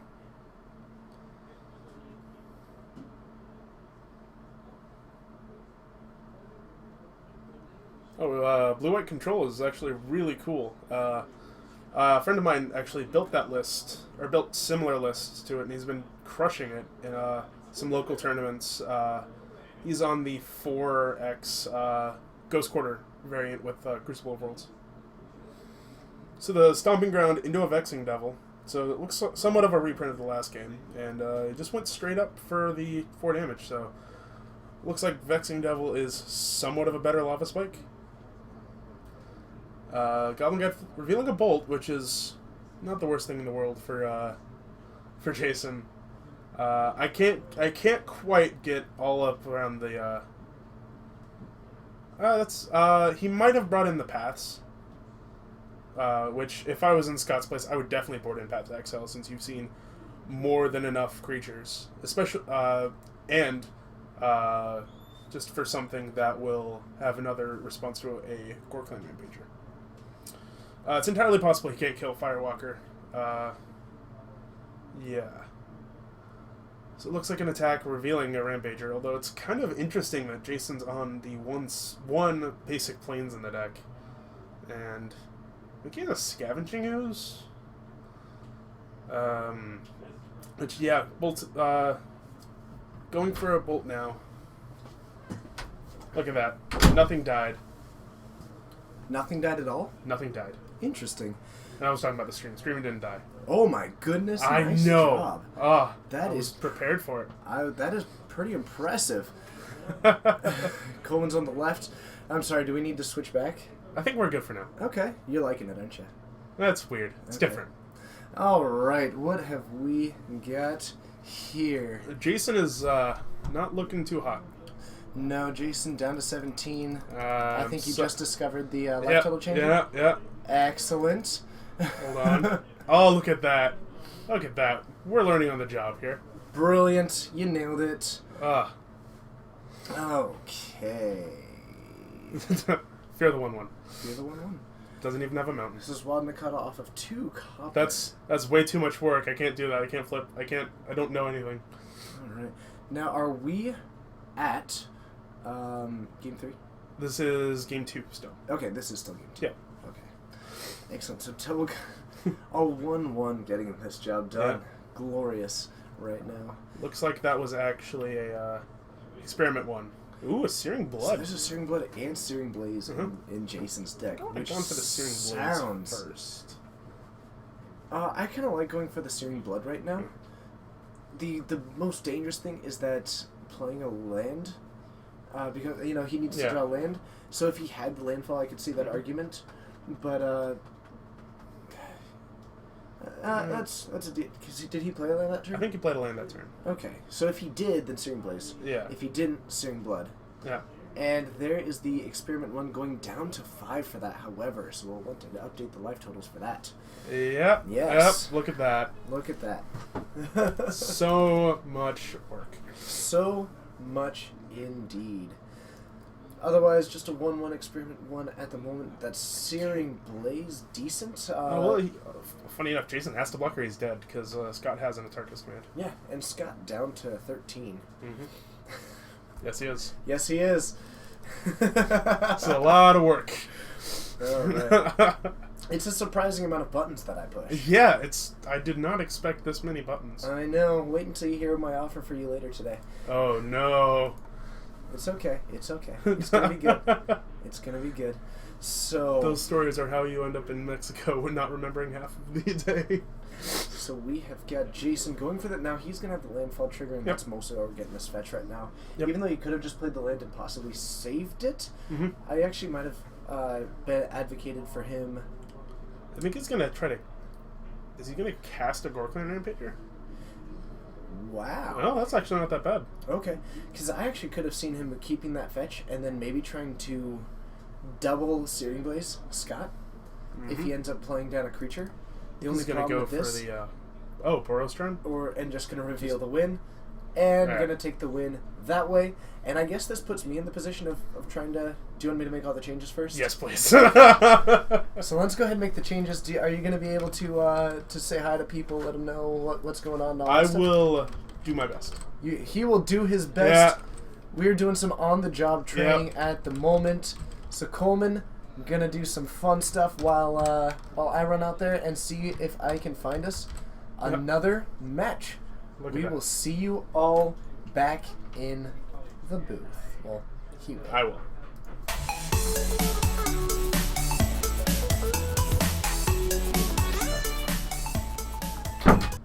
All right, look at that. Look at that. Didn't do a whole lot. Welcome to anyone who is new to the stream. I'm Coleman.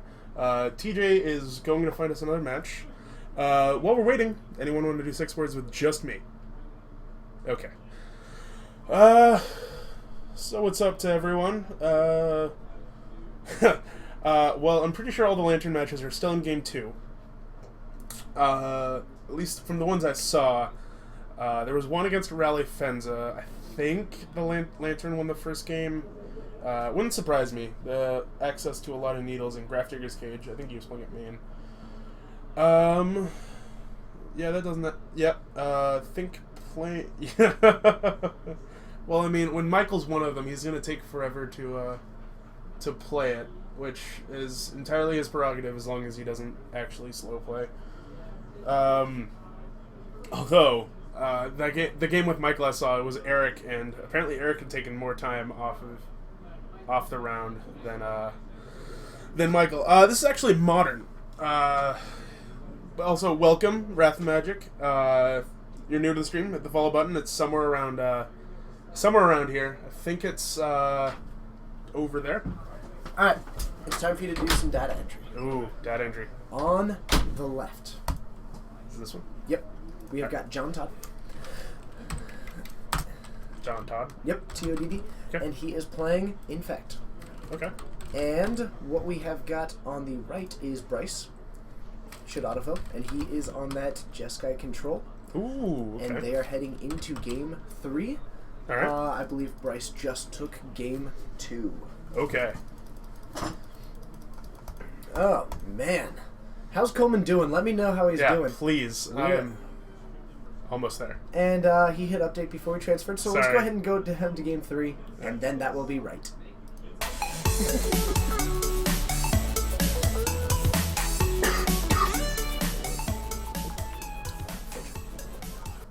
There All we right, go. there we go. We got it. Got it We're eventually. nailing it. Yep. So both players getting ready for game 3. John at a pretty significant disadvantage at this Sure. point, just because of the amount of removal that Jeskai Control has.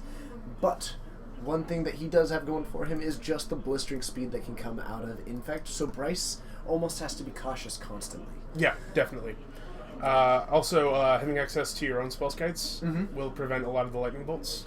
Yes, and so he actually can sideboard into, I believe, up to... It's my own Infect deck, but I haven't played it for a bit. It's either 3 or 4 spell skites post-board. Wow, that's a lot of spell skites. He could really load up on a bunch of them. Lantern, I actually checked for it. I grabbed the soonest game that finished, just so I can get more magic on there. I was open to Lantern control. You heard it here first, folks. I'm open to it. Well, you have it built. I do have so, it built. Yeah. Hey, life goes on. It is what it is. It is what it is. Sometimes you have the bridge, sometimes you don't. Now, I will admit that I like playing that deck, actually. I enjoy playing the deck because it's just a pile of synergistic cards. But I appreciate that it's awful for my opponents. Yeah, I mean, I'm not going to say that it's Yeah. not a deck that you should be worried about, but like it's just not a style of deck that I enjoy. Yeah. And by appreciate, I guess what I mean to say is that I understand that people don't like playing against it, and so I tend to play it pretty conservatively about when I do and when I Okay. don't. It's very much a prison. It's a prison deck, and not really a lot of prison decks are my style. No, actually, I tend to not mine either, but just because it's so similar to some other things that I like. Yeah, it's pretty fun. Just it plays a lot of artifacts. It plays a lot of artifacts. Yep. A lot of them. It's pretty sweet. Casting Mox Opals always feels right. So we have got a hand with the Distortion Strike to become immense. Looks like he's got a Pendlehaven. And Also has a Blighted and a Agent. Blighted Agent. I think that's might be a keepable hand. You know, I think it is... You're good! Yes, sorry. Nailed it. Got him. I bet they were thrown off that was me. When I walked out there, everybody looked at me weird because they haven't seen me in that room during a Modern event for like 6 months. Oh, wow. So, You go over here, then we're going to go over here. yeah, it was... Switching it up. I stepped out into the room and everyone was like, "Hi, TJ."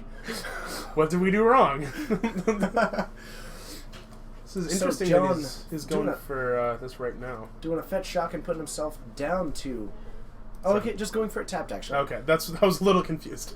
Okay, so putting himself down to 19 for a tapped breeding pool. A little bit interesting to be going for, so just at the end step, and we'll be heading into his turn, Yep. where he is likely to be dropping down a Blighted Agent. Not a bad time to do it, especially that mutagenic growth might Yep. give him an odd little bit of advantage if Bryce goes Yep. for something like a Burst Lightning, or anything just... Crucially, it will not save you from a spell skate. It will not save you from a spell scat. So... Okay.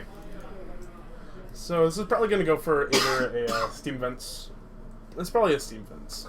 You know, actually, I might almost expect a Sacred Foundry. I think a Steam Vents is still the likely one, but I would understand. Okay, and looks like going for that one. Just having the double white for maybe a Bolt and a Path kind of thing seemed like a reasonable one. To Wrath Magic, this is actually modern.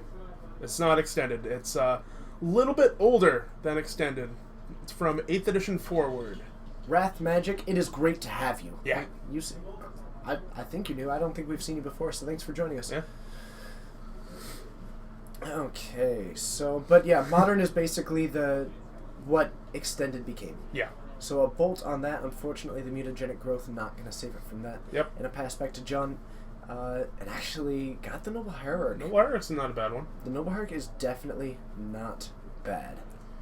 Looks like he's going to be able to somewhat protect it as well, because he's got the 1 mana available. Yeah. Okay. Although, there might have been an argument to maybe going after the path on your turn, since you have a detention sphere. Or no, sorry, an electrolyze. Oh, okay.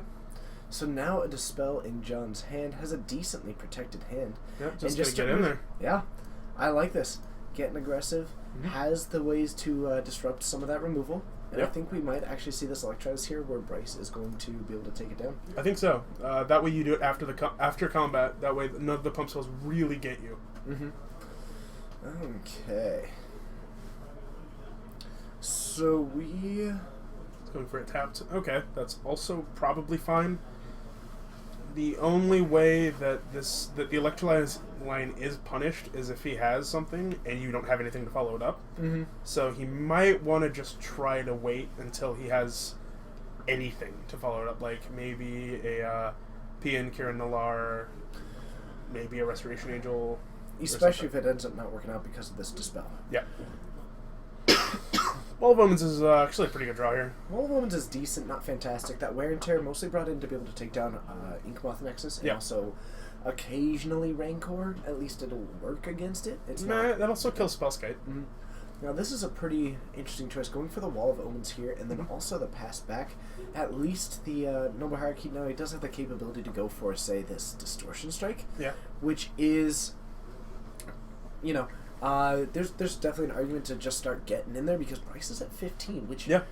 and I know that this is an obvious statement, but 15 is not a whole lot more than Yeah. 10. Also, if you Distortion Strike the Noble Hierarchy, you can Pendlehaven it. Mm-hmm. Definitely true. It's a little bit of a thing that doesn't really come up that often. No, and actually, I'm not even sure if it's the correct play, just because, you know, you're able to keep the other fetch open. In fact, to go I'm for pretty sure it's something. not the right play. Yeah. So, Although, drawing the mom and pop opter shop the Mom and Pop Thopter Shop, always open for value. business. Business. Selling all sorts of value. But my business is value. Mm-hmm. So put that down. Look, I think going for that it one, here is interesting. I think it's definitely not a bad call. Very safe, all things considered. Yeah, I think I might have waited one more turn. Mhm. That way you can hold up the path and the electrolyze on until John's end step. Okay. That way you can have both available to you if you really want to kill a Noble Hierarch, and then next turn you can play this. I mean, right now the most that he can swing for next turn, assuming that he's able to get, you know, so we make it unblockable. Yep. So we're swinging it for 2 as our baseline currently. Then you put on. You have to keep up the blue mana, however. Yeah, that is very You have true. a mutagenic growth, so that puts you up to 4. Mhm. I don't think that he can actually get it this time. So let's see, what, 1, Mm-hmm. because it doesn't, because Distortion Strike won't actually go to the graveyard, so it won't count for becoming immense. Yep. So yeah, I just don't think that actually he has that capability of winning, and the Mom and Pop Thopter Shop is about to completely take this game Mhm. over. I think that's fair. So I think that was an okay play by Bryce. Certainly you could make that argument for being a little bit more conservative and trying to make sure that's empty. Although, with having the Restoration Angel in your hand, that's a lot. That actually does do a lot to Mhm. Explain Bryce's play. Okay. So what have we got here? Oh, an all-out attack. Still keeping back the Wall of Omens, which is fine because it forces John to actually use some of those spells, which is another piece of his blue mana, which means he has to fetch for a breeding pool and keep up the Dispel. Yep. So I like that. So the no blocks. It's him down to 15, and I think Bryce is. I mean, he was always advantaged, especially in this game. I think so. 3. Although, how do you feel about that fetch land here? Going for the fetch right now? Yeah. You know, I'm not a huge fan of the deck. I know that your life total does matter, Mhm. but when you are running things like Groundswell. exactly, it can be a little bit relevant, and I'd be willing to, you know, maybe pay the extra 2 or just go for a forest or something like that just to make sure that I got that extra. There's definitely a serious consideration to be made. The only problem is that right now, you know, with Bryce having essentially a path up and a shock Yep. and an electrolyze, I mean, the shock just by throwing a Thopter. Yep. there's very little that John can actually do to stop this. Mhm. So he's just in a very, very problematic position. The spell guide's going to do something, but it's not going to do a whole lot. Unfortunately, not as much as one would like, Yeah. especially because of that wear and tear as well Mhm. as the path. Might Yep. even use just the wear and tear so that it actually has a use for it. Can use it later with the Snapcaster to be able to take down Inkmoth Nexus and Yep. anything like that. And then with the, what I would do if I was Bryce is I would attempt to path the Noble Hierarch. Force him to do the redirect. Yep, and then go for the Restoration Angel Okay. to just get more tokens. That way you're attacking for 7. One thing that I could argue is actually going for the Electrolyze, 1 at John and 1 at the Noble Hierarch, and then in response to that activation. I think I would have. Well, if you're going to do that, you should definitely put 1 on the Hierarch and 1 on the Spellskite, because that way Spellskite can't steal the one that's going to the Noble Hierarch. But So it's isn't already it a that target. once the Spellskite is removed, before its ability has resolved, it just goes back to its original It target? will try to go to Spellskite as much as possible. Right, but then the Spellskite isn't on the field anymore, so it's no longer... Yeah, but it's a little bit cleaner, and you're not going to win the game by 1 point margins here. Okay, that's reasonable. Okay. Let's see... Yeah, yeah, Moto gotten to the point of Hearthstone would be a very interesting place to be. I don't know. I mean, not that I'm opposed to that. I would love to see Moto be as big as Hearthstone, but We have got, so the Arid Mesa there, still, I mean, a mom and pop laptop shop and 3 pieces of removal. yeah. That's exactly what you want against the And this is a really good attack with 7, 8, 9. yeah, it's attack for 9. 7 of it is guaranteed. Yep. Well, that way, if John decides to block, Mm-hmm. then it's gonna have 2 damage marked on it from the Key and Peel. And actually decides not to block it. So, actually, Bryce has the win right now. Because of this Electrolyze and also by throwing Thopters. Yeah, that's true. Well, he can. Oh yeah, he actually He does. can actually just throw Thopters. Well, he doesn't have enough mana to come this turn. No, but... and actually, we'll probably see the Dispel take down the Electrolyze, but at least on board, Bryce is winning, and very likely that's going to be our result. Well, I mean, all he has to do is attack also. Mm-hmm. Okay. All right, looks like we're going all in on the Noble Hierarch. John making a break for it. Yep. Which, can't blame him for. No, I mean, if you're going to die next turn, then this is what you go for. Yeah. And if John ends up entering a situation in which he taps out, then that's going to be exactly when he goes for the win there. Yep. I mean, this is very much. Can you deal 15 to me right now? Mm-hmm. No, I guess you can't. So, get you. Okay. And John also needs to be worried about this mutagenic growth, because if he just an attack for 2. If he goes for the I was gonna say if he goes for the mutagenic growth plus the cracking of the fetch land, he's gonna be at 2, which means one of the Thopters throwing at his face will be lethal through a Spellskite. Yes. So, Looks like he's just gonna scoop. Yeah. Yep. Okay. Unfortunately, just between all the things there, he couldn't produce enough to even get the kill, and was dead to the board. Yeah, that's that is what it is. So, a win there, and I'm going to go try and find us another game that's going on. Hopefully, for someone going to game 3. Yep. Coleman, currently basically on a power course of Yeah. setting us up, though you got the sides incorrect, oddly enough, Okay. because we show up. Now, you're fine. You'll just hit swap players, and then you'll just need to change the Twitter handles. Okay. Yep. We're getting there. We're getting there. I'm working it. I'm working it. It's a learning process. Yep.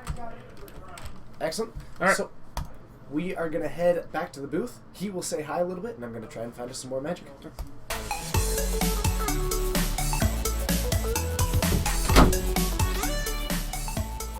Hi. Just need to hit save. Yay! There we go. Finally got it. Well, Legend still might be playing right now. It's entirely possible. Yeah, that was a little bit of an unfortunate draws. But even then, I still think Bryce would have taken that game. Obviously not if the Infect player drew perfectly.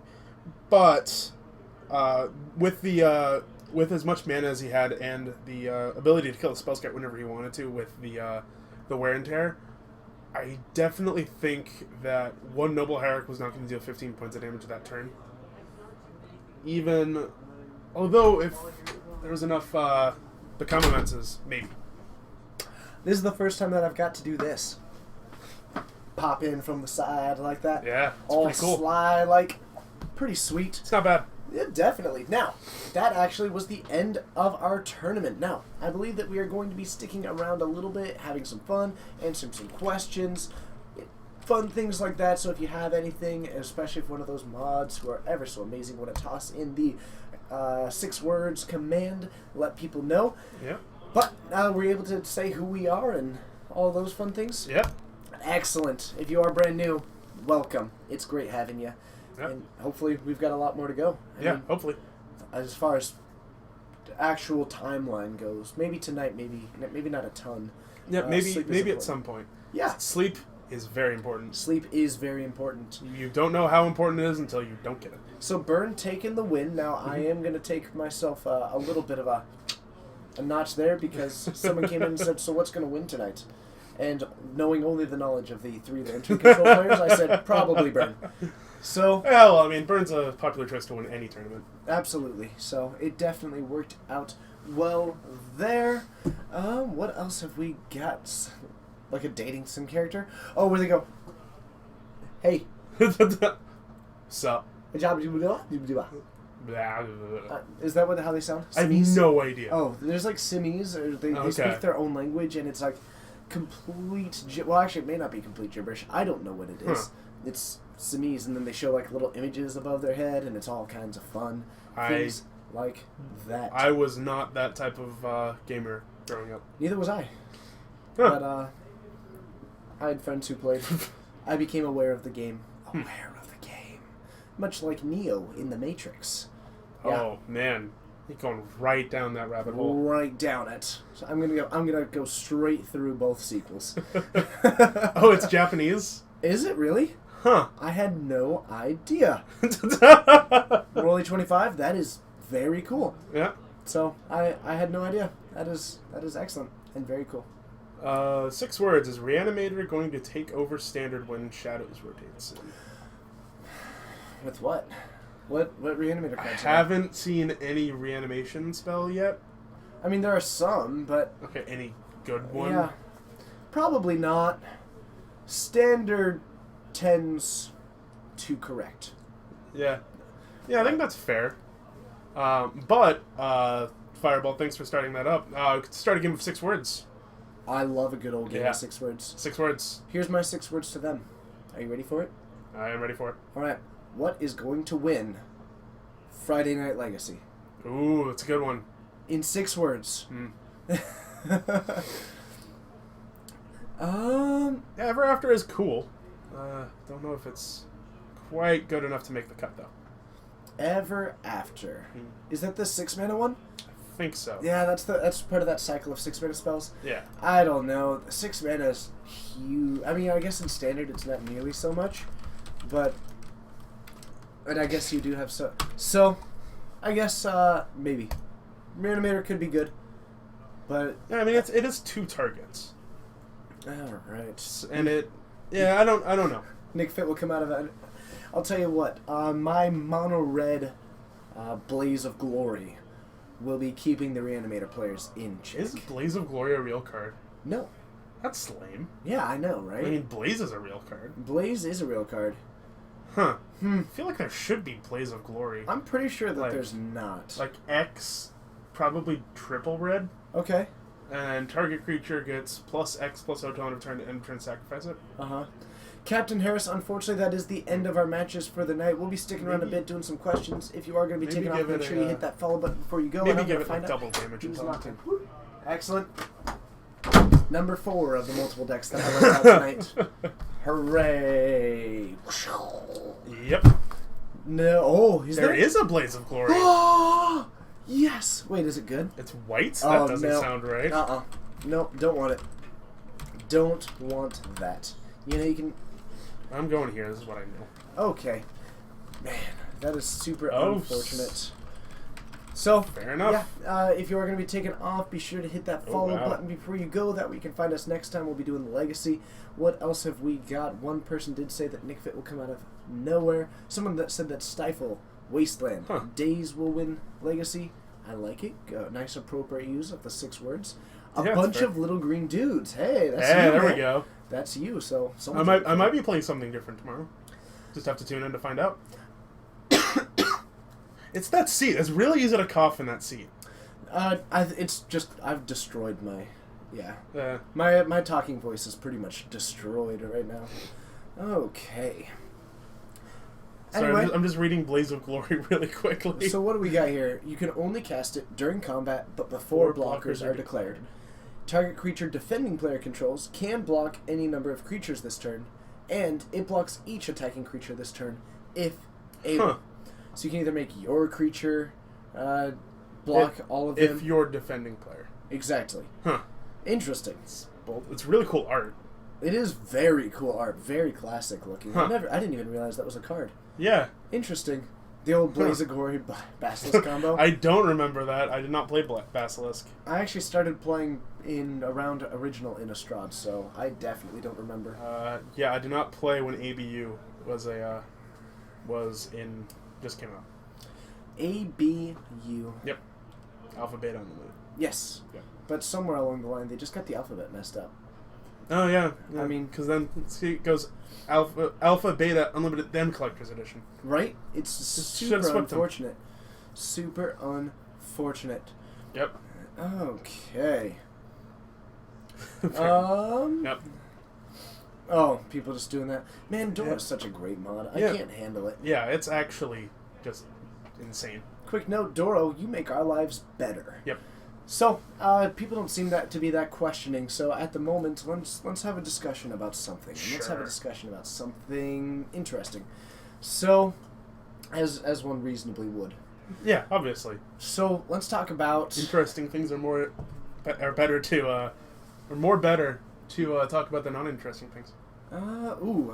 With the Reanimator deck, you make yourself discard, and then turn 5 Kozilek, Ulamog, or something else that's gigantic, and then you turn 6 ever after to get 2 more.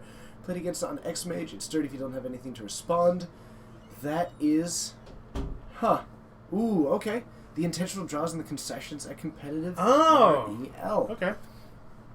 That actually is... So here's my thoughts, and I'm... Grim, I haven't done a ton of research into this, so it's hard for me to be fully informed. Sure. But I have seen a lot of talk about turning the intentional draws into something that gets 0 points. Okay. And I'm not sure how I feel about that. Yeah. Only for the purpose of if you turn an intentional draw into 0 points, which theoretically I'm behind. Sure. From a theoretical standpoint, but I honestly just don't think it would do anything. I think what you would then get at that point is people agreeing upon prizes for first and second, saying, would you like to discuss prize? Going through the normal thing that Sure. you normally would. And instead of getting Yeah. the normal, would you like to intentionally draw? Yes. You would instead get, yes, let's play it out. Well, But I what think, you would have is them just sitting there yeah, that's playing at a that's the reasonable main pace and for just the full not 50 minutes. and not doing anything. Exactly. Your opponent's at 3 and you have a bolt. And it's like I'm just not going to play the bolt. Yeah. We're just going to sit here until the end of the thing. I'm just going to play a land. You're going to play a land. I'm going to play a land. You're going to play a land. It's just not going to do anything. Yep. Play at a reasonable pace. Yeah. And So- that is definitely interesting. Let's see here. There's an interesting idea on Reddit. The top 4 get a bye. 5 and 12 play for Huh. 5 through 8. It's definitely but the problem is that you still can't actually stop intentional draws because forcing them to play what happens if they draw. Yeah, and then also the top 12 system really messes up what Wizards has going for it, which is top 8, and top 8 just sounds cooler. That's true. I think it might be that just the positions of those. Yeah, I'm a little bit interesting. So it kind of becomes almost like a seeded tournament. Yeah, it's just I don't know. I don't really like that much. It is interesting. Worley, I have not had the opportunity to read the BBD article. It's Yeah. I realize you still get top 8 after thinking it through a little bit, but then you're just penalizing people for not playing. you're just penalizing people for playing more, which is becomes weird. The problem is that in theory I can get behind a lot of ideas, but the theory between them don't actually translate very well to me. Because, like the intentional draws netting 0 points, but a regular draw netting 1 point, Yeah, what you would just get is a bunch of regular draws that were actually intentional. yeah, and then And, then it would just make intentional draws useless, which it might be the point. Which would be the point, but the problem is that people would still find a way. Yeah, like every time someone tries to make a door, they just go through the next one. Yeah. They just go around the wall. So, I don't know, and honestly, I get that people are frustrated by it, and I do think that it can be a very frustrating situation in which you are close and you can't get it. But to a certain point, I think intentional draws just exist for the reason that it will happen anyway. Yeah. Why make people spend 50 minutes then 5 turns to do exactly the same thing? Yeah. And as far as making draws net you 0 points, Yeah. I think would be more hurtful in the grander scheme to where it's punishing more people at the lower levels than Yeah. it is at the top levels. Yeah, and then if you make intentional draws 0 points, unintentional draws are 1, and then that system will probably have to lead to draws being worth 0, which means it's basically a loss. Mm-hmm. And I definitely agree that team collusion at the pro level, yes, I agree that it is a problem.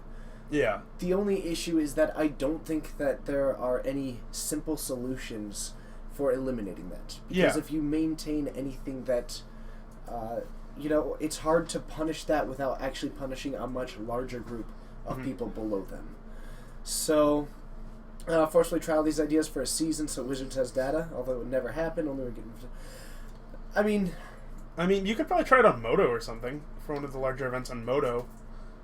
But that's still not going to end up very well because they'll just... Well, and you have a timer. yeah. So that might end up being a little bit better.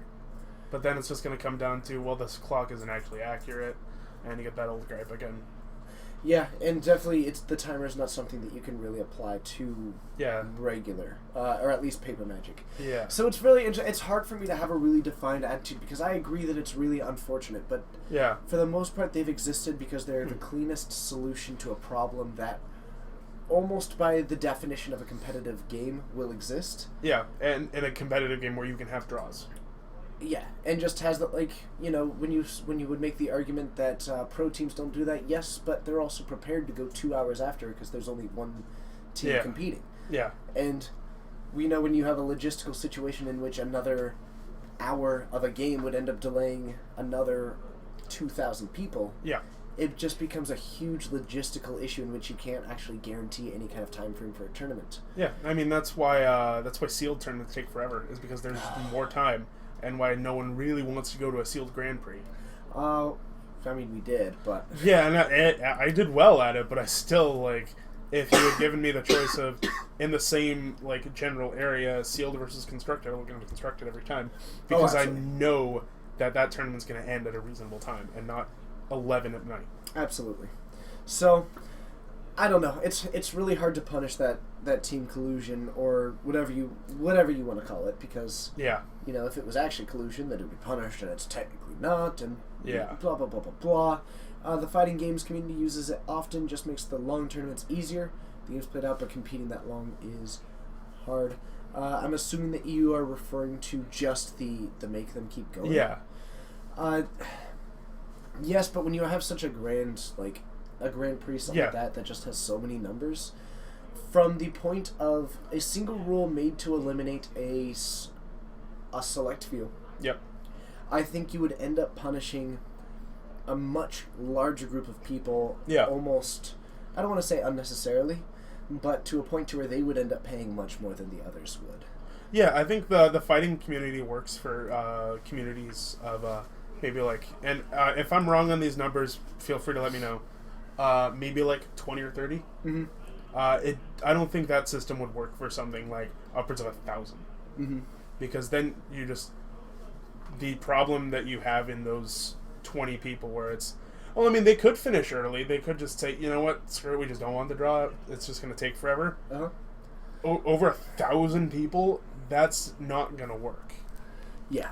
And especially since day 1 and day 2 of the Grand Prix are different comps or different RELs, that might be a little bit of a thing since it's not going to be 1,000 people on day 2. But for those people that are there on day 2, it is much more important, especially for the people hunting those Pro Tour invites and the Pro Points. Yeah, and possibly that sort of position, but you're still looking at, I mean, how many people in your given day 2? I know that there's a set number. I know. Well, there's 200. Well, there at GP Vancouver it was like 600. Yeah. Like, So even across 600 people, that's still an enormous amount of people. It's however many people are X3 or better, or have 21 points. No, I 18 or more suppose. points. I suppose what my final answer is that the system can't really be solved by a rules change. Yeah. Only because Magic is a game with a huge amount of rules and they need to apply to every single situation. And you can't really have subjective rules that say, well, if it's the pro teams, you can't do that. And you can't, it's really, if you have a rule, it applies to everyone, and you don't want it to make the game worse for others, just to make it better for the people who come in ninth. Yeah. That they might be able to implement something like what you're saying at a Pro Tour.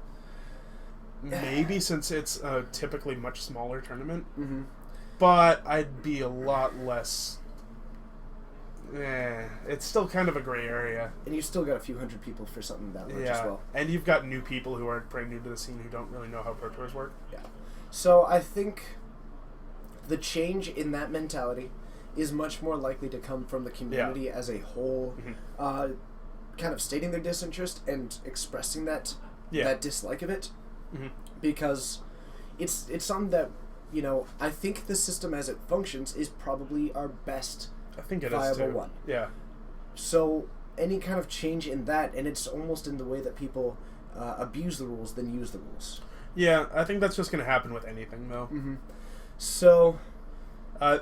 they did not actually change anything. This is just a talking point where we're discussing. Yeah, we're doing conversation. Someone asked us to discuss it. But I think that in the end, if they can find some elegant way to do it, sure. Then I'm all for it. Yeah.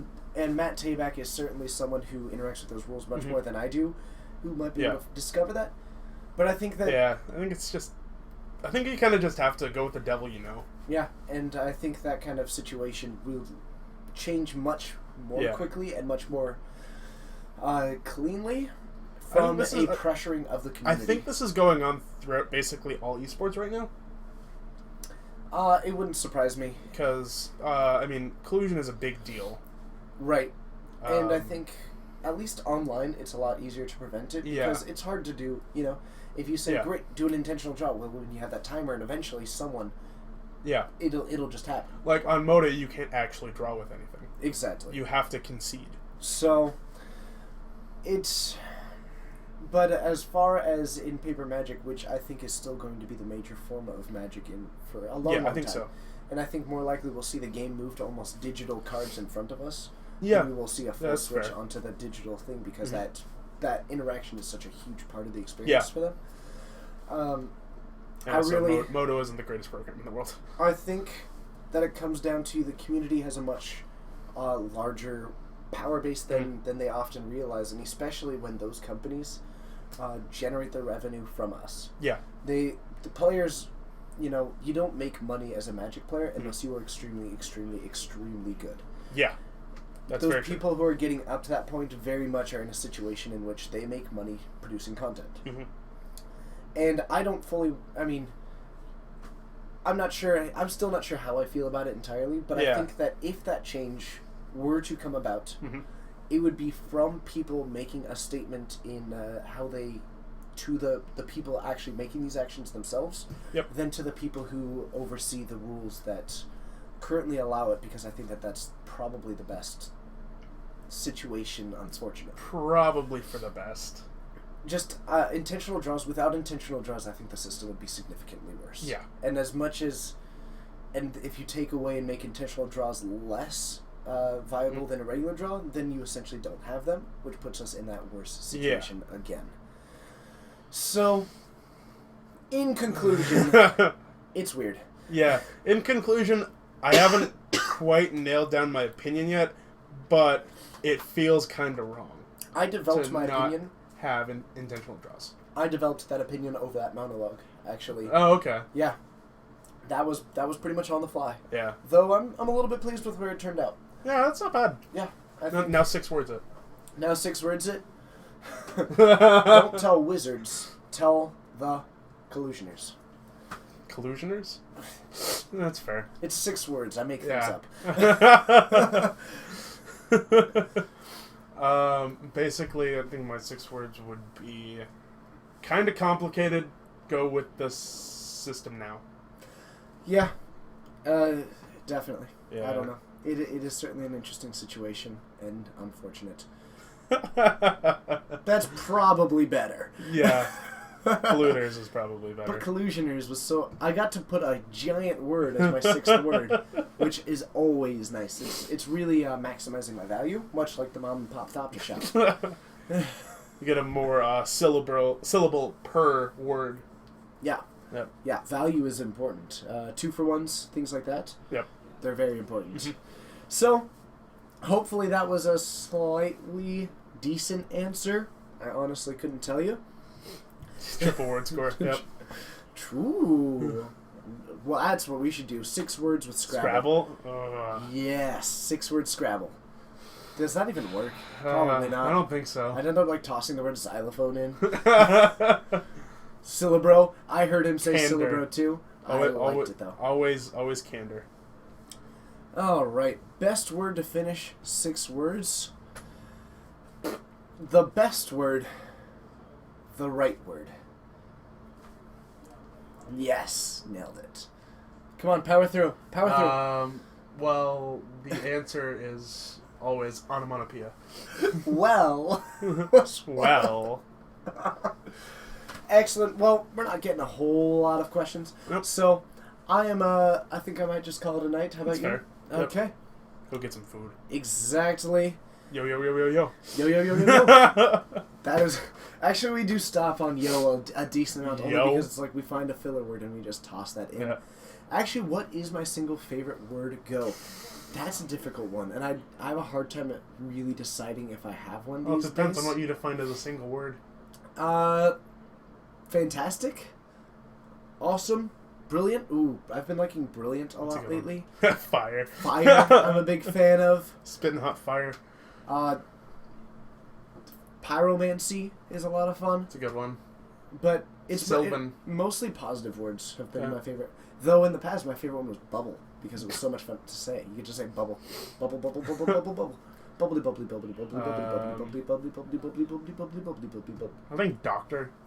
Mostly because of the Doctor Who. no, it's because of the Three Amigos sketch. Oh, okay. Doctor. Okay. Doctor. Doctor. Doctor. Doctor. Doctor. Doctor. Anyway. Dank. Oh man, we Words so dank. are having a blast here. So, from Geek Fortress in Snohomish, Washington, I guess we wish you a happy morning, a happy afternoon, and a happy evening wherever you may be. My name is TJ, I'm Coleman. and Coleman is actually in charge of the transition, and I don't think he fully realized that. No, I do not. All right. There you go. Bye, Peace. everyone.